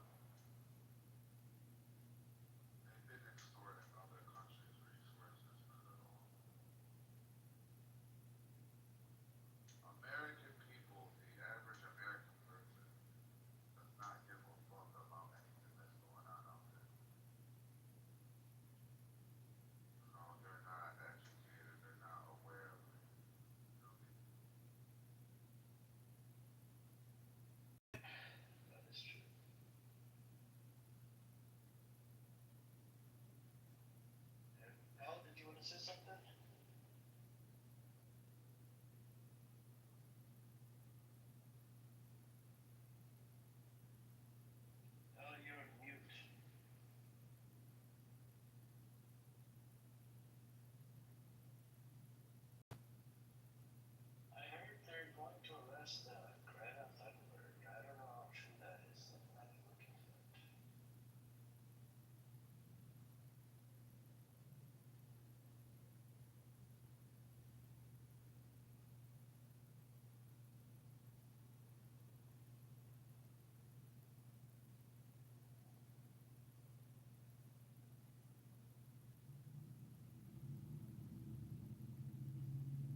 2016, JD Vance said anybody that voted for Trump is an idiot.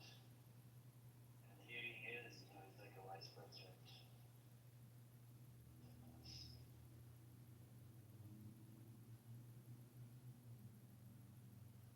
Alright, and you guys want to know something stupid and crazy? The IDF, right? The hang that doll in Palestinian girl's bedroom. That's that disgusting society that that's Israeli society is disgusting spot.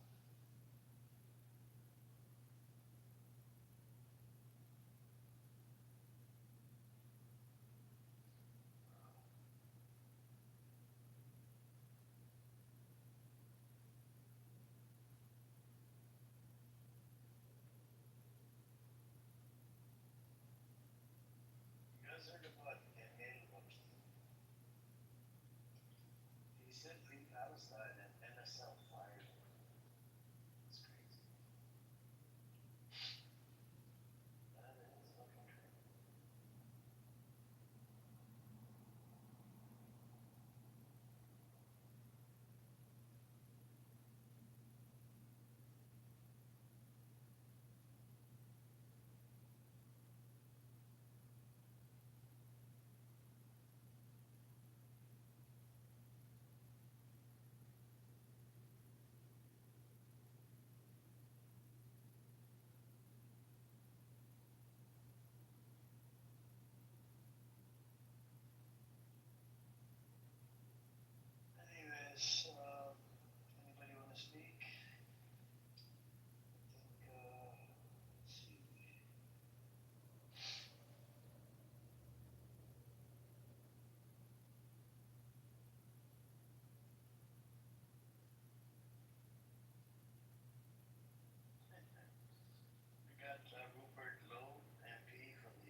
still brings me to my question though. What? All right. So maybe I'm misunderstanding your definition of dry snitching. What do you think dry snitching is? When you're involved in gang arena. So, like for instance, the interrogation video, right? Let's use that as them. Doug mentioned Rick Ross.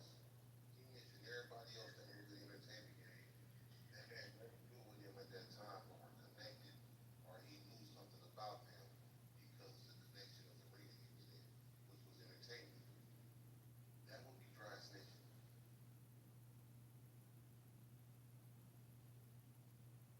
If you're not involved, that's not considered dry snitching.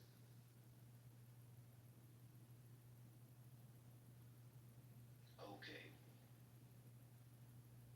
So again, that brings me to the question of where do we draw that line? Let's say you're involved and you know, like with the neighbor. Let's say this is a wild example. Hey, But let's say you make hey, I think let's view the video. What you say was because we all watched the interrogation video, right? So let's just use this video, right? All right. So in the video, the cop asked Doug. She said, "What about Rick Ross in Chicago and the beef they had with him?" And he said, "Oh no, he popped the Molly." No, they asked him about. They asked him about no, not Rick Ross. They asked him about a beef with somebody else, and he threw Rick Ross and said, oh no, they did say about Rick Ross. They said, what about the beef with Rick Ross in Chicago? He said, well, he threw a Molly. He talked about putting a Molly in a drink, and she didn't know it, taking her home, and she didn't know it. Oh, brother, that was two different situations. The Molly with her drink, that was a song he had with 2 Chainz. That came years later after the beef with Chicago. The beef with Chicago was with him doing a song called The Biggest Boss. And Chicago wanted him to pay because there's a gang in Chicago. The gang street stop was called Brothers of the Struggle. They said, since you're saying you're Brothers of the Struggle, you're a boss, you got to pay us for using our likeness. And that was right around the time he did that song saying he thought he was there over at Big Beach. Chicago had a problem with that. That's what the police asked him about. But in return, he was bitching the stuff with 2 Chainz, a whole other situation about putting a Molly in a girl's drink in a song. That ain't have nothing to do with that, but if it did, you're trying to put this man in a rape situation, rape allegations from the low to divert the attention away from you. That's dry snitching. Brothers only going to tell when the benefits. So we need to draw the line and say, like, look, snitching, 9 times out of 10 when it comes in, it benefits somebody. That's the only reason why they're doing it.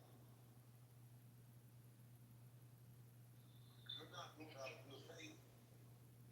yeah, but so-called snitching ain't exactly doing anything self-service anyway. You trying to have some benefit for yourself. You're not really trying to necessarily help the person you're supposedly snitching on. No, it's the benefit you get. Three get you free. Three set you free. So that's right. Benefit yourself. See, this is why though these street rules is confusing though because there's still no set boundary like the difference. It's boundaries. Listen, if you're a civilian and you're not involved with no street behavior, no gangs, no illegal activities, which is the underworld, then that doesn't apply to you. You're just a civilian. But if you're involved in the underworld, in speakeasies, gambling joints, selling, hustling, gang banging, prostitution, anything that's illegal, right? Anything that's illegal, and you step out and say something to somebody else, to the police about somebody else's crime, if you tell on somebody that you're doing crime with, or on somebody else, and you're jammed in a situation, that's snitching. That's when it becomes snitching. I believe that snitching only applies to people that's involved in street theater. But if you're not partaking in street theater, then it doesn't apply to you. Right, but even then, you still got different street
something that's not loyal to you. Let's start there. Yeah, that's why he said, y'all expected me to go to prison. He said something like, I'm not going to jail for them. And he described the stuff that they did, and it makes sense to me. I'm not going to just keep my mouth shut and do a bid like a G for niggas who's grimy to me. That makes no sense. Nah, that's retardation, bro. So what is people signing up for?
like getting what the facts are. It's people like you who are a rat and who are a snitch. Because you are a rat and you are a snitch. This is the way you would do things. But any man, nigga, I did 15 years in prison, nigga, and I have many co-defendants. I ain't never tell on any. You know why? Because I lived this underworld shit for real. You don't help those fucking police, and you don't help the motherfucking prosecutors in no circumstances. It doesn't matter what it is. Because you see, he's not even logical enough. He states something, but he's not even smart enough to realize that what he's stating, if anyone goes in a car with their mans, their brother, I'm kidding, their mother, knowing that they have something illegal on them, if they have an illegal firearm on them, and you know that, and the police stop you, niggas don't tell the police whose gun it belongs to. That gets settled in court. That gets settled in court. That don't get settled in the fucking back room with a detective. See, a coward like you would do that because that's the kind of nature you are. You scared to hold accountability for something that you doing. So you want to put another nigga in. You a rat. You a rat. That's what makes you a rat. That's what makes you a rat. You are a rat when you do that. You're a rat. Yeah, you knew it was his burner when you got in the car too. Coward. Calm it down for a minute. Calm it down. Wait, hold on. So, wait, my fault. SB, hold on, SB, hold up, just for a second. I just got one more. Real quick, just hold on to it. Hold on to it. We gonna get to you, bro. I'm just saying. Bruh, just hold on a second. Just let everyone speak. We gonna get right to you. I understand everybody's passionate about this situation.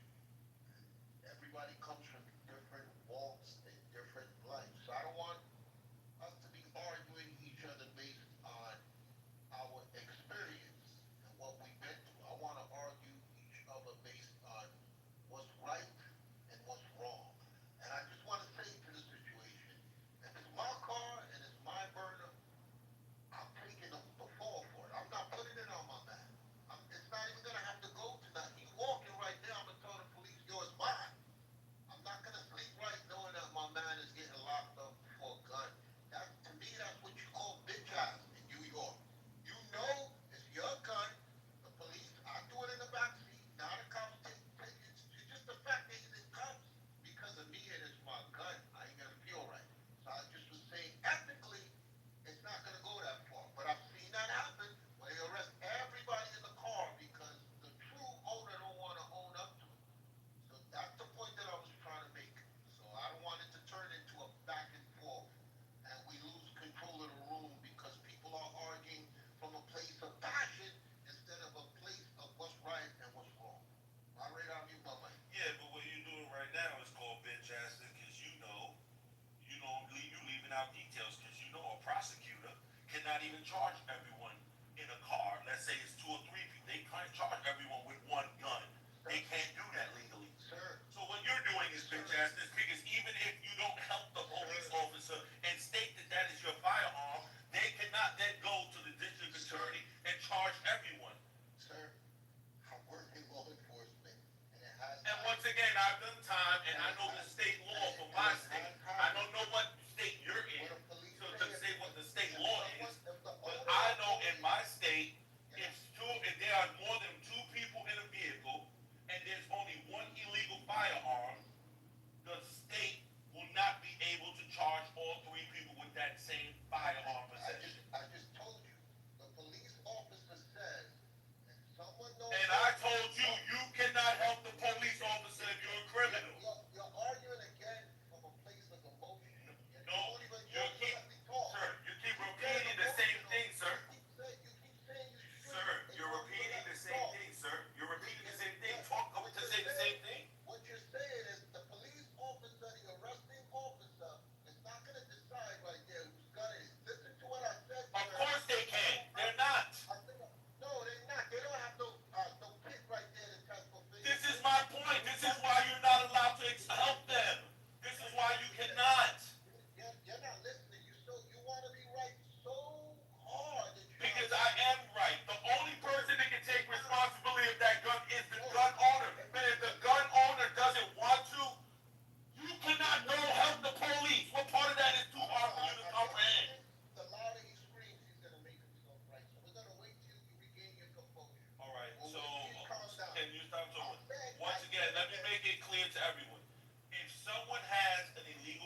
but A1 is actually wrong because once again he's trying to because he's trying to equate civilians with criminals. But sometimes we gotta agree to disagree. He's not wrong and you're not wrong. Brother. Once again, why don't you listen for a second? You are absolutely wrong about his assessment. He is literally trying to equate someone who lives a structured, regular life, hardworking, with someone who does not. They don't have the same guidelines and rules and regulations on how they're living their lives. So you, as someone who's working hard every day for your family, like you said, if you, I don't care if the guy was 5 miles away from you to sell the heroin. If you guys should drive by there every day to go to work and you see him and you want to help law enforcement on getting him off the streets, you can do that. There's nothing wrong with that.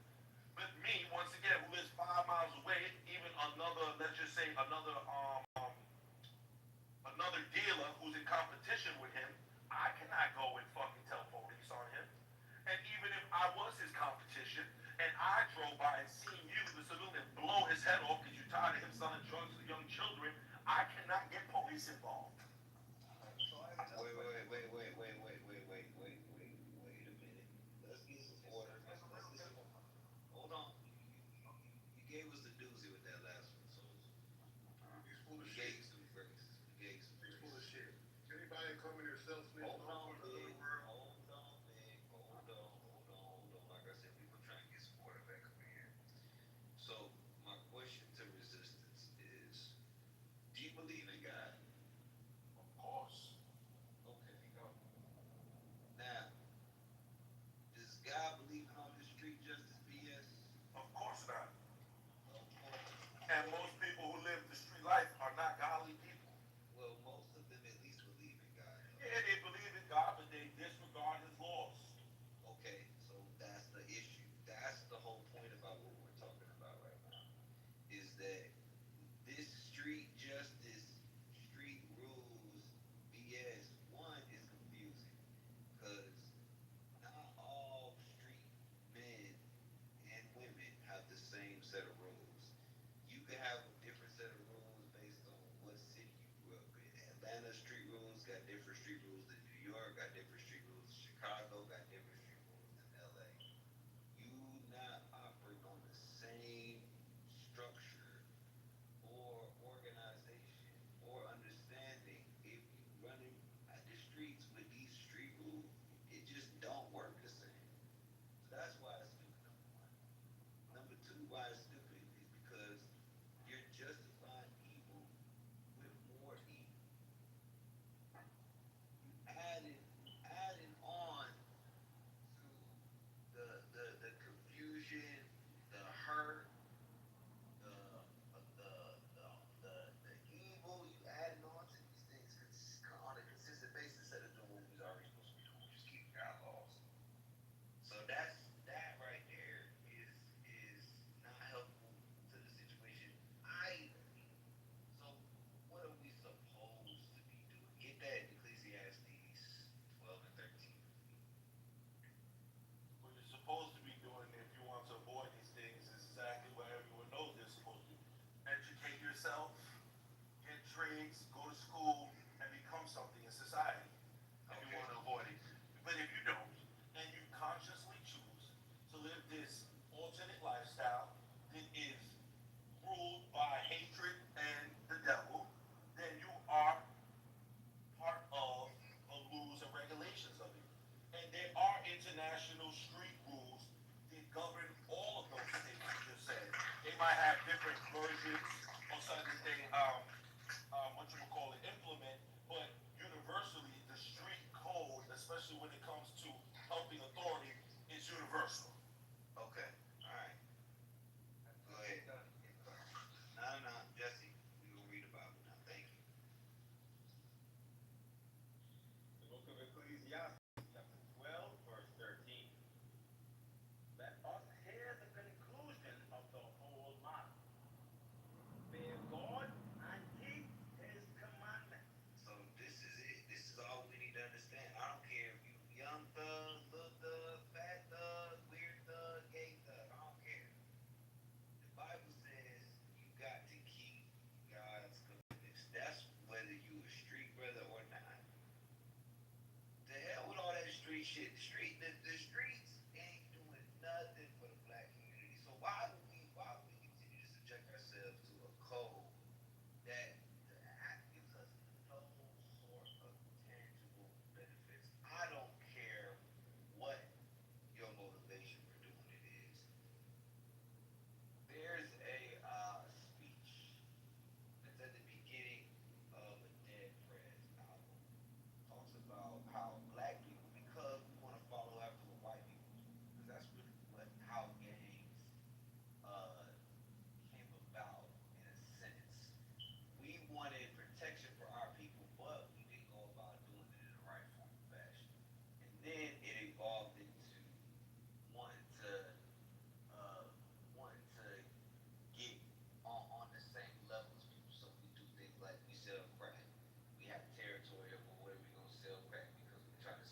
You know, man, you don't know me from shit. You don't. Yes, I do. You're not from the street. You ain't no criminal. You ain't no criminal, man.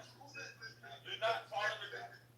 Who cares? You're not a criminal, brother. Sorry. Who cares? Go fix your porch. You the goofy that got caught. You the goofy that got caught. Every criminal gets caught when you. No, every criminal don't get caught. Alright, we're gonna move on to the audience. Thank you very much. You've heard enough of these two today. Yeah, hold on, Kevin. What we talking about is not a moral good. Resistance don't like to hear, because maybe street niggas got their ears plugged up. I don't know. But what we talking about is that they believe that there is some sort of good in terms of how they can accomplish whatever it is that they're seeking to accomplish.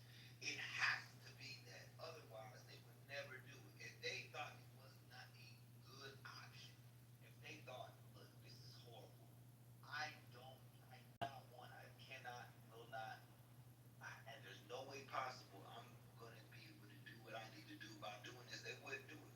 But because there is something that comes from it, they do it. That's the good I'm talking about. Not morally good. Anybody with a brain will have a brain. Okay? They know that it's no good. They know that it's no good do what they do. We're talking about on a moral standard. What the discussion is Young Thug snitching a bad thing? And the answer is absolutely not. We need more snitches. We need more rats. Okay? Why? Because brothers need to know that there's consequences for their actions. Brothers need to know that there's consequences for the BS that they do. As a matter of fact, get that in Galatians chapter 6 and verse 7. Get that in Galatians 6 and 7. Yeah, Breezy. Breezy, we need more rats. Yes, sir. We need more. Thus saith the Lord. The book of Galatians chapter 6 verse 7. Be not deceived. God is not. For whatsoever a man soweth, that shall he also reap. Yeah. Hey, so whatever you sow is what you're gonna reap. Whatever you decide to do, you're always gonna get it back to you in spades from the Most High. So, and that's why I said what I said earlier. God, God does not deal with these false. He does not deal with these false understandings. It's confusion and it's evil. That's why we can't be wrapped up in this stuff. This street stuff is from the bird, man. God. Wow. More snitches. More snitches on the way. And rats. Praise the Lord. Reese, if you want to talk about it, I'm right here. Alright. We're gonna say goodnight to Big Thief. He gotta go in timeout for a little bit.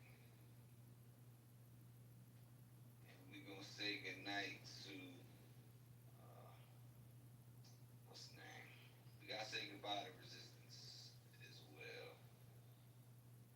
We gotta say goodbye to Resistance. Oh, he up out of here. I got something to say, man. Hold on. Carl Hicks said he produced that album for Dead Prez. Oh, I said he produced the album.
say something?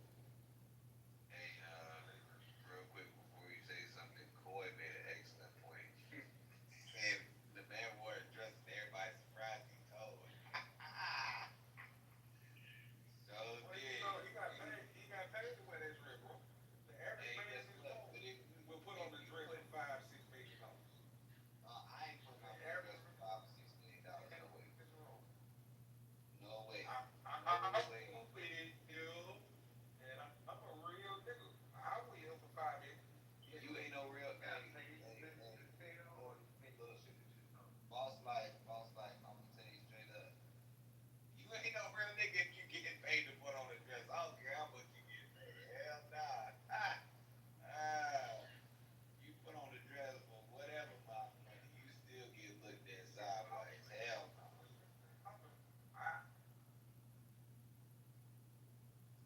Man talking about you unfortunate just for that. You gotta go to the hospital just for that. My man said he go put on a dress for $5 million. Hey, who else on stage? Who else on stage putting on a dress for $5 million? Who gonna do it? I'd rather do cereal for a year. Yeah, I don't know what niggas talking about. Alright. Okay. Answer to that. Man, I got one answer to that. A real man would. A real nigga would, but a real Israelite wouldn't. I would say. What? Bro, fuck all that dress. A real nigga would put on a dress, but a real Israelite wouldn't. Nigga would. That's a fact. I see what you're saying now. Hey, I don't think any man should, no matter who, what, when. If they're male, they should be putting on no women's things. Yeah, hey, I think I just got a little bit of. I think I just. Hold on. I think I just got a little bit of street cred. Somebody named North Jers just added me. I think that just upped my street cred. North Jers is in the building. Okay. All praises. Right. Anyway, who has something to say? SB, was that you first? Yeah, I've been trying to ask her. So since Young Thug never ratted or snitched, but he was telling information that was already known, and he was still cooperating with law enforcement. What is he? He's just like an informant. Like, there's a difference between a snitch and a rat. Is he just an informant? That was just a little confusing to me. Bruh, this whole thing is confusing to me. I'm telling you, yes. It's made up rules. Hey, I'm gonna tell y'all what it reminds me of. Okay, there was this show back in the day called Whose Line Is It Anyway? All right, it was a show with a bunch of comedians. Wayne Brady was on there, and at the beginning of the show, for every single show, Drew Carey used to get on there and say, "Welcome to Whose Line Is It Anyway?" Where the points are made up. No, where the rules are made up and the points don't matter. This is exactly what their street stuff reminds me of. It's exactly the same thing. It is 100% the same thing. It's all made up, and at the end of the day, it really don't matter because everybody either go to jail or die. That's the only outcome of these things. Jail or death. Like I said, nobody retires from that. Nobody retires. I wanna live a long, happy, drama-free, confusion-free life. That's why I keep the commandments on praises. But that street stuff, what? Makes no sense. Makes no sense whatsoever. That's why I asked the question I asked earlier. If somebody's already serving a double life sentence and you put another charge on them, it could be fake, it could be real, it don't matter. Is somebody gonna be mad about that? For sure. Well, why? 100%. Why? It doesn't matter because you can look. Listen, I understand that you think a double sentence, a double life sentence, you're never coming home. I know it sounds crazy, but you have 3 appeals. Like that's what I ain't go from. I'm not gonna say. I'm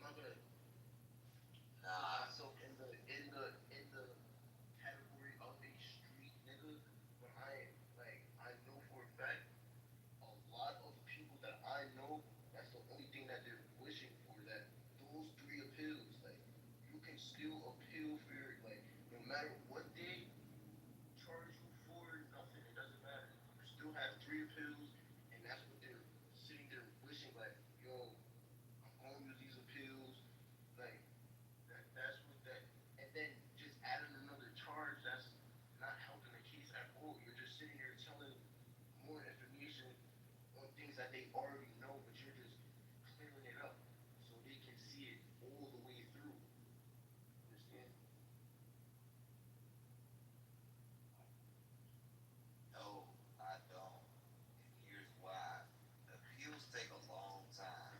Let's say I put a charge. Let's say I put a Niggas charge. right now, that's the Hold on. Let's say I put a charge on you that you serve your sentence on that particular charge by the time your appeal is running. So what then? If I know that the charge I'm throwing on you is gonna run out before your appeals are even thinking about being done with, does it still matter?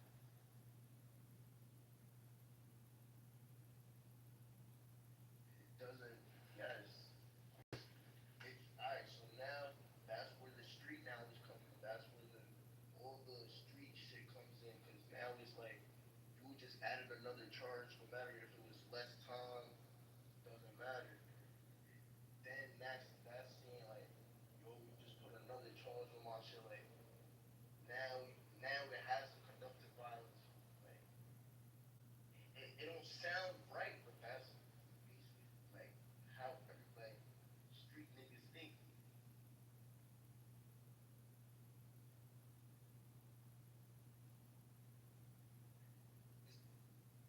This is why I'm utterly confused. This is why I'm utterly confused. It makes no sense.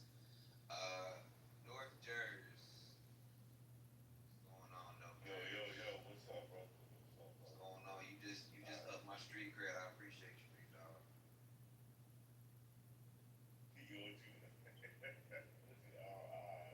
Nah, I'm just playing around. I see you. I don't take shit sensitive, man.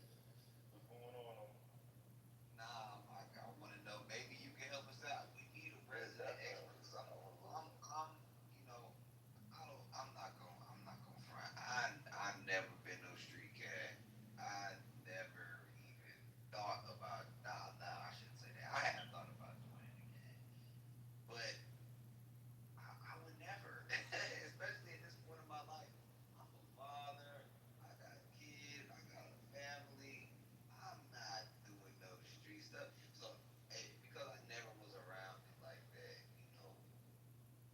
I don't get it. So maybe I don't want to presume, but maybe you can help us out with this.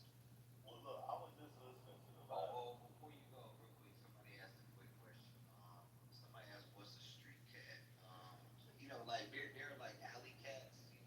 Like you ever seen the aristocats, the ones that look a little bit mangy. A lot of times they don't. They might not have a good home, come from a good home. They ain't got 3 square meals a day, stuff like that. Alley cats, street cat. Okay.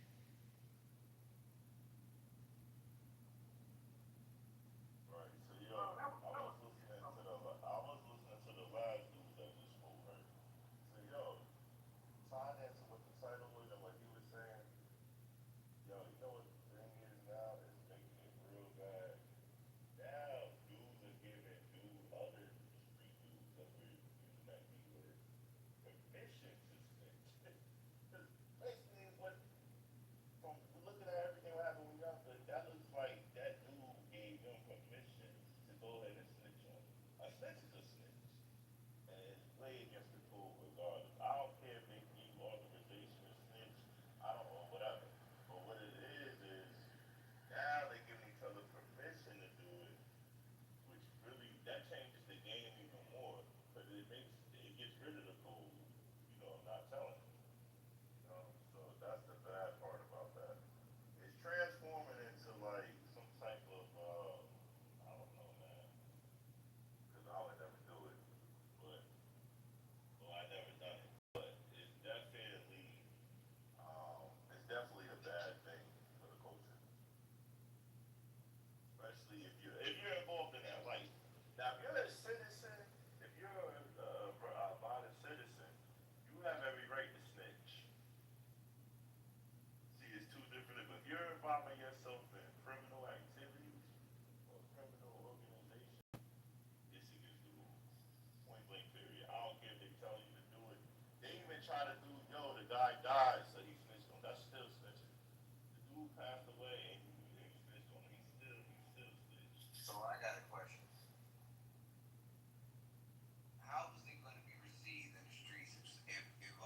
I ain't know that voice. Now I got it. You got the reader on deck. Oh yeah, oh it's always been on deck. We always gonna keep a reader on deck. Reader, read that. Biblical Proverbs, Oh chapter man. 1, verse 10. My son, if sinners entice thee, Hey, so confess. wait, don't slide past that right there. North Jersey left. Damn. My street credit's gone now. Alright, read it again. Yes, sir. My son, if sinners entice thee, If sinners, hey, all of these street brothers, they also call sinners according to the Bible. They ain't doing no good. They ain't up to no good. They ain't worth a damn. Come on, read. No, read it. Read it. my son, if sinners entice thee, consent thou not. God says, don't consent to them, to their evil. They want to go scam somebody, you tell them hell no. You want them to, they want you to join the gang. You tell them hell no. They say it's for your protection. You say hell no, good. God got it. Yeah, read on. If they say, come with us, let us lay wait for blood. Let us go kill this dude. I got an eye on the corner over there. He on my block. Hold up. Is that really what it means? That's not directly, but you know. But listen to the script. Let him read it one more time. Just listen. Yeah, Read it one more time. you got two ears and one mouth because you're supposed to be more focused on listening. Come on, come on. Your name is music. That means you're great at listening. I don't know how. All right, well, come on, music. Listen, come on. Come on, read. If they say, come with us, let us lay wait for blood. Let us lay wait for blood. Let us lay wait for blood. What is that blood talking about? Murder. Read. Let us lurk privily for the innocent without cause. Let's go get this brother because I hate him. That's it. I ain't got no other reason why other than he just black. Come on. Let us swallow them up alive as the grave, and whole as those that go down into the pit. Right. Hey, we gonna put this man 6 feet under. Read. We shall find all precious substance. We shall fill our houses with spoil. And we gonna take whatever he got. Whatever he got, we finna murk him. We finna murk him and we finna rob him. Read. Cast in thy lot among us. Let us all have one purse. So, hey, we all gonna split up the profits. Whatever we get, we can go get the PlayStation. We can go get what's the money under the mattress. We can go get that dope money. We can maybe take his car if we want. Read. My son, walk not thou in the way with them. Hey, the Bible say don't go with these brothers. Don't even come close. Don't be around these brothers. Don't affiliate with these brothers because you know there's something called gang affiliation and guilty by association. If you hanging around a bunch of gangsters, you gonna be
shalt truly tithe all the increase of thy seed, that the field bringeth forth year by year.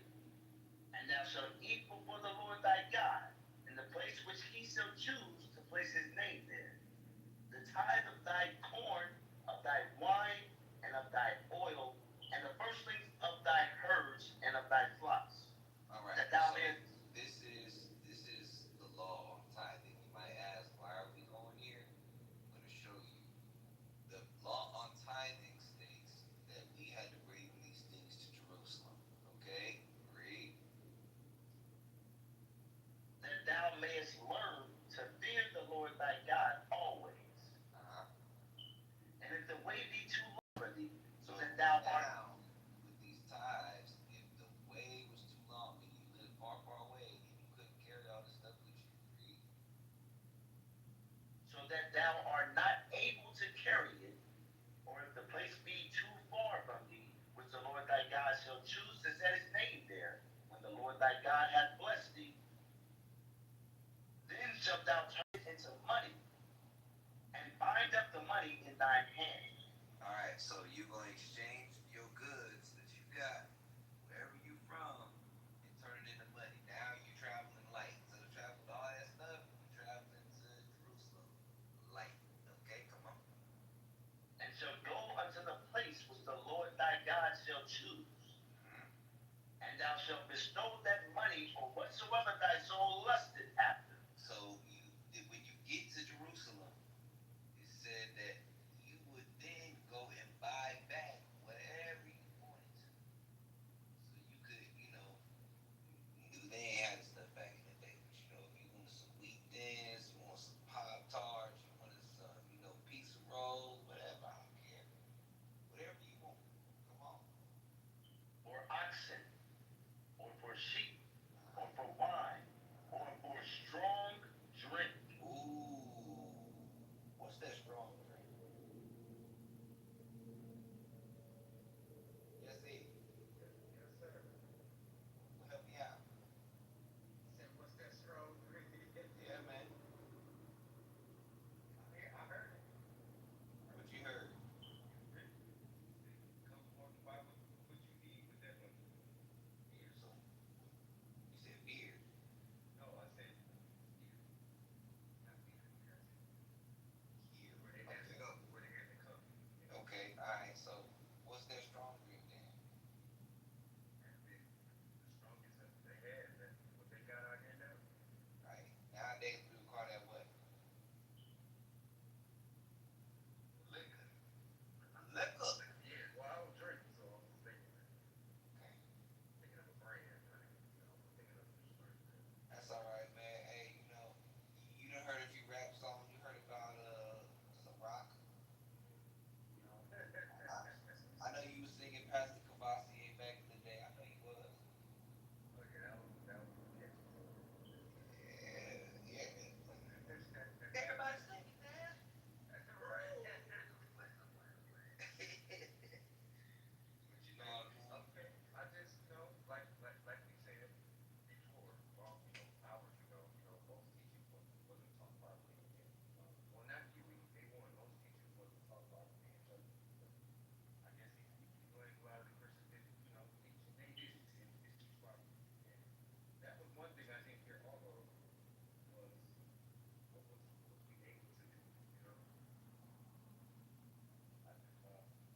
I just thought liquor all by itself was just not good. yeah, liquor's all good. It ain't called liquor in the scriptures. It's called strong drink. Strong drink. So is it supposed to be taken in properly, and is there a sequence for it to be done, or we just do it as you please, as he gave us free will to do so? Yeah, keep reading. We gonna finish this off. We gonna finish this off. And we gonna get some more understanding. Don't worry about it. Don't sweat it. Hey, I'm here. All right. Go ahead. Yes, sir. Or for strong drink, or for whatsoever thy soul desireth. And and thou shalt eat there before the Lord thy God, and thou shalt rejoice, thou and thine household. So it say you're gonna eat it or drink it, right? And read the last part. Eat it and what? Eat there before the Lord thy God, and thou shalt rejoice, thou and thine household. All right, so you're gonna eat or drink and rejoice. Get Sirach 31:27. Book Sirach 31:27. Let's see. This is the instructions on how to consume wine. Oh, DK Neri posted in the chat too. Thank you, DK Neri. We appreciate you, big dog. Sirach 31:27. This is the book of Sirach, chapter 31, verse 27. Mm-hmm. Wine is as good as life to a man. So if wine, also dealing with a strong drink, is as good as life to a man, come on. If it be drunk moderately. So moderately, that's the key. We gotta drink these things in moderation. Okay, come on. What life is then to a man that is without wine? What is life to a man that's without wine? That's a sad existence right there. Read. For it was made to make men glad. It was made to make men glad. Alright? Come on. Wine measurably drunk and in season bringeth gladness of the heart. Alright. You see that? Measurably drunk and in season at the right time. It would on the job be the right time, just No. you know what I'm saying? Or you driving you driving down the street.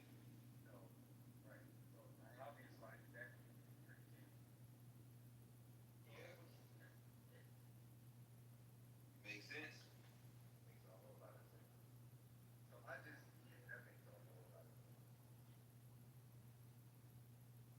Alright, so drink up. Nah, bro. Hey, there's nothing wrong with that.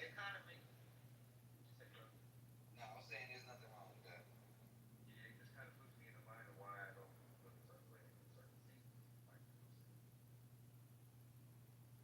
Hey, yeah, that could be a spiritual issue right there. Yeah, because scriptures say we're supposed to keep these commandments with joyfulness and gladness of heart, but not only that, like you believe in what we teach here, you know what we teach? I believe in the word. Only the word I listen to is God's word. So that's the only biblical word I guess you guys are giving. Okay. That's all I want to hear. I don't want to hear nothing else because that's a lie. All right, cool. So, what more specifically what I'm referring to is like we teach here that the Bible is written to, for, by, and about the Israelites. Are you familiar with who those people might be? Yes, sir. Do you consider yourself one? Biblically, I should be. Why you should be? Well, in the human answer, I don't feel like it. Why not? I'm not connected, brother, but I'm very hungry. Okay, so did the connection between the Lord and Israel change just because of their feelings, or was it a nationality? More of a worldly thing, what I'm seeing. What you mean worldly thing? What you mean? The pull and the confusion from the truth, from the falsehood of it, and bringing it into the truth. Who's really, really being sincere about our lives and what we're really here for and what we're making it. Right, but what I'm more so getting at, Jesse, is like the question I was kind of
try to wait till that perfect moment. It ain't gonna never be a perfect moment, bro. If you want to get right, you gotta get around people that's gonna get you right, my brother. You understand? We we have seen a lot of people. Well, I'm gonna come in. Listen, you can't change who you are. You an Israelite. That's who you are. Just like a Chinese man can't change to being an Israelite. See, a lot of times we think we have time. Time ain't on your side, brother. Tomorrow is not promised to you. Let me show you something. Give me a scripture. Give me Psalms 119 and 60. This is very important. A lot of us think we have time. Hey, the Lord can take you right now. You understand what I'm saying, brother? So watch this. Read. This is the book of Psalms, chapter 119 and verse 60. I made haste and delayed not to keep thy commandments. You hear that? I made haste and delayed not to keep God's commandments. One of God's commandments is to congregate. You understand that, brother? Yes. You must be into the body.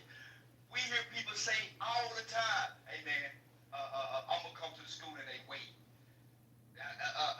Tomorrow is not promised to you, my brother, so you need to make haste. And one of those haste is fellowshipping together, coming together as one. As one. How else you going to learn? How else you going to learn these scriptures on strong drink wine as the brother just broke down to you? You didn't understand it. Now you understand it. Think how much more you can understand if you come into the body. You understand? Yeah, so what you got to do now? What's your next steps? You say do what? I'm sorry. Dino, he need to know his nationality. Oh, good one, good. Hey, do you know who you are according to the Bible? That's a good point. What's your nationality? Let me ask that. I'm going to keep it 100. I'm going to say no. Oh, okay. I have to say no because I don't know all of my history far as what I need to know differently about it. So, no, I do not. Gotcha. I don't know the full biblical history of my nationality. No, I do not. I got you. Let me ask you this. Okay, so your father would be what? African American, Haitian, Levite. What would be your father? My father? Yes, sir. African Native American. Okay, so African American, Native. Okay, and the reason I asked that, he's mixed. I know. Remember, there's no such thing as mixed according to the Bible. And I'm gonna show you that in Numbers 1 and 18. You are who your father is. Let's get Numbers 1 and 18. Let me show you that first. There's no such thing as mixed. I understand that the mother may be of this race, but the seed, the lineage comes of the father. Numbers 1 and 18. This is the book of Numbers, chapter 1 and verse 18. And they assembled all the congregation together on the first day of the second month. And they declared their pedigrees after their families by the house of their fathers. You hear that? By the house of their fathers, not the mother. So whatever your father is, he was an African American, then all right. That's a byword by itself, being called an African American, and some of you don't know. African American comes from two white men. There's no such thing. And that term was coined to 1985 by Reverend Jesse Jackson. There's no such thing. So now that you know that the seed comes of the Father, then we got to dive into the scriptures and to show you who you are, right? Let me ask you this question. I want to hit the heavy points. Give me Deuteronomy 28, where it says the signs. 35, 36, somewhere around there. No, look for.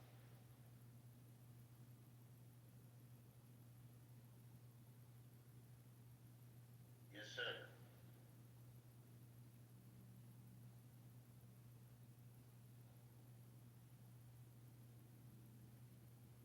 Book of Deuteronomy, chapter 45, 46. and verse 45. Moreover, all these curses shall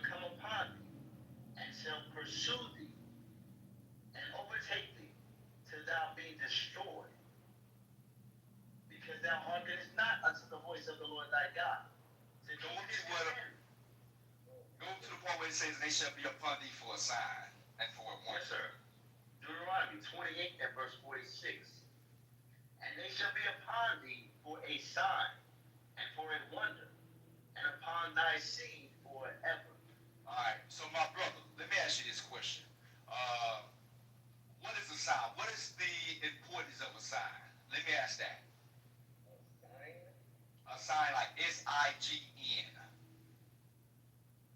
For a warning. A warning? Okay, I got you. What else do a sign, just say for instance, if you going down the road, how do you know you at Whataburger or Burger King? Because of what? Right. So the sign is the identification, correct? There you go. So there in the scriptures, he said, these curses shall be upon thee for a sign and for a wonder. Meaning, guess what? You can be able to look at these curses and see who it fits, and that would identify who the children of Israel is. You understand? Now watch this. You get it? I'll watch this. We're going to go into some heavy points. Give me verse 48. The book of Deuteronomy, chapter 28 and verse 48. Therefore shalt thou serve thine enemies. Oh! Do blacks, Hispanics, and so-called Native Americans serve their enemies today? You best believe we do. Yeah, hey, I'm serving my enemy right now in captivity. Hey, I got to serve him to get water. Matter of fact, water fall free from the sky. Why are you paying for water? Hey, if the so-called white man, because that's not his biblical name. His biblical name is Esau. If he decides to cut the water off, what can you do about it?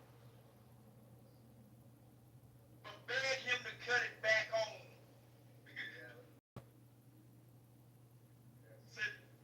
Yeah, you can't do nothing about it. And that's the whole reason of me being thirsty, because something should be living on. We lost. We lost. And you We lost with the way to get out, and no one's using it. I don't understand it. It's gonna take an every hand. You gotta work. We need people to work on us so we can get out here. That's all I'm asking myself. I got you. Watch this. The first steps you must take is understanding that you're an Israelite. That's your strength and keeping the commandments and the faith in Jesus Christ. That's why it's so important to understand that. Believe it or not, brother, you was never meant to be the tail. We was always meant to be the head. But since our disobedience to God, he allowed these nations to rule over us. So that's your first steps. If you want to change your situations, remember, keep the commandments and that you're an Israelite. And then things will start to change. You understand that? Yes, sir. Watch this. We're not even through with it, man. We just skimming the ice on top of the iceberg, bro. Watch this. Let me ask you some questions. You know any biblical histories?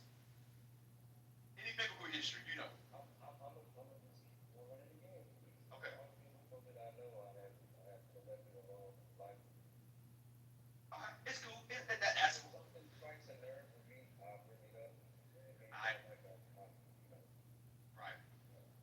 I got you. trying to get information from people, but I got this. I got you. Watch this. All right. This history most people know. I know in Sunday school people go over biblical history somewhat. So the Israelites, right, when they was in Egypt under Pharaoh, what was their status under Pharaoh? When they was building the pyramids, and Moses said, "Let my people go." Do you know that history? Okay, it's fine. The Israelites during that time was slaves. Just as we are slaves in America today. We were slaves, we built the pyramids, and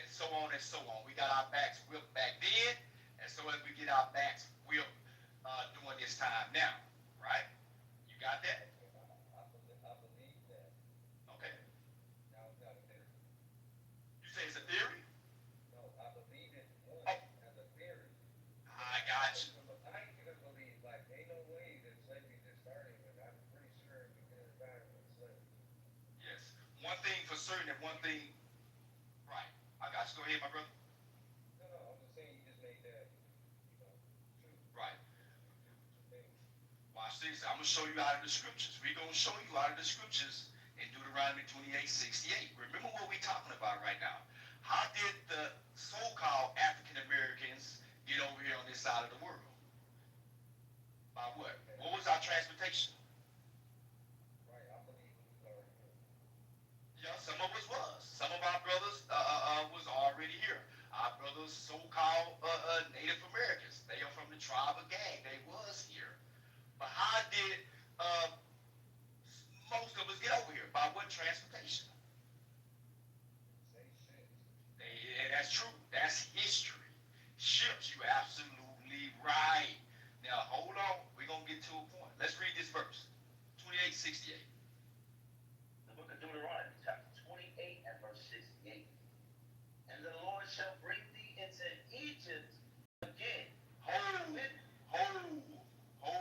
We don't want to run past that.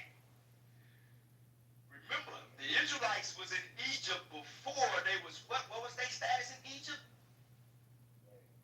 They were slaves. So now, I'm going to bring you up, I'm going to make it short. This is Moses speaking to the Israelites. He said, you know what, before they went into the promised land, he said, you know what, y'all are hard-headed, rebellious people. You see foolishness. Just like brothers say in the black community, what's run rampant in the black community? Stitches get snitches. That's why your community is the way it is now. It's foolishness. It's stupid. But then you wonder, man, we got to change. You got to change. Well, the first you want to change the community, according to Leviticus 5:1, he said you get them and you snitch on those wicked Negroes. That's how you make a change. Who cares? Get them up out of your neighborhood. But guess what? And then the code about, I just want to go back, and I don't want to get off track to this, what's my boy name? What's his name? The rapper that wears dresses. Young Thug. Young Thug, thank you. Young Thug. All right. Here's the problem I had with this. I was hearing the brother, whatever his name was, and he was getting all the. You say, what's that? That was a wonderful topic. Yeah. Right. And I'm gonna dive in it right now.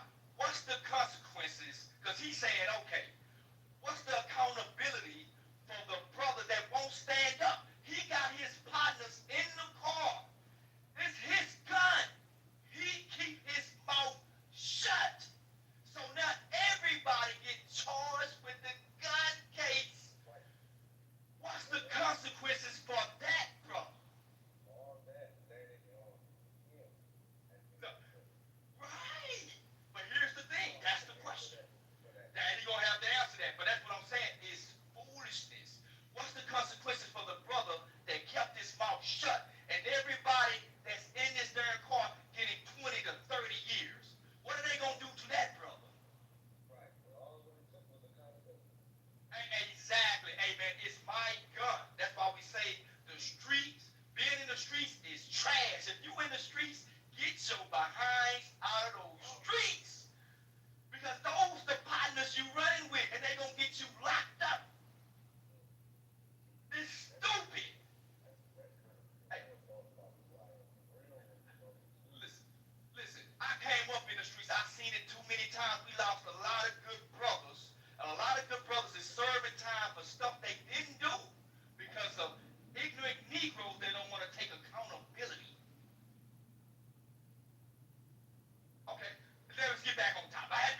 We on topic, but I want to. Yeah, we on topic. Yeah. We have to bring that back to that. Because it's foolishness. That nigga getting all emotional. It's retarded, man. We have seen that time and time again. So, watch this. Now, go back to Deuteronomy 28:68. Get back on point.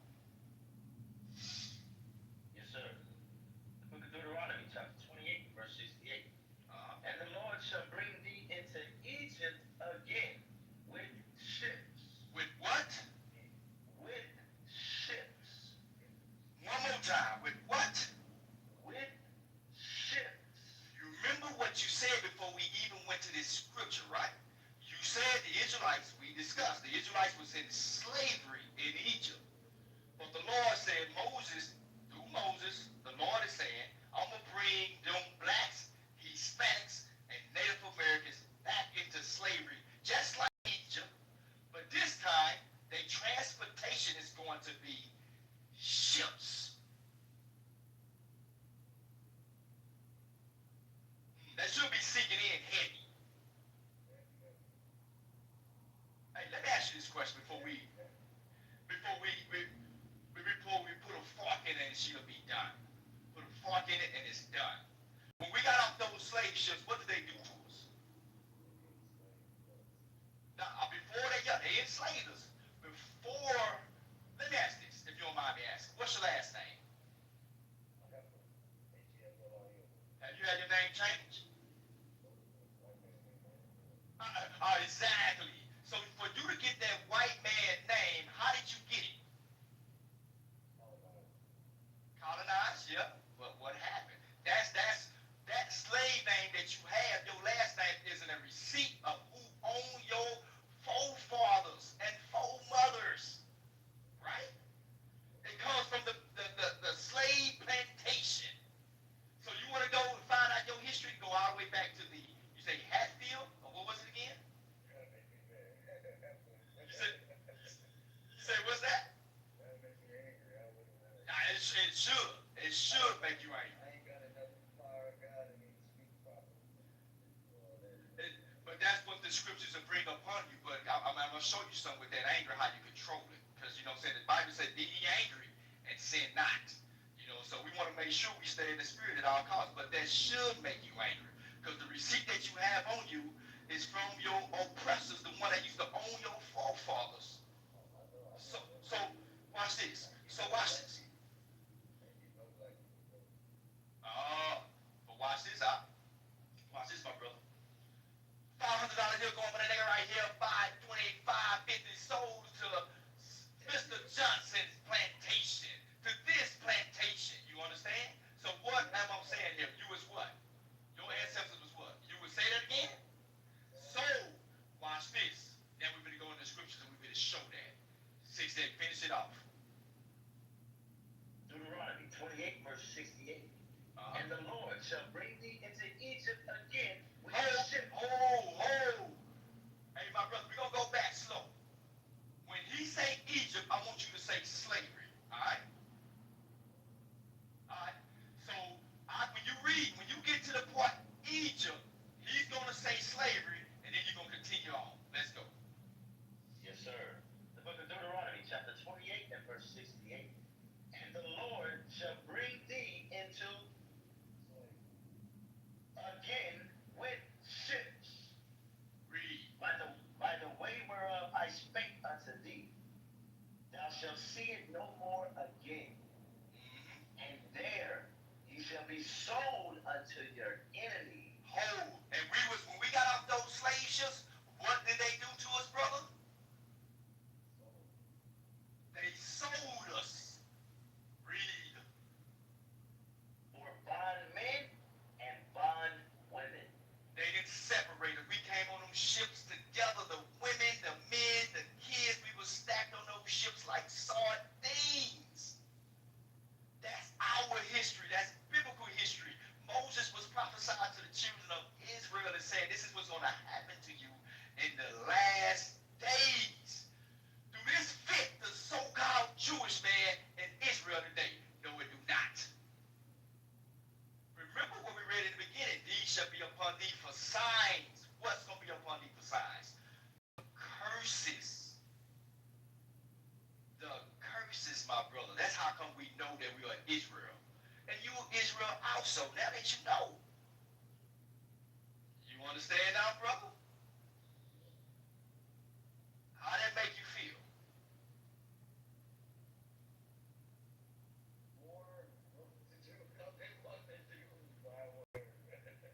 You said you've been wanting to say, I'm sorry. Say it again.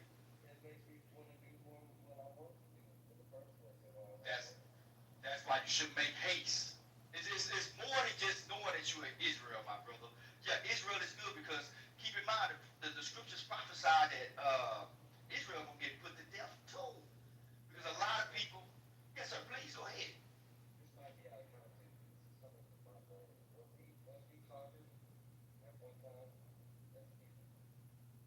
We was conquered.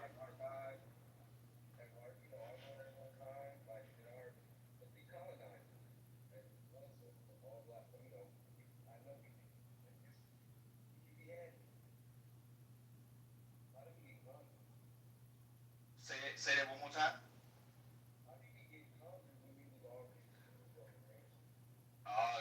Great question, and that's what I'm getting into. You got to understand. Okay, watch this. Go ahead.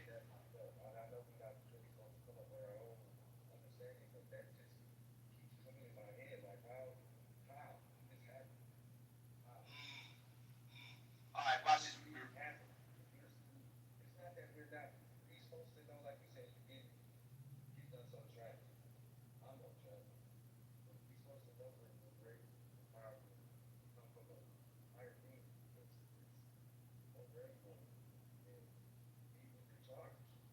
I right. And great question. And we're gonna get you the answers out of the Bible. That question you asked. I'm gonna get to the point, but I'm gonna make it quick. The reason why these nations conquered us is because of our sins. That's our kryptonite. So it's just like a father, right? A father that would discipline his son. Watch this. He say, "Hey son, come in the house at 10. Watch this. Watch this.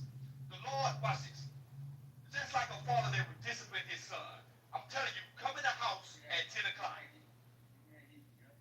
Can you hear me? And you disobey that curfew. What happens to you? What are your fathers gonna do to you?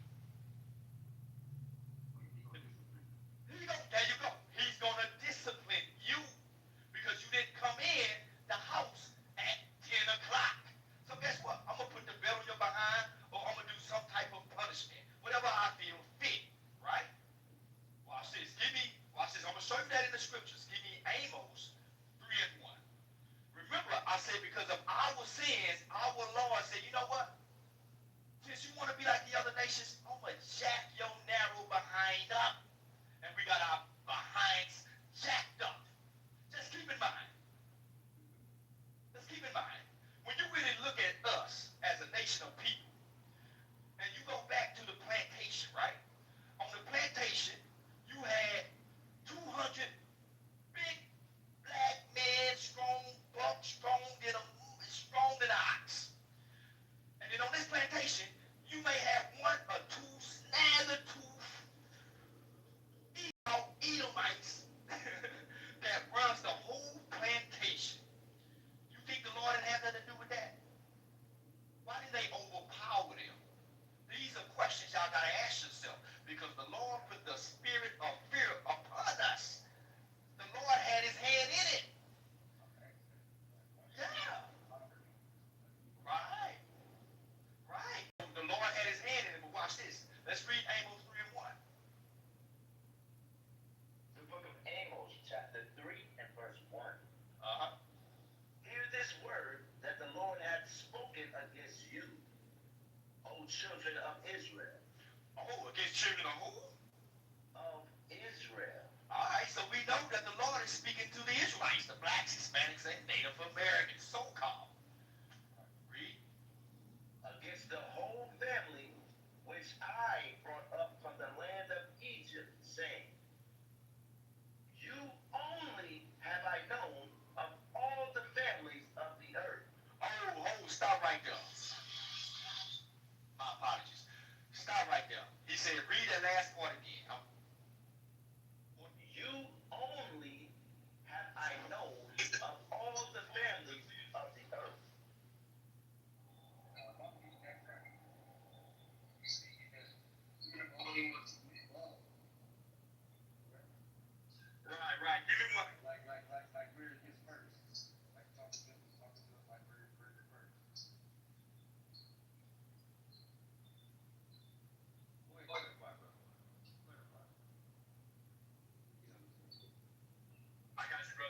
one second. Maybe I'm just getting back in this truck. So let me give me 1 second.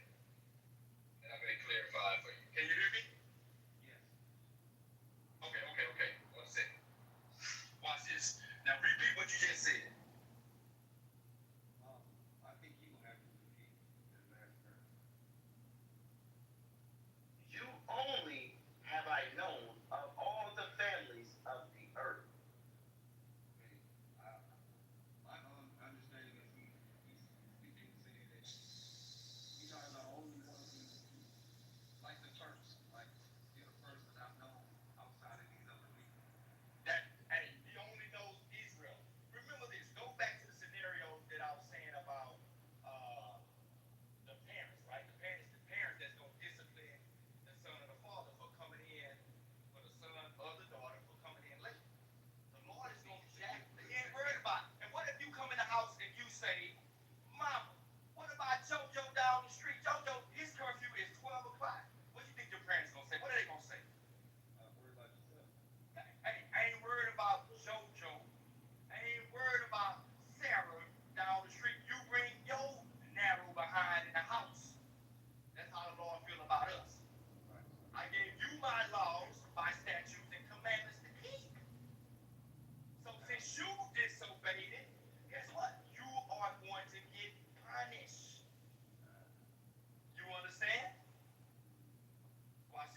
no man that sinneth not.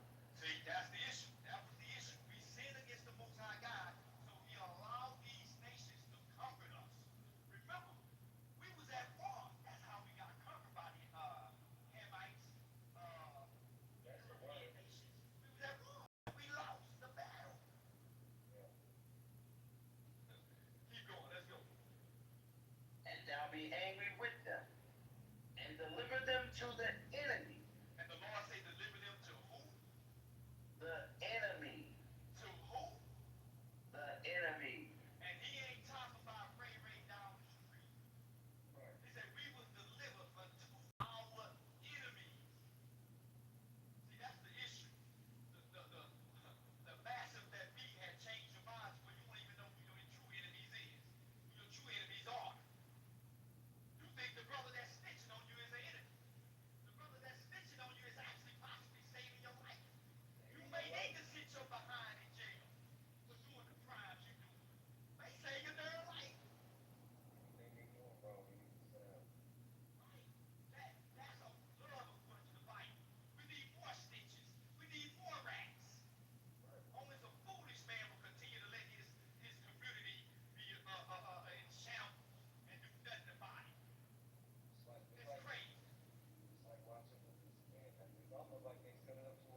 just said. Oh, me? Yeah, yeah, you just, yeah, yeah, yeah. Go ahead. I'm listening. I'm like trying to get what I'm right. Sometimes, but no, it's like, yeah. He said the law of the Lord is perfect. And for the law, for us, pretty much is to be converted. Is to use for conversion, to convert into the law. There you go. That's what's gonna change the so-called black man, the so-called brown man, the so-called native man. The laws of God. Point blank simple.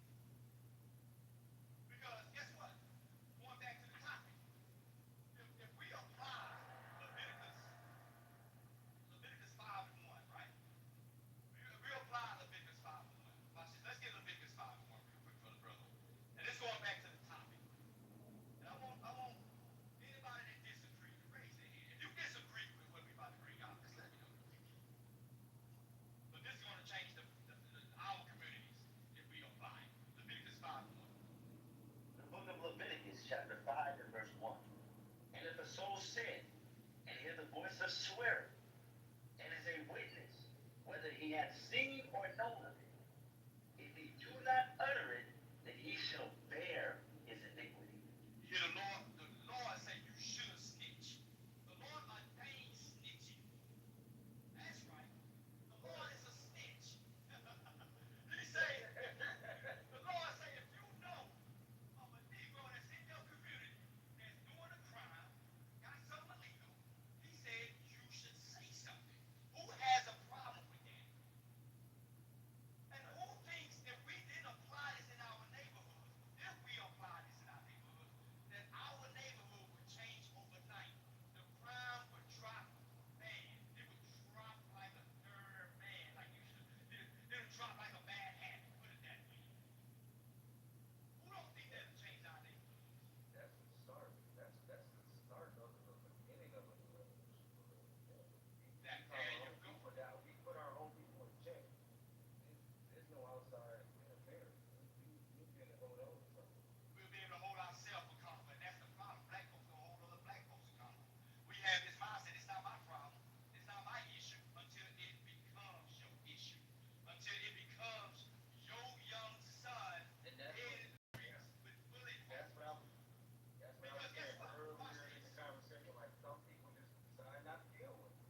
just came back?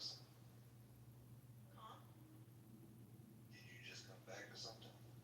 Yeah, I just came back. Yeah, I don't know. But what are you guys talking about? I don't know what you guys are talking about.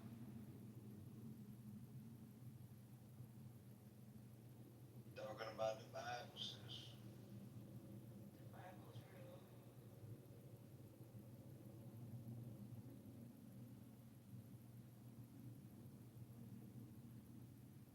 That's it. That's all you got.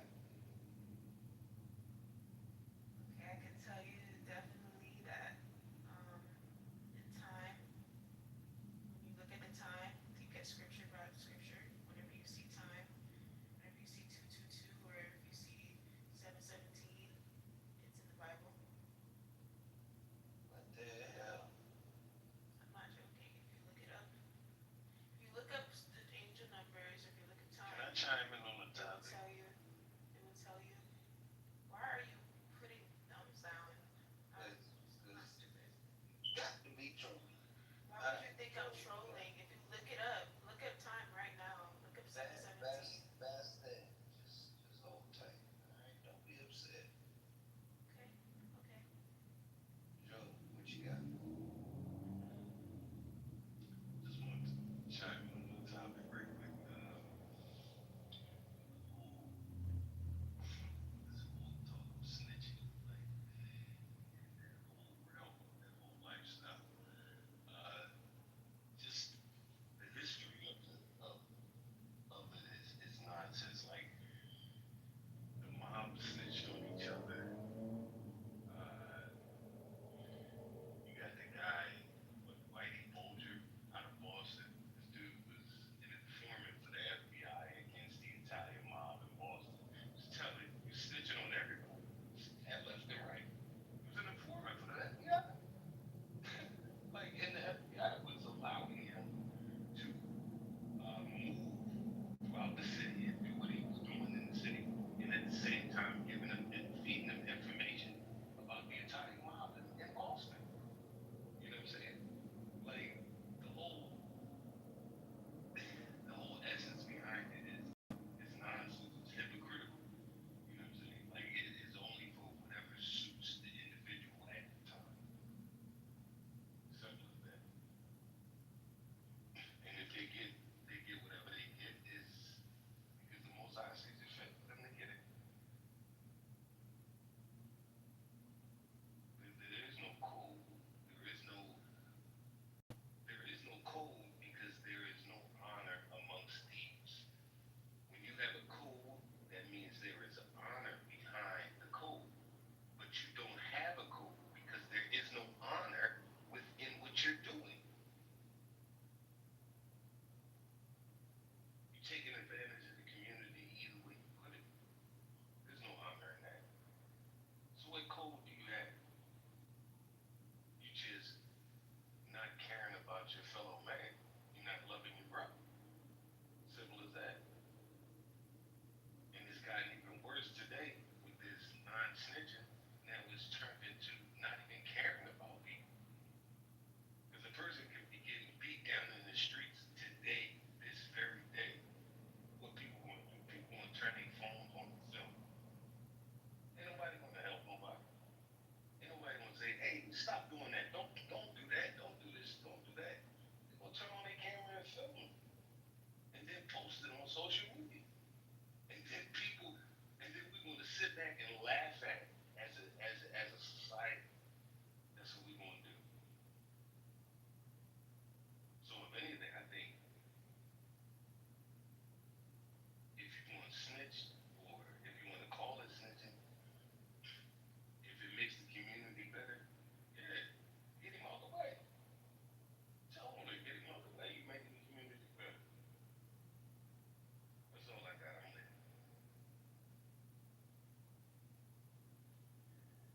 Hey, brother, you cooking. Sorry about that, man. I'm from a bad area. Drop my car. Hey, brother, you cooking. Hey, I like the way you think. And that's what we're trying to do, man. You know, brothers need to understand, man, that old philosophy, man, that's old. We tired of our young men going to prison, losing our daughters, sons to all that foolishness. It's crazy. It's confusion at the end of the day. But at the end, and behind closed walls and closed doors, they all snitching. They all snitching. They just don't come out and tell you. And what happens is the younger generation that sees this, right? They sees this and they think that's the life. They think that's what they're supposed to do. I got to go to prison to get my stripes.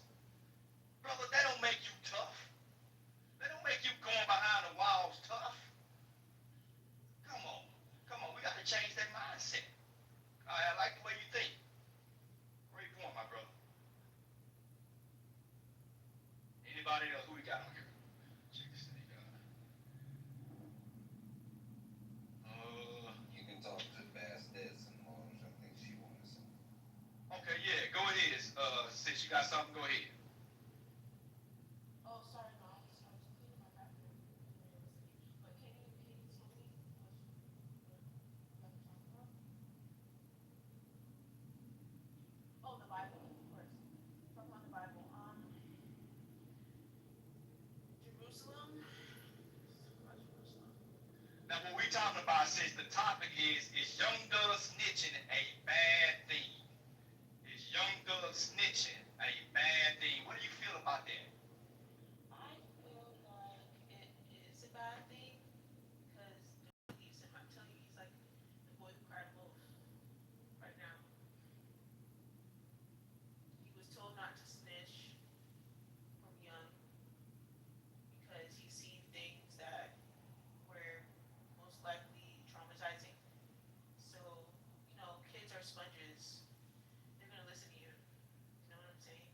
So, squeeze a sponge. They're gonna tell you everything when they're older, and then everybody's gonna look at them like, "Why haven't you told us this before?" You know what I'm saying? So, is him snitching a bad thing? I don't bias, but I think it's, I don't know. I think it's just he has bad habits. Too many bad habits. He's been.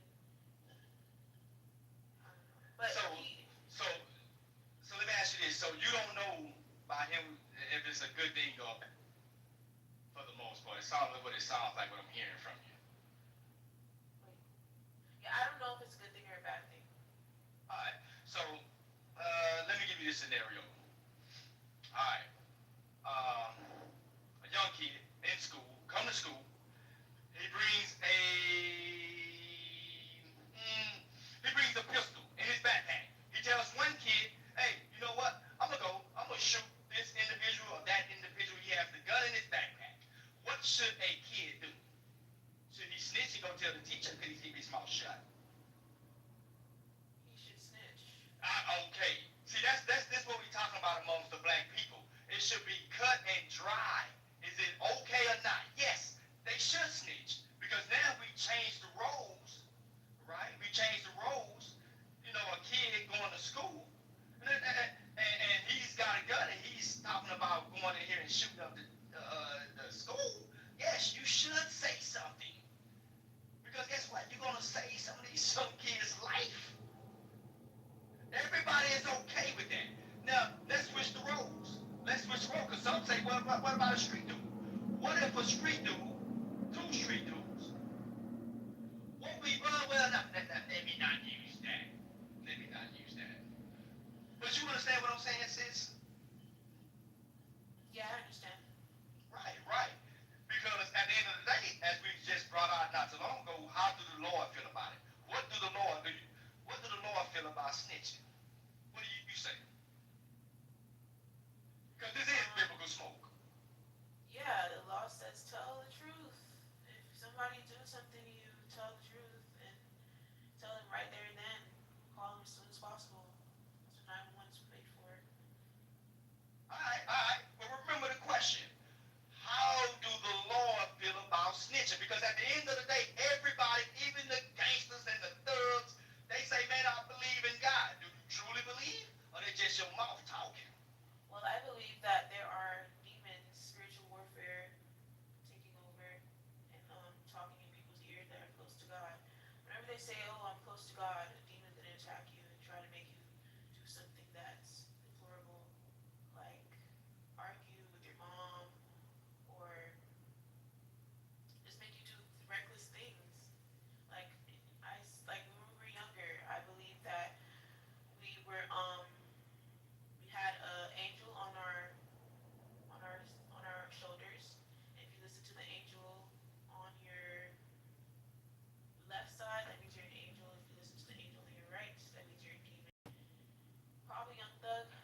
nobody else.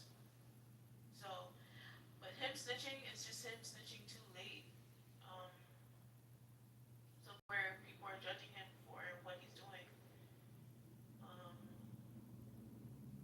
But he's affiliated to the crime, so I mean, nothing you can do about that. He just has to serve his his judgment from God. All right, watch this. Remember, the question at hand was, what do God feel about snitching, right? I'm going to show you. We're going to go back to Leviticus 5 and 1. Oh, This is biblical God story. is hard. It's Right. hard to believe. God doesn't. He's not going to believe you. You have to look into His eyes and tell the truth. If you don't, then He's not going to believe you. Sis, how can you look in God's eyes? Watch this. I'm going to show you out of the Bible, right? Because this is biblical smoke. I'm going to give you the solution. Because a lot of times we parakeet what we heard other people say, just like you just stated. And I asked the question back to you. You said, look in God's eyes. Well, how can you look in God's eyes? It's impossible. Right. Through what? By looking at His Son. Okay. Let me show you, sis. You know what I'm saying? So, let me show you. Leviticus 5 and 1. This is how you're going to know God's words and His intent for us as Israelites. Go ahead. Leviticus chapter 5 and verse 1. And if a soul sin and hear the voice of swearing, and is a witness, whether he have seen or known of it, if he do not utter it, then he shall bear his iniquity. Did you hear that? So the Lord is saying, if you know about murder, because murder is sin. If you know about thievery, thievery is sin. If you know about these type of things that's in your community, you should open your mouth. That's the law of God. That's the law of us, keeping our communities crime-free. This is the first neighborhood watch. God say, hey, you should say something. So you're absolutely right when you say call 911 or call whatever hotline number to where you may not want to, be found out. So you can keep it on the DL if you wanted to. But you must say something. Because if you don't say something, God is going to hold you accountable. So that's how the Lord feels about it. Yes, you should say something. Right? And according to the Bible. You see that? So, I do believe that that's what you're supposed to do. I think that this is something that is biblically correct. Everything that's happening right now is happening because the Bible is a future. It shows everything in the future. And yeah, I like that this topic is helping people understand. Oh, I just had deja vu. I like that this topic is something that is being held. Oh my God, I wanna talk about deja vu because Hey, sis. I don't want to change the topic. This is your topic, but I'm gonna Watch this, sis. Watch this, sis.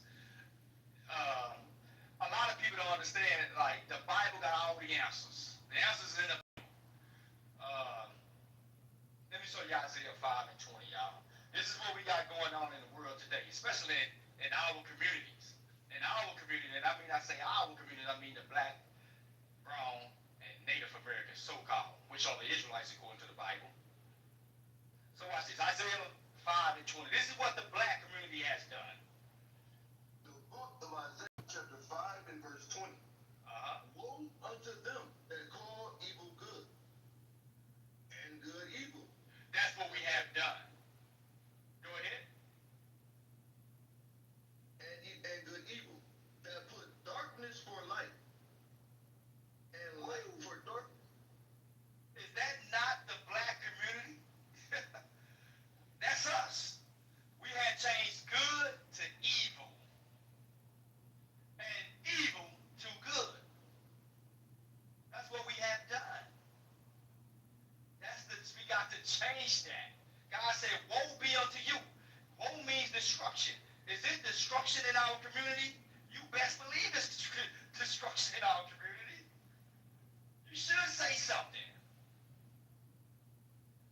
Who told you it's okay? Hey, who said that? Who said it wasn't okay to snitch in your community? Who said that? Where do they go back to? Because the show with God. Show with God.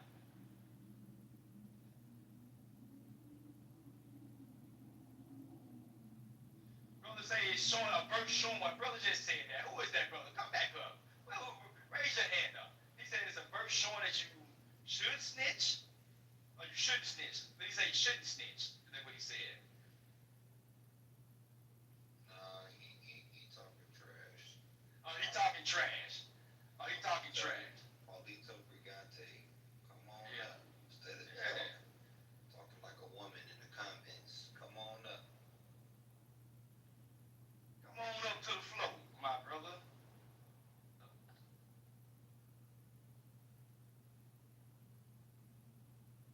Yep, woman text and not come on stage. Come on, Paulito. Yeah. Be a brave soul and come on up to the floor. Come on down. You ain't got to hide behind the comments no more, my brother. Come on up to the floor.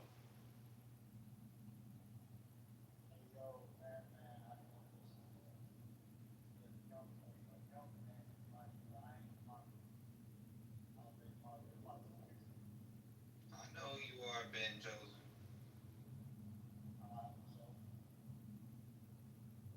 Thank you. I had to mod somebody who I know will stay on because I've been on here since like 11. And if I fall off, my phone almost died. So I need somebody else on stage with me that has a mod tag.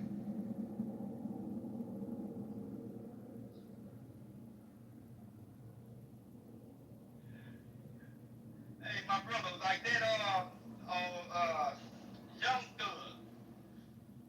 So, for what I'm getting from this, because I did come in late on this topic. So he went over. So he ended up telling on who had the gun inside in the car with him. I don't know. I've had other people tell me what's going on. I've had people try and explain their version of street justice. I've had brothers try and tell me their version of street rules. It's kind of like different denominations of Christianity. They all kind of believe something a little bit different, and it's all stupid. No. Hey. Hey, Paulito was online. What you got, Paulito? This man said he up, he got mic issues. Oh, Lord have mercy.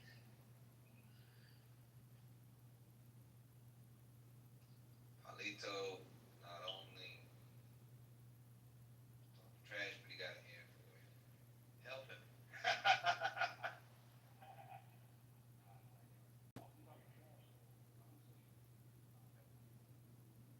You coming in real low. What you saying?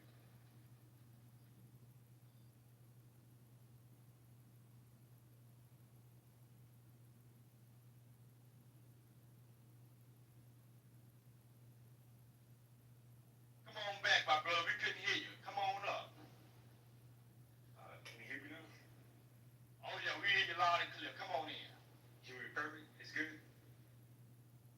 Oh, yeah, we hear you loud and clear. Come on. Alright, my bad. I'm sorry, I didn't hear what you said before. Can you say it again, please?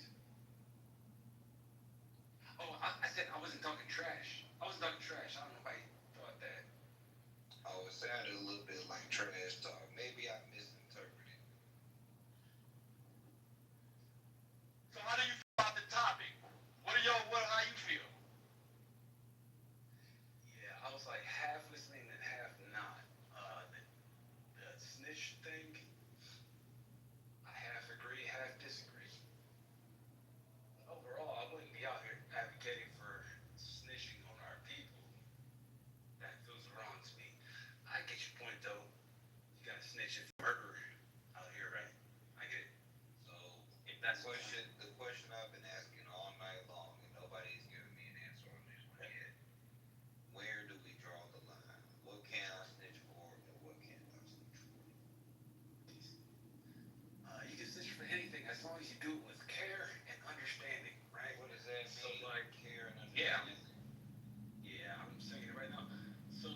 if somebody does a crime and you snitch, all right, it's got to be a real big thing, right? Like, why'd you do it? Why'd you snitch? You had to, because somebody's about to get killed? All right, that makes sense. But be careful, because shit comes back, right? Like, you got, to be fast and free.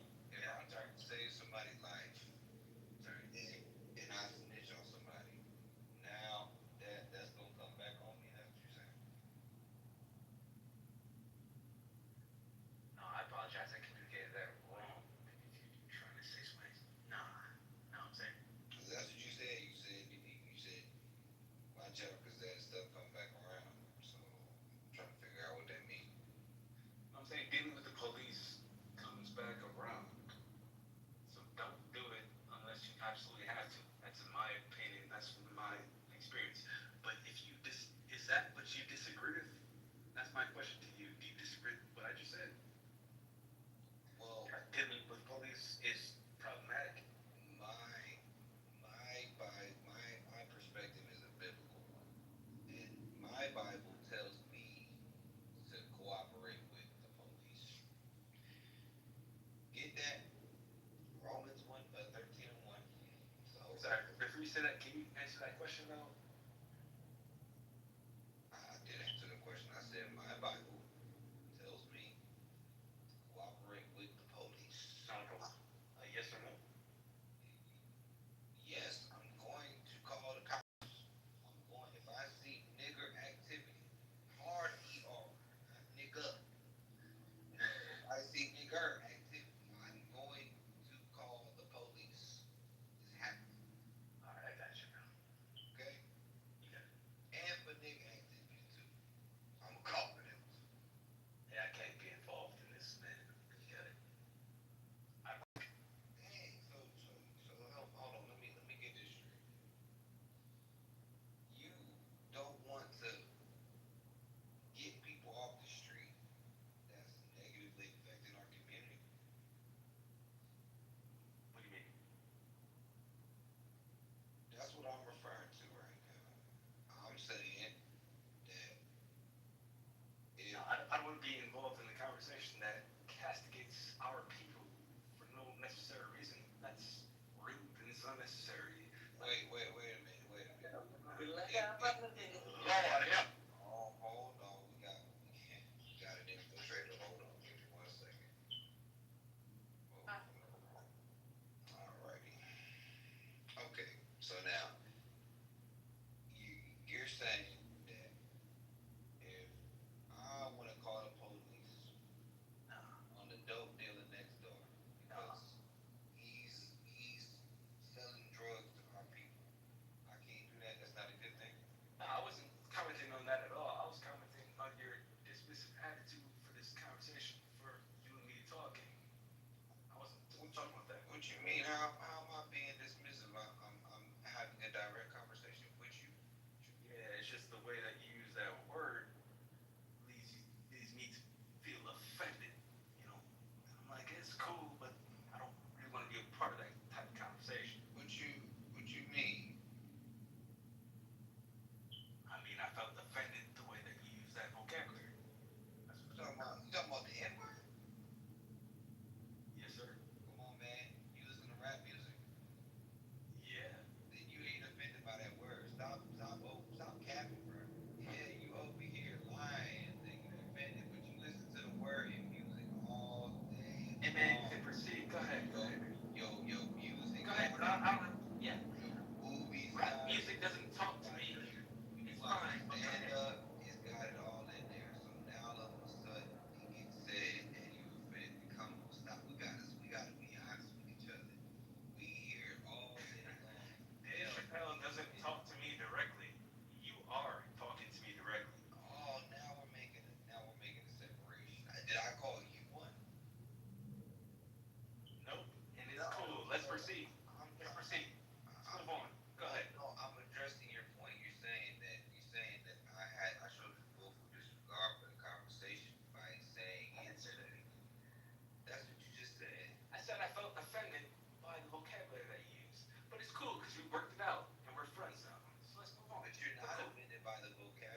like saying, and I'm confused.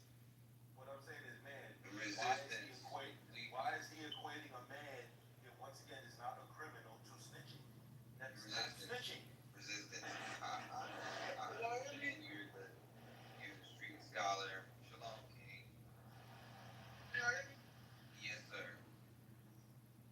It's because of people like this, our communities, men like this, our communities are not safe.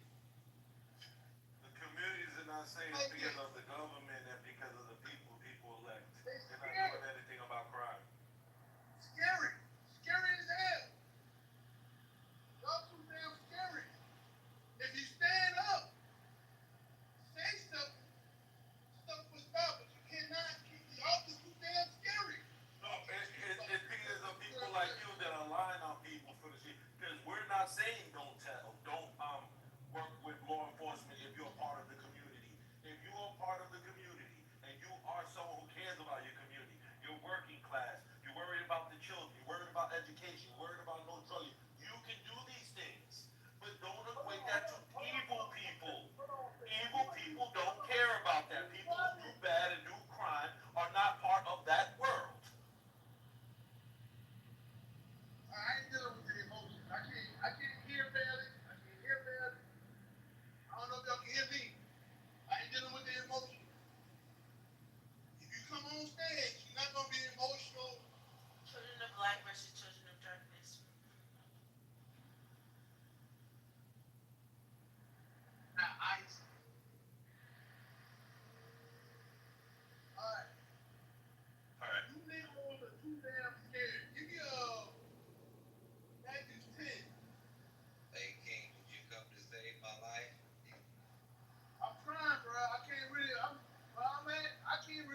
praying for us. And a lot of you so-called Christians, a lot of you people who say y'all believe in God are the most scariest people on the damn earth. And y'all supposed to have God. Y'all supposed to believe in a God. Read it one more time. What's up? Revelation chapter 21 and verse 8. But the fearful and unbelieving. You fearful and you unbelieving ass Negroes. Look what God said to you. Read. And Be the abominable. quiet, bro. Just be quiet till I finish. Read it. Read it again. But the fearful and unbelieving. You fearful and unbelieving Negroes. This is what God said to you. Y'all are lumped up with all these other people. I don't want to snitch. I don't want to look like the snitch. Well, you lumped up with the murderer. You a murderer too. You hate your brother. You a murderer just like him. You might not pull the trigger, but you might well have. You might as well have pulled the trigger. You see the murder and you just don't say nothing. You killed him too. You pulled the trigger too. Read. And the abominable. And murderers. And whoremongers. And sorcerers. Y'all gonna pay for keeping your mouth closed. You Negroes gonna pay. The little kids can't go outside, old ladies can't go outside, nobody can go outside because of these terrorists in the neighborhood. Y'all gonna pay for that. Read. And idolaters. And all liars shall have their part in the lake which burneth You a with liar fire. when you say you didn't see something. It said all liars. When the police say, hey, did y'all see? No, I ain't see nothing. I don't talk to the police. I ain't see your lying. You will pay. Read that last part again. And all liars shall have their part in the lake which burneth with fire. And You will perish. This is what you need to be scared of. Not Tyrone, Tomate, all these stupid little nigga names you scared of. That's what you got. You don't need to be scared of him. This is what you need to be scared of. You playing too many games. Psalms, 94:16. Thank you. Y'all got me mad. Y'all got me mad this morning, man. the book of Psalms, chapter 94 and verse 16. Who will rise up for me? Who's gonna stand up? Who's gonna stop being scared? Who's gonna rise up for the Lord? That's it. Who's gonna rise up? Stop being afraid. God got our back. Do what he say do. Who's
you good. Go ahead and speak. Okay, I will take that as a yes. So, according to the topic, is Young Thug snitching a bad thing? I forget the name of the brother earlier tonight. Forget his name, but he brought up a good point. It's bad for the rapper entertainer image, but it's actually good for the black community because black people have this obnoxious disposition of wanting to protect criminals and advocate for delinquents. I think it's a good thing in the sense of a moral standpoint because uh, now if Young Thug goes to prison for the rest of his life, which he absolutely should, it'll cement that message into the minds of younger black peoples who are trying to pursue higher purpose activities other than basic rapping and drug dealing. Um, Now, it's bad for the rap image because rap is predicated on selling a false image and narrative. It's built off of the whole thrill aspect of being a criminal and avoiding the law at every turn, which of course sounds good, but we know that most rappers are actually gay behind closed doors. Um, they don't actually live their life according to their own lyrics or merits. And, again, the whole genre is what's the word I want to use? Is it satire? No, no. It's juxtaposition. I could be butchering it, right? Um, but it's almost like a stage play. It's like a stage play of your typical black hood lifestyle, but it's not really hood in the sense of like, oh, people in the hood actually do this. Some people in the hood live like that, sure, but it's not the majority. Um, and I think Young Thug, it also the Young Thug snitching, um, or the people who are snitching on Young Thug, it shows the hypocrisy behind your typical greasy foreheaded hoodlums. Okay, so black people have this thing where they like to roast each other and they like to essentially create these games where they humiliate each other. Sometimes they call it roast sessions, cooking sessions, um, and at times it can seem like it's just a friendly game, right? But what's funny is that a lot of black people have this really ridiculous philosophy of when you're engaged in these so-called roast sessions, they believe that there's one rule of thumb, right? And that rule of thumb is don't get mad. No matter what is being said about you or any of your personal information, never get mad. And this is the most retarded, greasy foreheaded, double shotgun barrel nostril thing within the black community. Black people will literally gaslight you into not being mad when they purposely and personally attack your personal information. Things about your finances, things about your physical appearance, right? It could be something you worked very hard to obtain and they will try to manipulate you into thinking that it's actually weak to be upset or frustrated when they attack these things. But that's the hypocrisy, and you see this with low IQ. I'm gonna use that word so bad. Sorry, sorry. You see it with low IQ black people, typically from the hood, like Young Thug.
some actual improvements.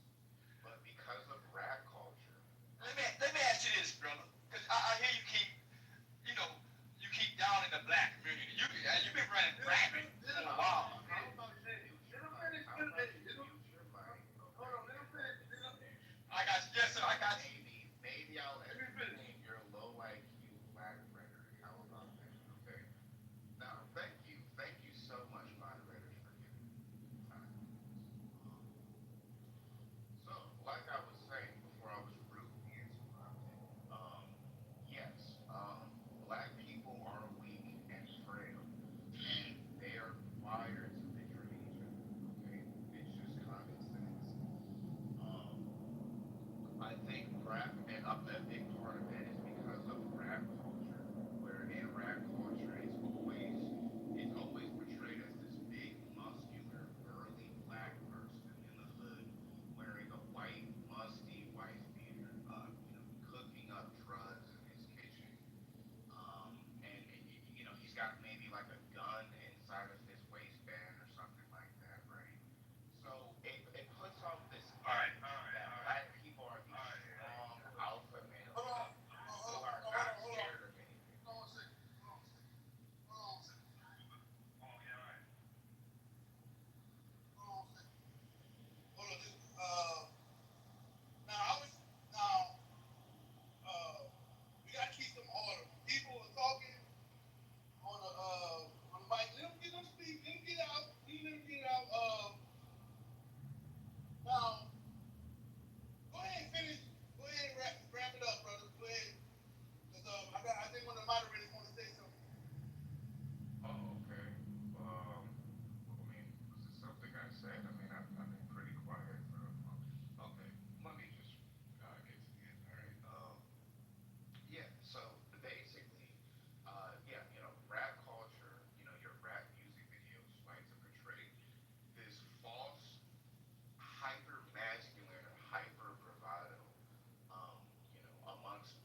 Israel would not hearken unto thee, for they would not hearken unto me. For all the house of Israel are impudent and hard hearted. That's everything that you just said about the black man now in the streets. I was asleep and I heard you speaking, and I know some people got touched by what you were saying, but we gotta, after what I heard tonight in this room, bro, I will peep. Now I see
A1 said, I hear you, and I agree with you. Just like I told you before he came on, I was like, yeah, I get mad too. I get upset and I say some things myself.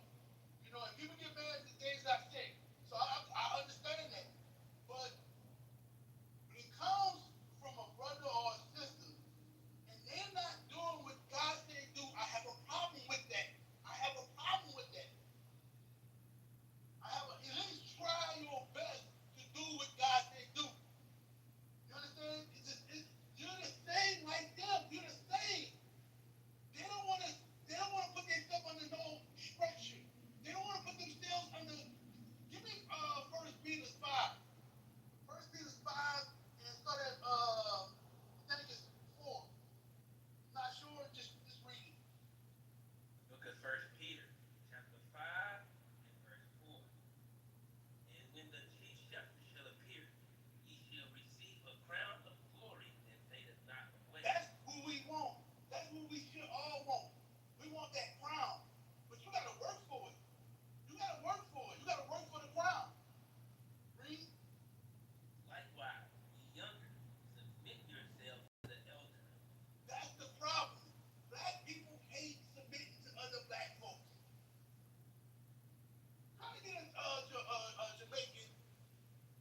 precept. It's telling you what it is right here. The mighty hand of God is his prophets. It's the men that he set up over the nation. That's his hand. I'm gonna show you that. Read it again. What verse you at? It's verse 5, sir. Likewise, you younger. No. Start at verse 4. Yes, sir, verse 4. First Peter chapter 5 and verse 4. And when the chief shepherd shall appear, ye shall receive a crown of glory that fadeth not away. Likewise, ye younger, submit yourselves unto the elder. You see that? It says submit yourselves under the elder. The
yeah, if it involves them going back to jail, that's the only reason why they will snitch.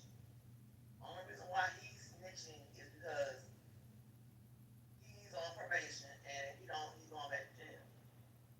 Other than that, he wouldn't be snitching because it's a street code where it's supposed to be a street code where you're not supposed to be snitching, but it depends on that person's situation. Is my opinion. Depends on that situation whether it's good for them switching snitching or not.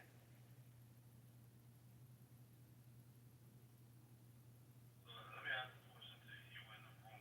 Is there ever a time when you're not supposed to tell? Because what you're sharing is that you are supposed to tell. You are supposed to tell. Is there ever a time when you're not? I would say if your life is dependent on you, if your life is in danger, then no. But if it's not in danger, then you can go ahead and snitch. I'm not getting ready to be killed for nobody. I mean that's just common sense. I mean it's nothing wrong with snitching, but it depends on the circumstance. Is what is my opinion about that. So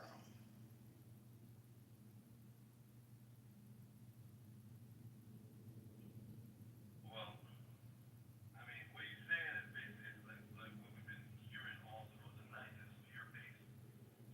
And one of the things like, because I was one of the I'm not fearful of people. I'm not scared of nobody. But I'm saying it depends on the situation of that person, whether they should be snitching or not. If you get ready to get killed or somebody, and you are, I mean, if you get carried up to jail, of course, snitch. They gonna have to go to jail, go to prison. It depends on, like I say, it depends on the situation. There's nothing wrong with snitching, but you have to make your own. That person got to make their own decision. I'm trying to follow you with you. I'm just trying to understand. Give me a scenario when you say depends. So If I'm going, you're going to jail, then yeah, I'll snitch. I'm not going to jail for nobody. But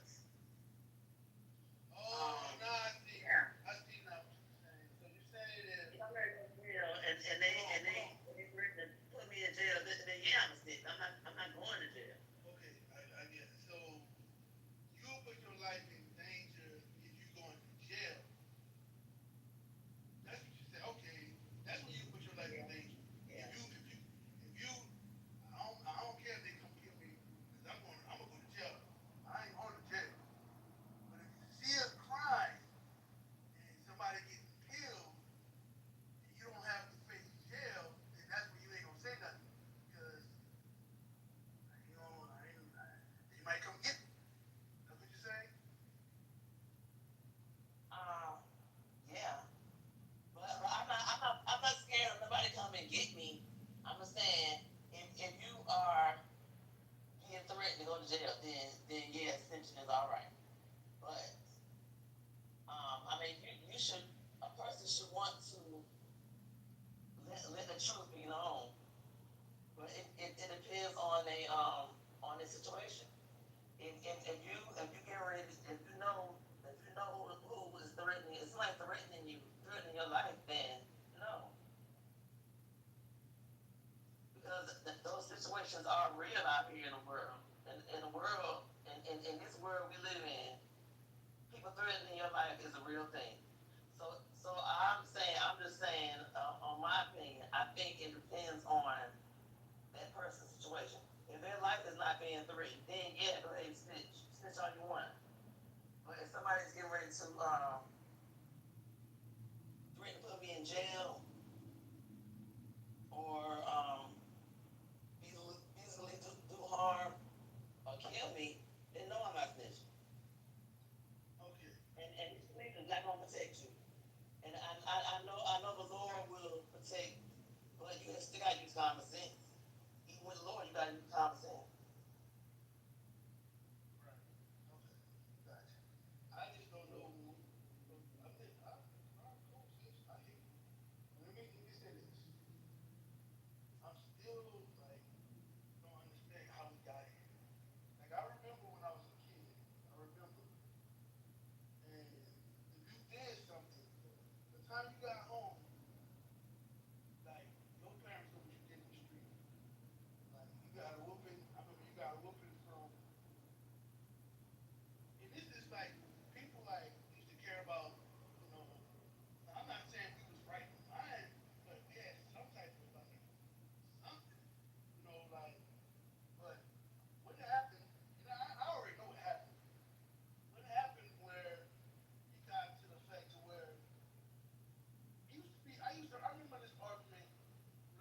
I'm just saying, like, these people can walk through our neighborhoods, right, and have no fear. But we walk through the neighborhood and we're afraid. We're afraid. We'll walk with our head down.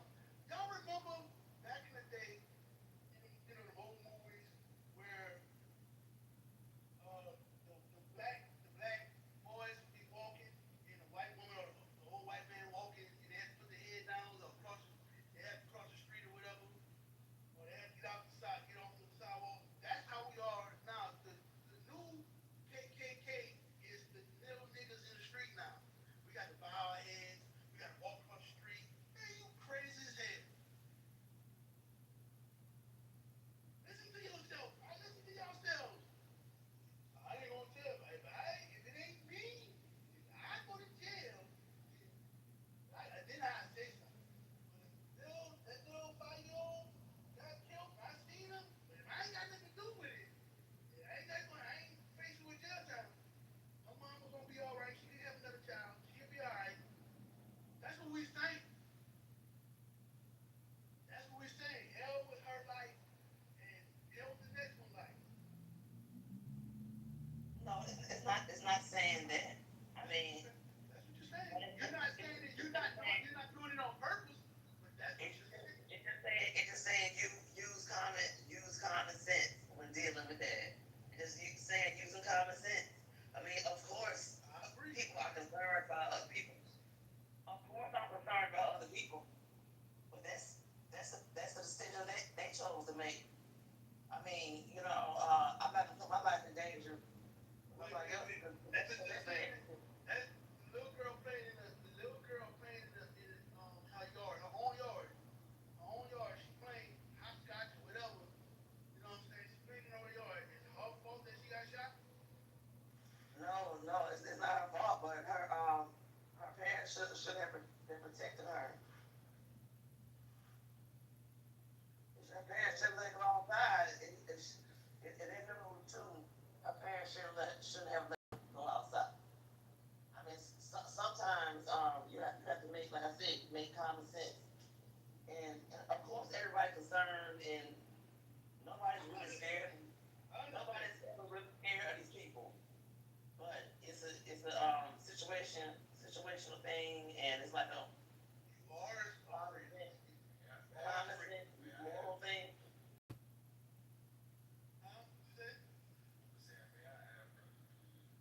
Bible say about, and I'm gonna show you, and this is what we have to do.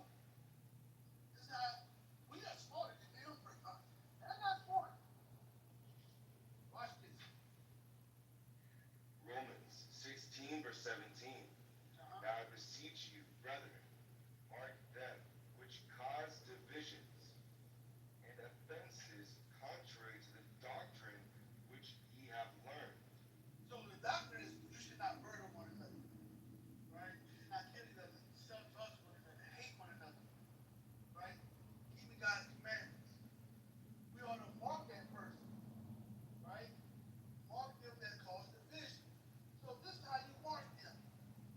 They can't go nowhere and get haircuts. If we all stand up, they can't get haircuts. And this, listen, if Gwendolyn housing the murderer, she housing the murderer, she get cut off too. Nobody associate herself with her either.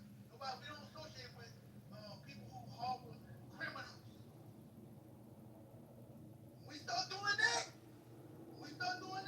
she can't come into the churches no more. You understand? The church is hard. Even if the church, and I don't like the Christian church, whatever. But if they even do this, well, you can't come in feeling this. Why? Yeah, you got gang members in your house. You got gang members in your house. Cheryl. No, you can't come in our community no more. You go over there and stay by yourself. And I guarantee you things will change then. Sharing them, hey, I guarantee you, because she loves her bingo. She can't come to bingo. Like, you can't come in here, Cheryl. Why? Tyrone shot that boy tonight. He stay in your house. You just gonna let him stay in your house? He ain't gonna kill his mama. He ain't gonna do that. He ain't gonna kill Cheryl. Now you get what I'm saying? We are smarter than them. They get their mind right quick. A lot of drug dealers, y'all, because I used to be one of them. They are poor, they're broke, they don't have anything.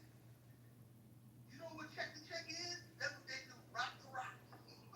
They don't have no money, I'm telling you. They be struggling drug dealers.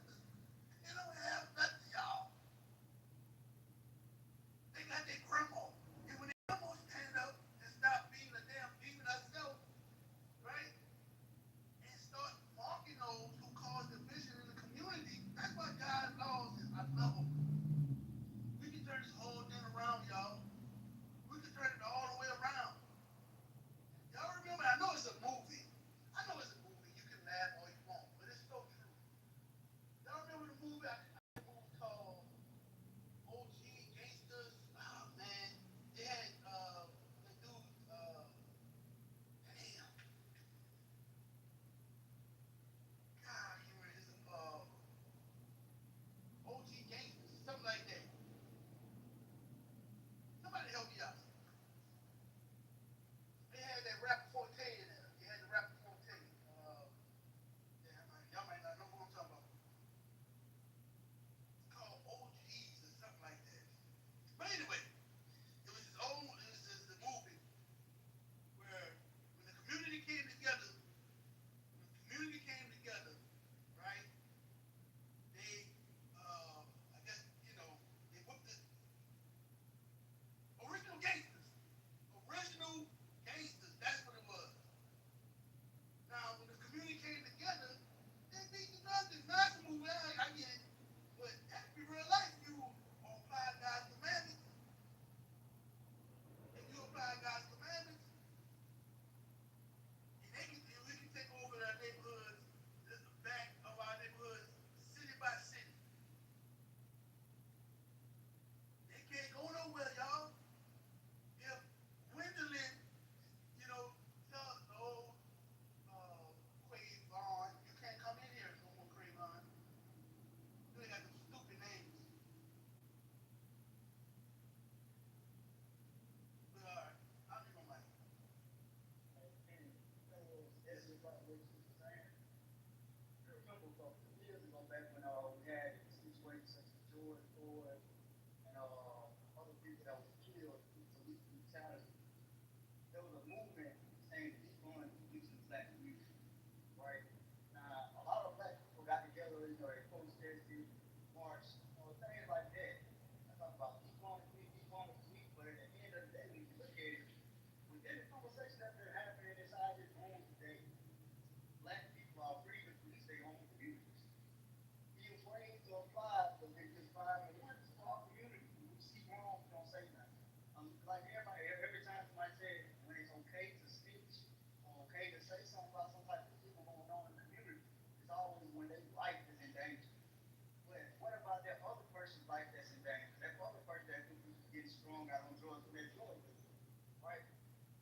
away with it.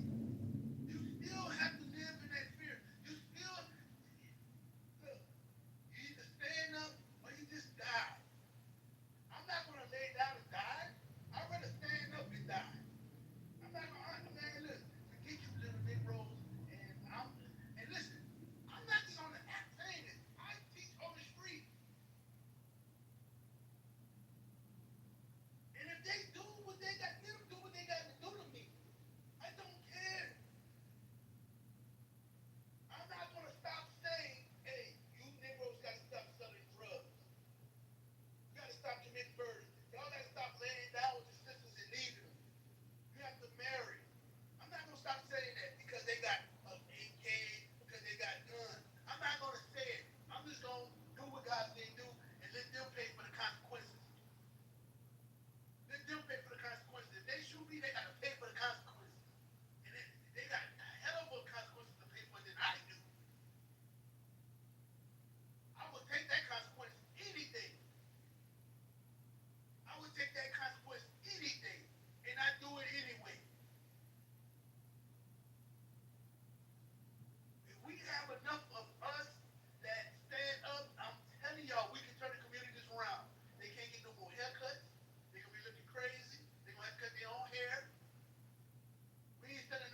how they gonna lead somebody else.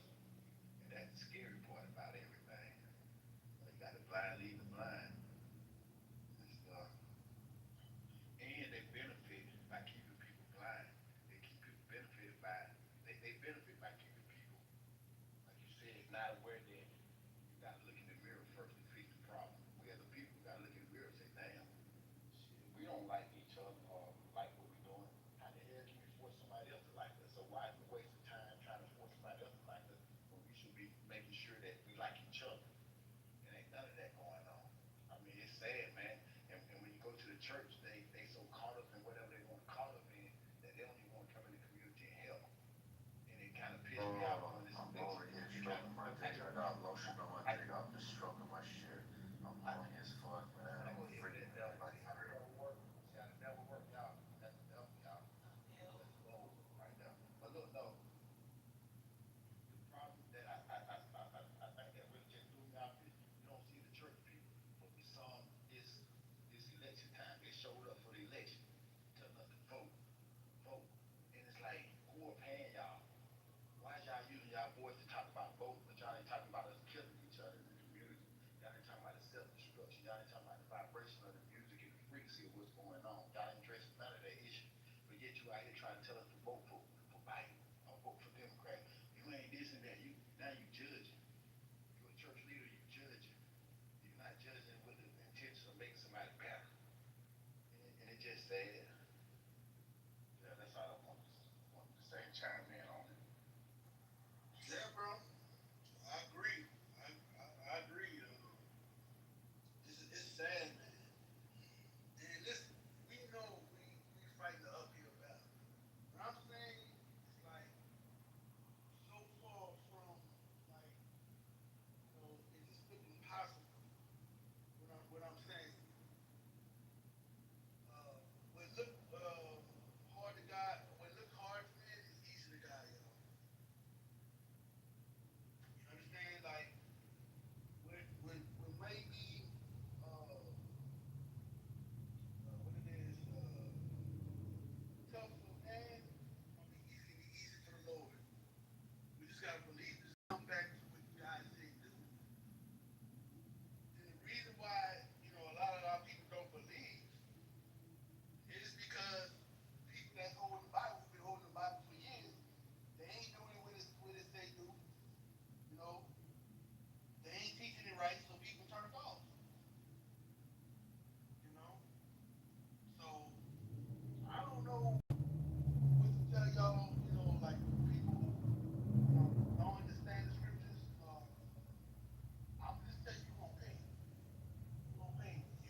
attitude, so we listening.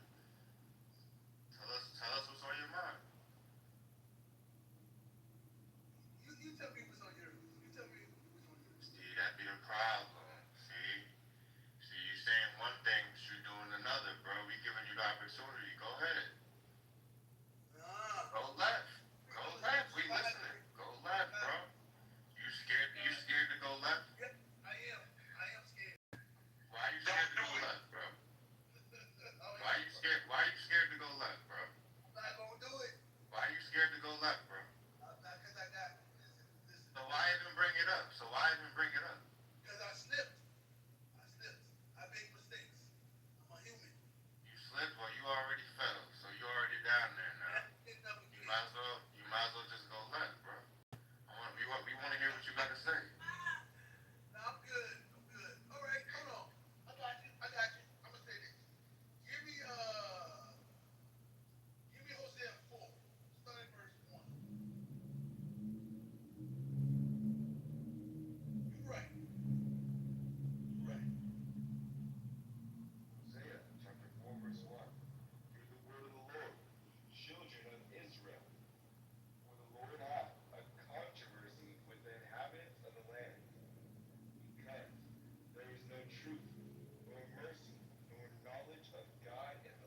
and his seed also shall be taken away. Come on. Yet let no man strive nor reprove another, for that people are as they that strive with the priest. Therefore shalt thou fall in the day, and the prophet also shall fall with thee in the night. Right, because our people, again, our people strive with the people, and they listen. The prophets don't follow what the people say. Instead of standing on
DJ said it right. They love these things, man. I love his swag. His swag. We got the dumbest swag on the planet. Well, a grown ass man showing his ass. A grown ass man showing his ass. Just the horrible. We just look like some clowns, man. I seen a grown man walk like a duck, and he had a belt on. Retarded. This retarded. Just pull your pants up, bruh.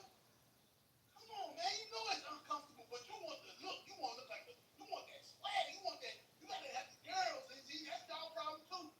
You women, you desire stuff like that. You like stuff like that. Read. Neither delight in ungodly sons. It says do not delight in ungodly sons, but she said they delight in them, like you said. They delight in those. They love those unprofitable, disloyal, hate their own nation, kill their own people. They love them. They love them. As soon as something happens to them, y'all ever notice? Y'all ever notice? If you ever, because I grew up in the hood, right? Like I keep on saying, and I've been in a lot of funerals. Do y'all notice every drug dealer, every hood dude, he never did nothing wrong in the Christian church? When they talk about him, he's the best thing that ever. Like he better than sliced bread. Am I lying, y'all? Like y'all ever been to them drug dealers, them gang members' funerals? And hit a preacher talk? They don't never do nothing wrong. They always hyping them up. They always say he was a good person. He did this. He did that. He was good. He was a good man. I'm like, no, he wasn't. That nigga was a demon. He didn't say he was a demon. He said, I'm on demon time. This dude called himself a demon. And you come and say he's a these our people are crazy, nuts. You understand that? I be saying the same thing to my like, man, go look at it again, right? You probably just demon, baby. Yes, but serious? now watch this. Now watch this. When they die, y'all, they have dances. They dance. Well, I'm from New Orleans, so they do like the second line dance, right? They dance. They do all this choice with this stuff. You understand? They they talk about them in high regard, and they do this in front of other kids. So guess what? When they put this person on a pedestal, guess what happens, y'all? Guess who wants to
they love for their people. They love for their people. That's what they die for. They die for their people. They die for their people. And that's what I do. I die for my people. That's what it is. And if y'all won't, if they gonna take me out for it, I went out this thing standing on my feet, not laying down. A lot of us just laying down, allowing this to happen. That's it. We just laying down, and I'm not gonna lay down no more.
era. Because women lead with their emotions. They lead with their emotions. They don't lead with logic. They're not built that way. They're not designed that way. They wasn't designed to lead. Women, you was not designed to lead. God didn't set you up to be no leader. You're not supposed to be in front. I forgot the name of that poster. I know y'all know what I'm talking about. This poster of a woman with a little boy with her fist in the air, and you got the men behind her. Y'all know what poster I'm talking about? It's a poster with there's a woman. She's like fighting against oppression or whatever. Or whatever she's doing. I don't know what she's doing. But she's wearing pants. She's standing up, and man, nobody's scared of those. Ain't nobody scared of you. You know what they fear? The men of God. That's what they fear. So get behind us. So Get behind us. let me ask you a question. So do you think that all of this can stop within our lifetime? I can't say that. Right. I can't say that. Right. So let's be honest. Let's be honest, right? So if we've been going through this kind of oppression and all these things, like we've been at the bottom for so long. I'm talking about centuries. It's like it just seems like maybe we're at a point of no return. So so so it's like, what do we do? Like, do we just keep waiting for the Bible, like, or for prophecies to show themselves? What about our grandfathers? What about our great great grandfathers that read these same scriptures and they never even got the chance or the time to see the day? What's gonna happen? Like, Can I chime in on that question? and if we're cursed and like if God, you know what I'm saying, been putting our ancestors through all of this for not keeping the commandments for centuries, like do we just like accept the fact that all right, maybe we're just cursed, like we have to suffer for what our ancestors did, and this is just what it is, and we just gotta pay the price, because it seems like no matter how many times we try to fix it, it's like we don't get nowhere. It's like we're just hamsters on a spinning wheel. First we talk about the white man and how the white man's oppressing us and holding us down, this, that, and the third, but we don't do nothing about the white man. We let the white man continue to do his thing. Then on the other hand, it's all blacks, we gotta do this. And like I see that we've been trying to hold each other accountable, but then when it comes to us, we just say a whole bunch of self-hate shit. And then we start blaming it on the men, and we blame it on the generations, and we blame it on the YNs, then we blame it on the black women, and the black women ain't been raising us this way. It's just like we just on a hamster wheel, and that's why I feel like nothing's getting done. Hey, brother, listen. You ain't telling no lie. You ain't telling no lie. Hold on one second. Hold on, let me respond to the brother. Hey, brother, you ain't telling no lie, and I can't even be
Second Peter chapter 2, verse 2. And many shall follow their pernicious ways. No.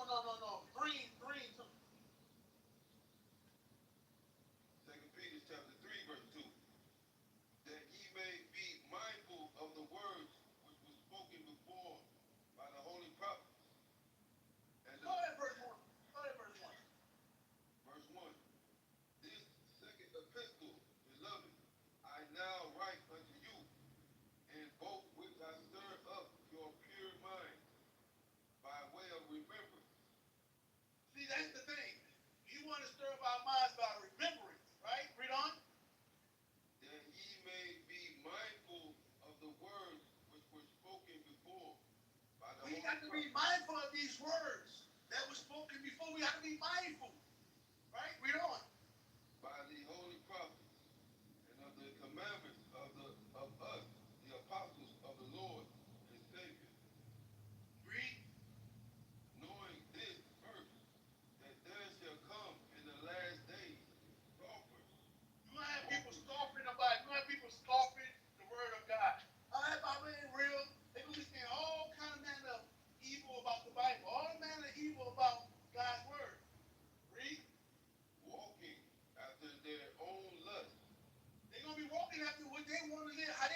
book of Second Peter, chapter 3, verse 7.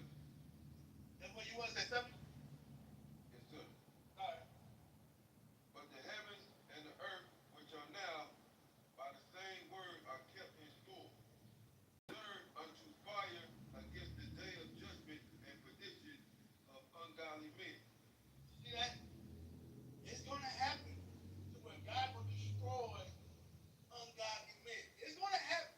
People who talk crap, people who down the scriptures, you're going to pay for that. Read on. But, beloved, be not ignorant of this one thing. If you want to be, wait. If you want to be ignorant of this and that or whatever you want, just don't be ignorant of this one thing. You want to be ignorant of how God made the world? Okay, fine.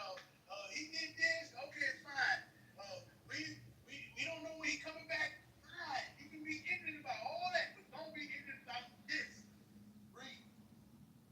But, beloved, be not ignorant of this one thing, that one day is with the Lord as 1,000 years. So what we think is long ain't nothing to God. Y'all got to show he's on another level. It's like time don't exist with him. It don't exist. Do you understand? Read.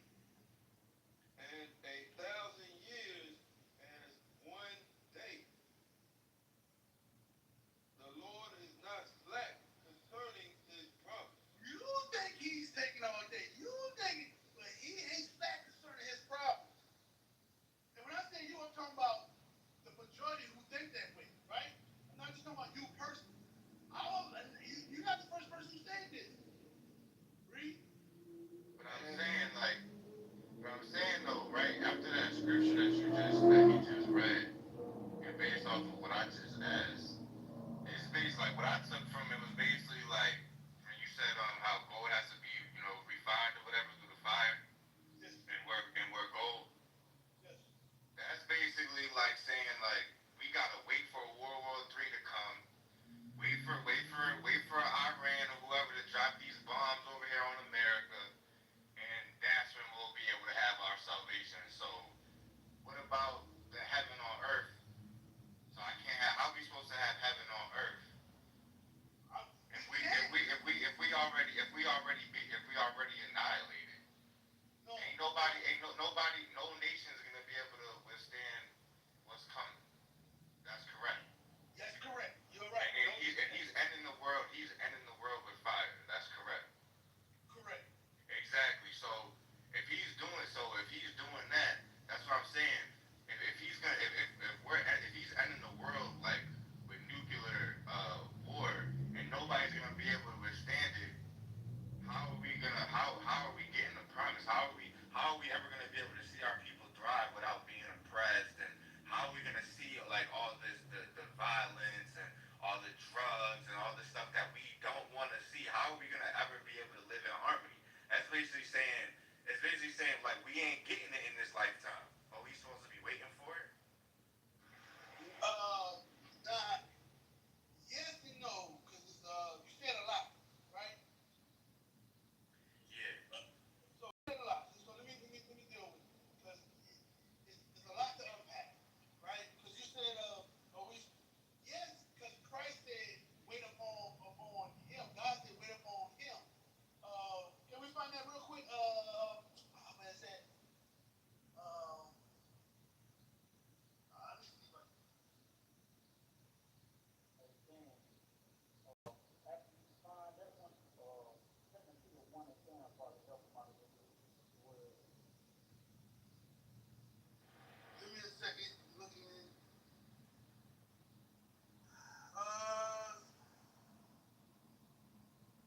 Zephaniah 3. 3 and 8. The book of Zephaniah, chapter 3, verse 8. Therefore, wait ye upon me. What verse you at? Verse 8. See what 7 says. Real quick. 7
emotional those girls were, your sisters. But you know what happens? And I've always thought it was a myth, but it's really true. When you got a gaggle of females, they all seem to get their period at the same time. Yeah, Fuck yes. that is facts. So for me, And I even had to blame the family, Jay. All the motherfuckers synced up at the same time. so I just knew for that week to keep my head low. Don't ask, because listen, I'm old enough to remember phones on the wall, right? You weren't using the phone. It was like prison. They were preparing me for prison, these women. And yeah, you know what it's like to be 13 years old and your sister grabs you by the back of the neck and says, "Go get me tampons." Oh my god, oh my god. Oh, bro, you don't even understand. Yeah. I'm sorry you went through that.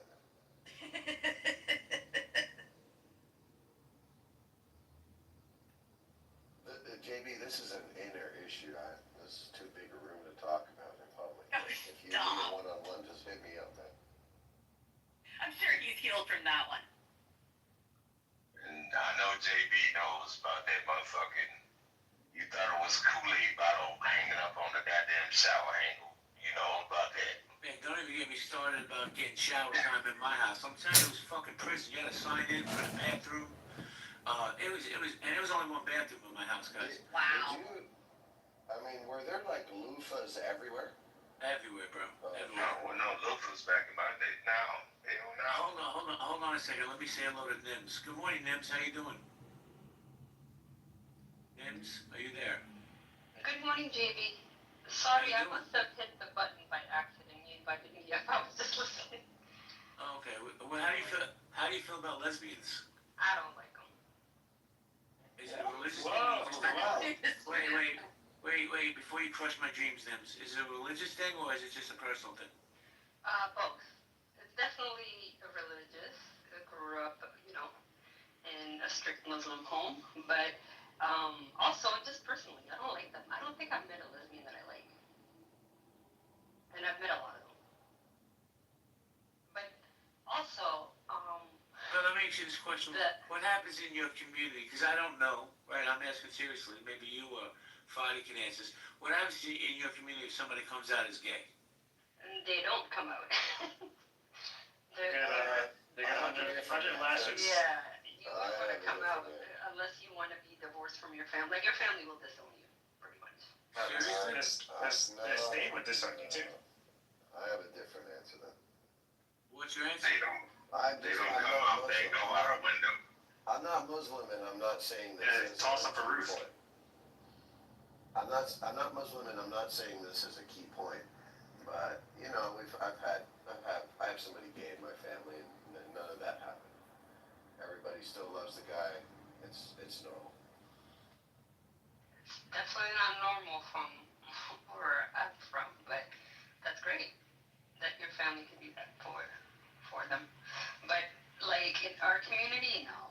I don't ever remember anybody coming out as gay. I have some suspicions about certain people, but no one ever. But what would happen to them? They get married. What would happen, Nims? What would happen if they came out? Well, like I said, they would get disowned. They're probably in the community. Like I don't know. Like quite honestly, like I've never experienced that. I know a cousin. Anybody? Yeah. I could understand, not that I condone it, but I could understand 25, 30 years ago, because society's come a long way on this topic in the last 2 decades. But still, it would happen? Absolutely. I think it's actually even stronger now. I'm gay. Because of what's going on. Wait, you're a gay, Cheever? Yes, okay? So this is interesting because there was a story I read in the New York Post last week, I think, or the week before. There was 2 people that were accused of being gay, and so it was in Indonesia where they caned them. I think it was like 50 lashes or something like that each, because they were gay in public. Yeah, so it still happens to this. Oh, Indonesia. Wait, hold on. It was some South. David, chill for a second, man. Because I definitely want to go to Chiva. He's the gay representative on stage. What's up, Chiva? What's up, JB? How you doing? So good, how are you? I'm good. So we're talking about people being gay. And Yeah. I think I think lesbians are cool, but I'm not looking to have any man suck my dick or suck their dick. Okay. Well, that means you're not gay, JB. Like, I don't know what to say. Yeah, and I have no problems with gay people. Well, listen, I don't know what to say. What the fuck? That's a weirdo.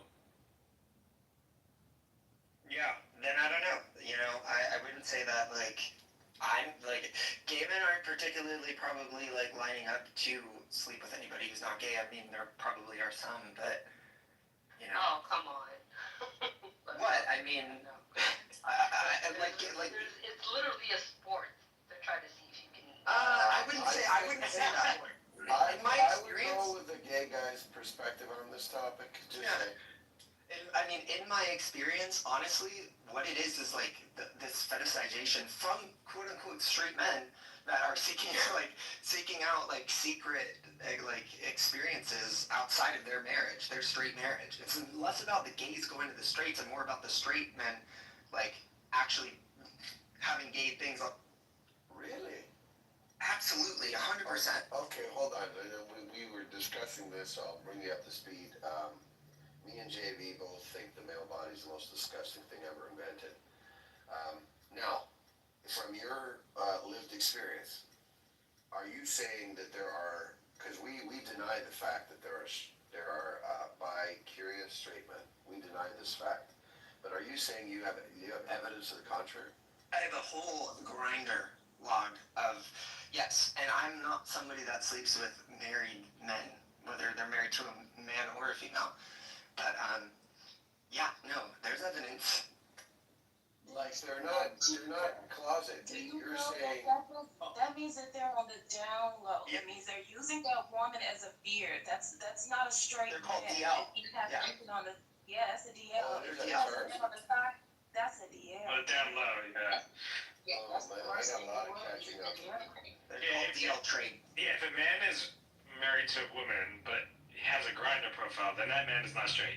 Well, I mean, Cheever, do you agree or disagree with that statement? That man's just gay. I mean, I think that I'm not one of those non-binary things, but I think that you know, straight, gay, bi, like I think society's moving to a place where like labels are just labels and it doesn't really fucking matter. Because you can be like I've had sex with a woman like a few times, but I'm gay, right? Like it doesn't. Wait, hold on. Did she know that you were gay? Yes, no, 100%. I think gay men, like amongst their community, have the highest rate of infidelity. Like the type of effery that goes on in that community. That's true. That is true, but that's mostly because men are horny. Is that your real face, Cheever? Because if so, that's a tragedy. And I want to know right now, why are so many fine men gay? My goodness. Oh, babe, yeah, this is me. I don't know. Let me ask you a question, Chief. Why, and I'm being serious, why is there so much homophobia in the world? And take the religious aspect out of it. Why is there so much homophobia in the world? I think a lot of it maybe is projection. The people that have been the meanest to me or like have called me names, like turns out actually maybe a few years later they come out as gay themselves. Or like I see that.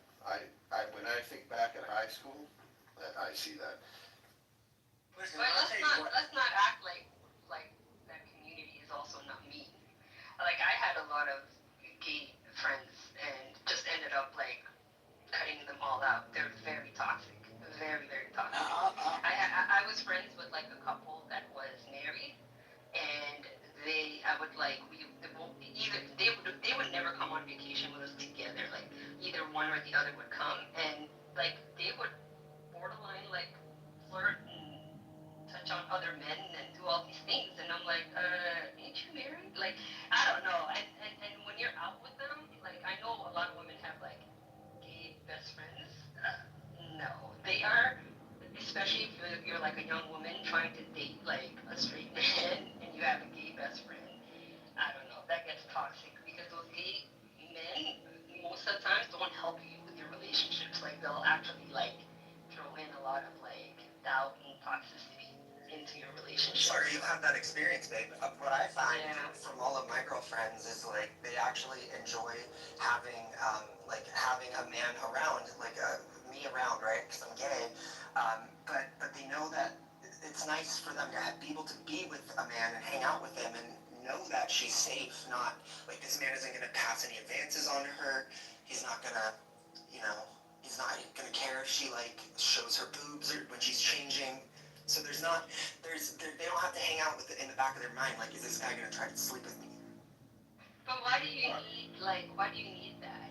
Like, why do you need a friend? No.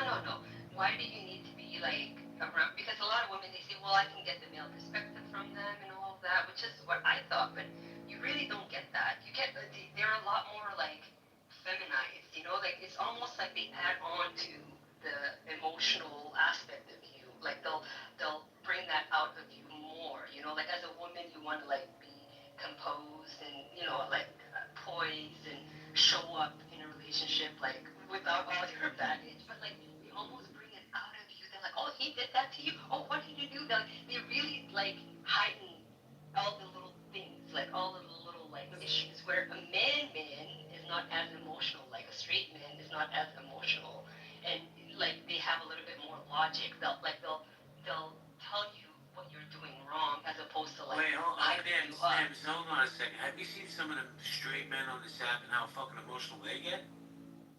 Well, I don't know about the straight men on this app. I've never really talked to anyone else, like on the app, outside of the app. Like, everybody on here is strangers to me. I'm talking about real life. Like, I grew up with 4 brothers. So you're talking about JB growing up with a lot of girls in your house. I grew up with 4 brothers. It sounds like you had a very specific experience. No, I did.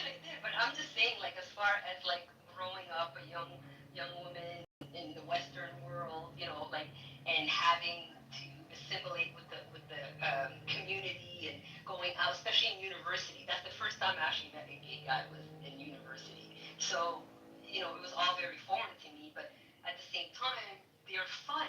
That's the thing. They're fun. They're a good time. You can laugh, you can joke and everything, but there's also that other side of it that's very toxic to me. I think that they bring out like they heighten all the emotions, like the trauma that comes with being around them. And you know, I have to be honest with you, Sheever, like I didn't feel safe with them going out, being like in this downtown or anywhere else. Like I didn't feel safe with them, not the same way that I feel safe with my man or like my brothers or like, you know, like I don't know. I just felt like they invited a lot of. Yeah. So you didn't. You know what I mean? So you didn't feel like safe with a bunch of stranger gay men like you do with your brothers or your man. Well, that makes sense because. That's what I mean. Like it was a group of guys that I knew they were all gay. One of them was liked to dress up as a woman. He would do drag and stuff like that at night. I've never been to any of those shows or been to gay clubs or anything like that. But we have been out to dinner, just you know, going to like shows or whatever, right? Like, and it's just they're loud, flamboyant, like just walking. Like I honestly like didn't feel safe, like because I'm a little bit more like, you know, I like to be. I'd rather just fly under the radar, you know, do my own thing. I don't like all the attention and all that, and they invite a lot of that. I feel like. Yeah, maybe those ones that you've seen, but like there's a lot of gay men that are like you. Wait, hold on a second, Eddie. KP, hold on just one second. No, it's okay. I know Nye, Francie, KP, I modded you. Holly, I modded you. I got a booty. You guys want to keep it open or close it down? No, we can leave it open. Someone will leave here shortly. Alright, so when you guys leave, please close the house. Happy Labor Day, everybody.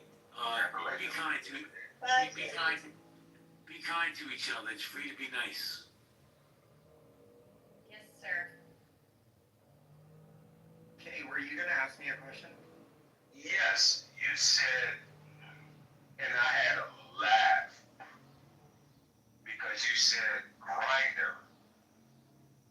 And I'm like, wait a minute, there's a bunch of gay chefs out here.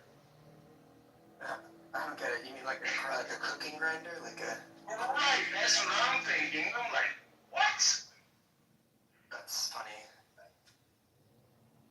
But then you explain it's It's a gay app. We're not even dating. Yeah, because then I got on the internet. I was like, wait a minute, there ain't that many gay chefs out here. KP.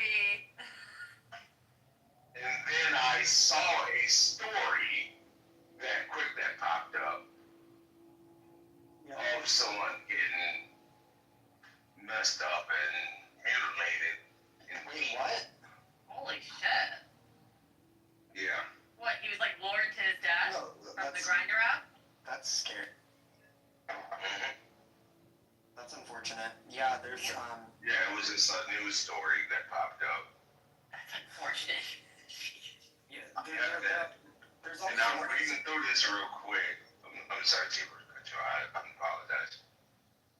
That this young kid was tortured in a basement, hung upside down,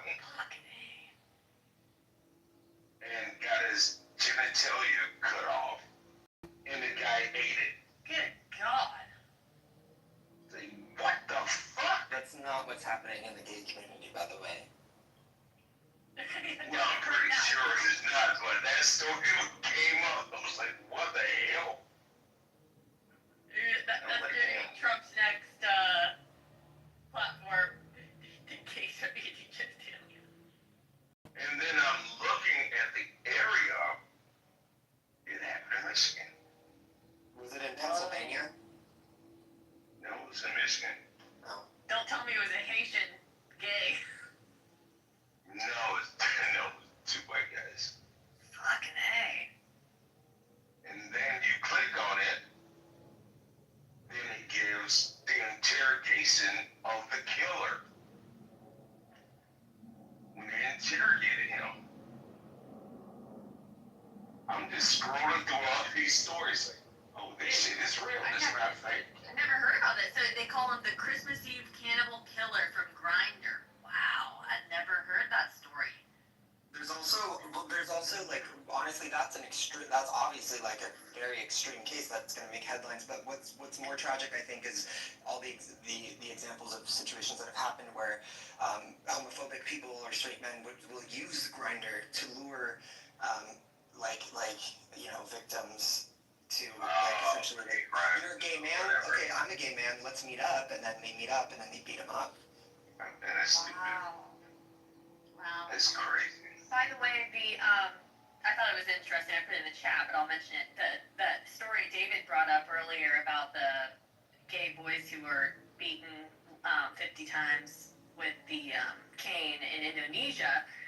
I looked it up, and apparently it's a Sharia law province called Aceh, or ACEH, that within Indonesia they are allowed to kind of dish out their own judgment, but it's not like an Indonesia government kind of thing.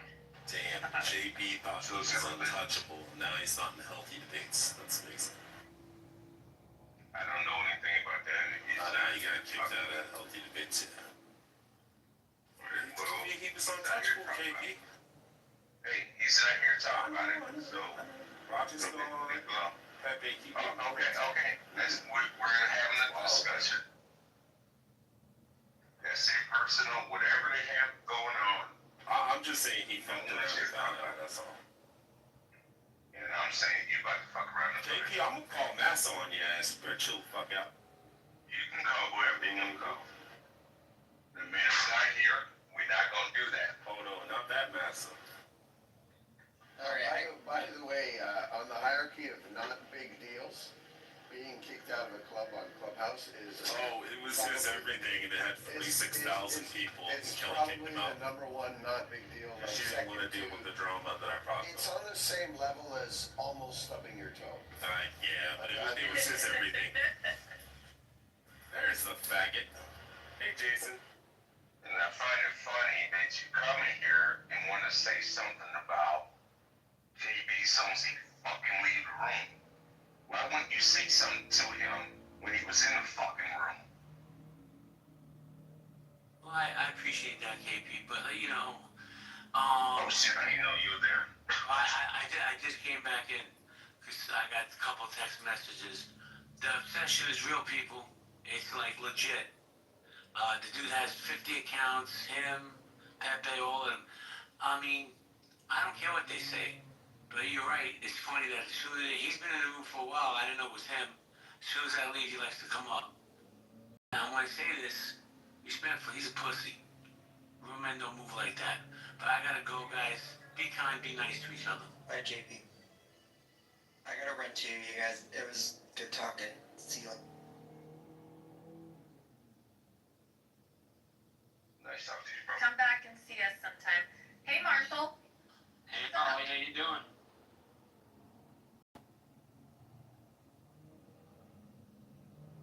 I don't know where none of that shit must be out there on that barbecue. Oh, she making that potato salad with raisins in it. She busy. Oh, it's so beautiful. Is it pretty where y'all are? Because the weather is gorgeous here. Oh, it's great. I'm gonna go outside one last time before I have to go to bed. I'm sitting out here right now. It's really pretty. It's definitely feeling like fall to me. It started kind of early, so I think we're gonna have a shitty winter. I think you're right. I was out yesterday and I don't know, there's like Appalachians, like we don't really go by the weather channel. We go by like things in nature, but I saw a woolly worm and it was not brown, like it was almost black, and that's a sure sign of a bad winter. Is that the thing? I never heard that before. I have a million woolly worms. Gosh, they drive me crazy. What the hell's a woolly worm? They're the caterpillars, right, Francie? They're like fuzzy and they come from the tree with the big net thingy. Yeah. That fall down on you. Yeah, exactly. They're like invasive. And speaking of invasive, what's up with all the Japanese like invasive things? Like, why is it always a Japanese invasion with the critters? Because we had the Japanese beetles in the early 2000s. They looked like ladybugs without the spots. And those fuckers bite.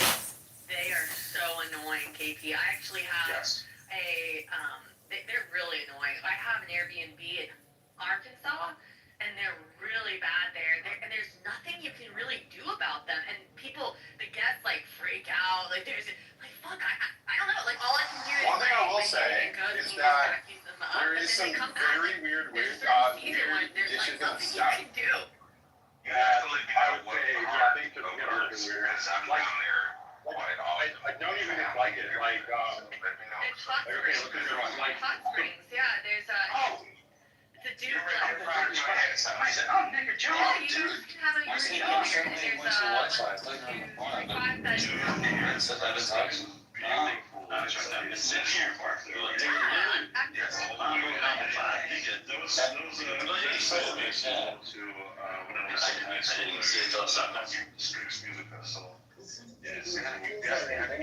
I will send you the link. A lot of people do book it. A lot of people do like out for like family. No, I'm saying anywhere Rico. Well, probably for a family reunion because we have a big family. Well, but people will like meet there and stay as a. I felt the same way, so that means I have gaydar. No. What you picking up on and what I'm picking up on. Same thing. That he's a little sideways. But what you're picking up on and what I'm picking up on is two different qualities. It just happens to be right in this sphere. So sometimes you can have like a man, like there's other men, I don't want to say, but there's other men that's on this app that we talk to. I'll picture in the back channel. Yeah, I bet you we're gonna be the same people, and I'm gonna send it to you first. It's men that are very soft, softer than me, that are straight. You know what I'm saying? Like they're straight. They're just not your typical. But him per se, it's his asphyxiation with gay men. His asphyxiation with everything gay and gay people and gay sex. That's so it's not the clacking of the mouth. It's not the clacking of the lips. No, that's. I mean, he could have just grown up around his mother. I don't think like a lot of y'all never seen black men, especially black men that grew up around a black woman. They do very feminine things. Okay. A lot. Like Lord, child. So do you think they are or they not? No, I think they're a product. I can't can't do that. So No, they're a product because I I keep think telling you, femininity doesn't mean gays. it's not. That's not inherently. That's not indicative of them being gay. I don't understand. And this is what I find really interesting. That's why I like that. I find no, they don't even have to have a single mom. What's going on? I find that He just mentioned there's things that they do because they were raised by a mom only. Yeah, but that doesn't make them gay. Okay, I'll say. But just like your mannerisms, yeah, there are mannerisms that gay men share, but mainly having those mannerisms doesn't mean that you're gay. But I'm just saying that, and the reason why I brought this up, right, and Mel just said it, is because when you have a gay man, he's sitting here saying, oh, well, just because, he has these traits or whatever, but then a gay man tells you that that person is gay, but the person says that they're not. But this man right here, the gay one just said that they think that the person is. Like, what are you Right. But they think you're wrong too. What's going on? They're determined, and I find, and I think this is a particularly American thing, because you meet a lot of men who are from other countries who are heterosexual, and Americans consider them effeminate. But it's just, but they're not. I mean, you might consider it effeminate, but they're not gay. Like, there's a whole other way that men inhabit their bodies in the world that isn't gay. Like, I don't know. I get you. I got it. I think y'all like. Y'all don't like Dr. H.G. had brain first. I don't get it. I think when there's a certain type, maybe y'all have a certain level of masculinity that y'all like, which is fine. I get it. But the men that don't possess that level of masculinity, that doesn't automatically make them gay, right? So that's all I'm saying. So sometimes what y'all may look at and see as like for instance, European men, French men, they come off gay to me. You know what I'm saying? They come off very flamboyant, but I have to always check myself in my American New York state of mind. That's my culture. That's how men act, and there's a certain reason why men act super hard in my culture. It's not because they really want to per se. It's been kind of forced upon us. So when you see certain like other cultures, even other black men from other countries, or other black men that are just like XG who was in here the other day, it's gonna be tough for him. Yeah, it's gonna be tough for him. But it's a out there for him, especially in these younger people. They are more accepting of that type of stuff, and I think that's great because it lets, honestly, a lot of gay men that we view as straight because of their mannerisms and actions, like how that thing I played, and how you see like a straight man or usually the conservative men, they'll come in here and be so mad at me or Scotty or whoever. Is because they're performing the act. I don't think that they're really straight. Now they may be gay or somewhere in between, but those are actions. The men that are just like kind of being it, like XG, painting his nails, he's doing whatever, but he's saying he's straight. I tend to think a person like that has less reason to lie. This is my logic. I'm not saying this is factual, but I just think that person has less reason. And you perpetuate stereotypes. All right, I got you now. I got you. Yeah, I know. I got you. So I know that's cool, but I'm just saying, that's all I wanted to say. All right, that's great. You said it. Now you said it. You said it now. All right. Okay, but I'm gonna keep talking because you're being. All right, well, I guess I'm gonna keep talking. We just that's gonna do this all day long. Well, don't get mad. And that's exactly what I said that was going on in that room. This is exactly a perfect example of what goes on in that room. As I said before, when these type of women don't want to hear nothing you gotta say, they're extremely disrespectful, and they're constantly talking over. They don't want correction. They want to be the loudest bitch nigga in the room. They want to scream and scream and scream and talk over everything, and they don't want to hear anything that nobody has to say. You all can't correct me because you don't know this stuff. Ghetto How can ratchet you correct it? You all acting, you're doing that right now. You're doing it now. Somebody said that about your You're wife. doing it You now. would be upset and mad You if somebody no, just if it was true, I'd stay quiet. If it was true, I'd stay quiet. Lady be loud as shit too. If it was true, Lady I'd be stay acting quiet. ratchet too. Lady If be it was acting true, like a I'd fool stay sometimes quiet. too. And If you don't it was check your true, fucking I wife. would stay quiet. No, man, we can't do spouse it. Girl, Yeah, wife, y'all or can't trying do to check that, up man. with her. That's not your place. That's not your place. It's not your place. It's not your place. It's not your place. Look at that. I'm not your wife. That is What's not your going wife. on? Most likely in this space, that's the woman is your wife. So how I act, or how Jazzy acts, or how any other person in this room acts, What's going on? met with that, you can't be mad if somebody fights I back.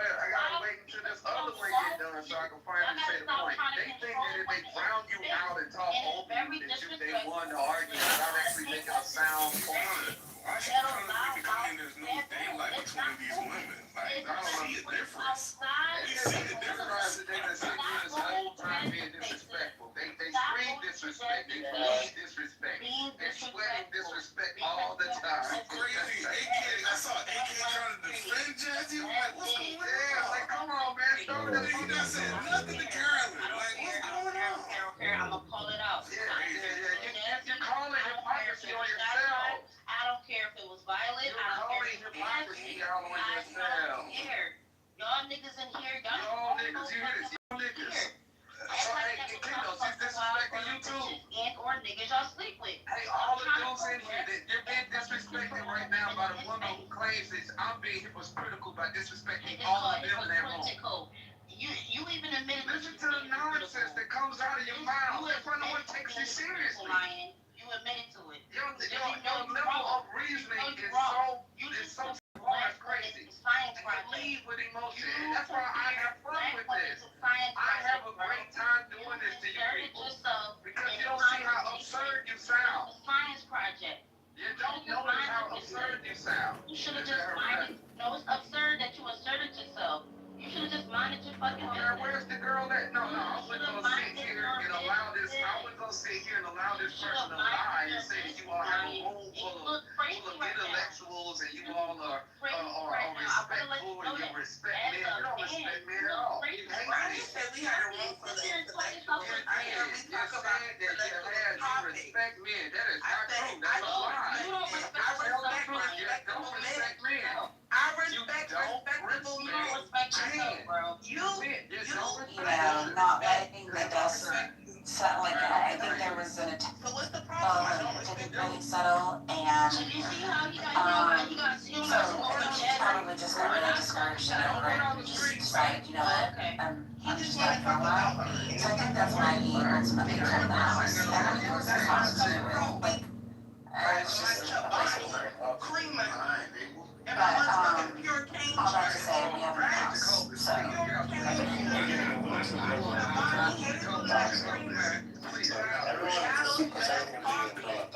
And the motherfucking cup, and it's good. I don't have any worries. No married man is gonna bother.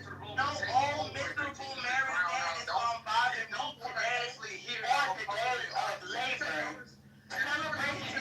We're celebrating laborers today. All you good laborers out there, I'm talking to you. Thank you for making the country run. The comments that are coming out of these mouths right now. Deliver good for a living, but that's good enough. You're a laborer too. We thank you for driving that truck all day and night. We really appreciate it. It's not the men, lady. Your butt doesn't get dead for sitting down so long. The real issue is that nobody want to come to y'all room because you act like this. I appreciate everyone today for all the labor you do for the country. Real life. You can't get a man to stick around because you act like this right here. Your behavior is a perfect example of exactly why you're alone. I hope you guys have a great day. You think it's a joke, but it's really not. Don't do what Lion doing today. It's really longer with your family. You're always gonna be alone because of this example right here. Women that really don't give a fuck. I know that shit hurt. Women that are enjoying their lives, picking their feet up. Getting their bills paid by the men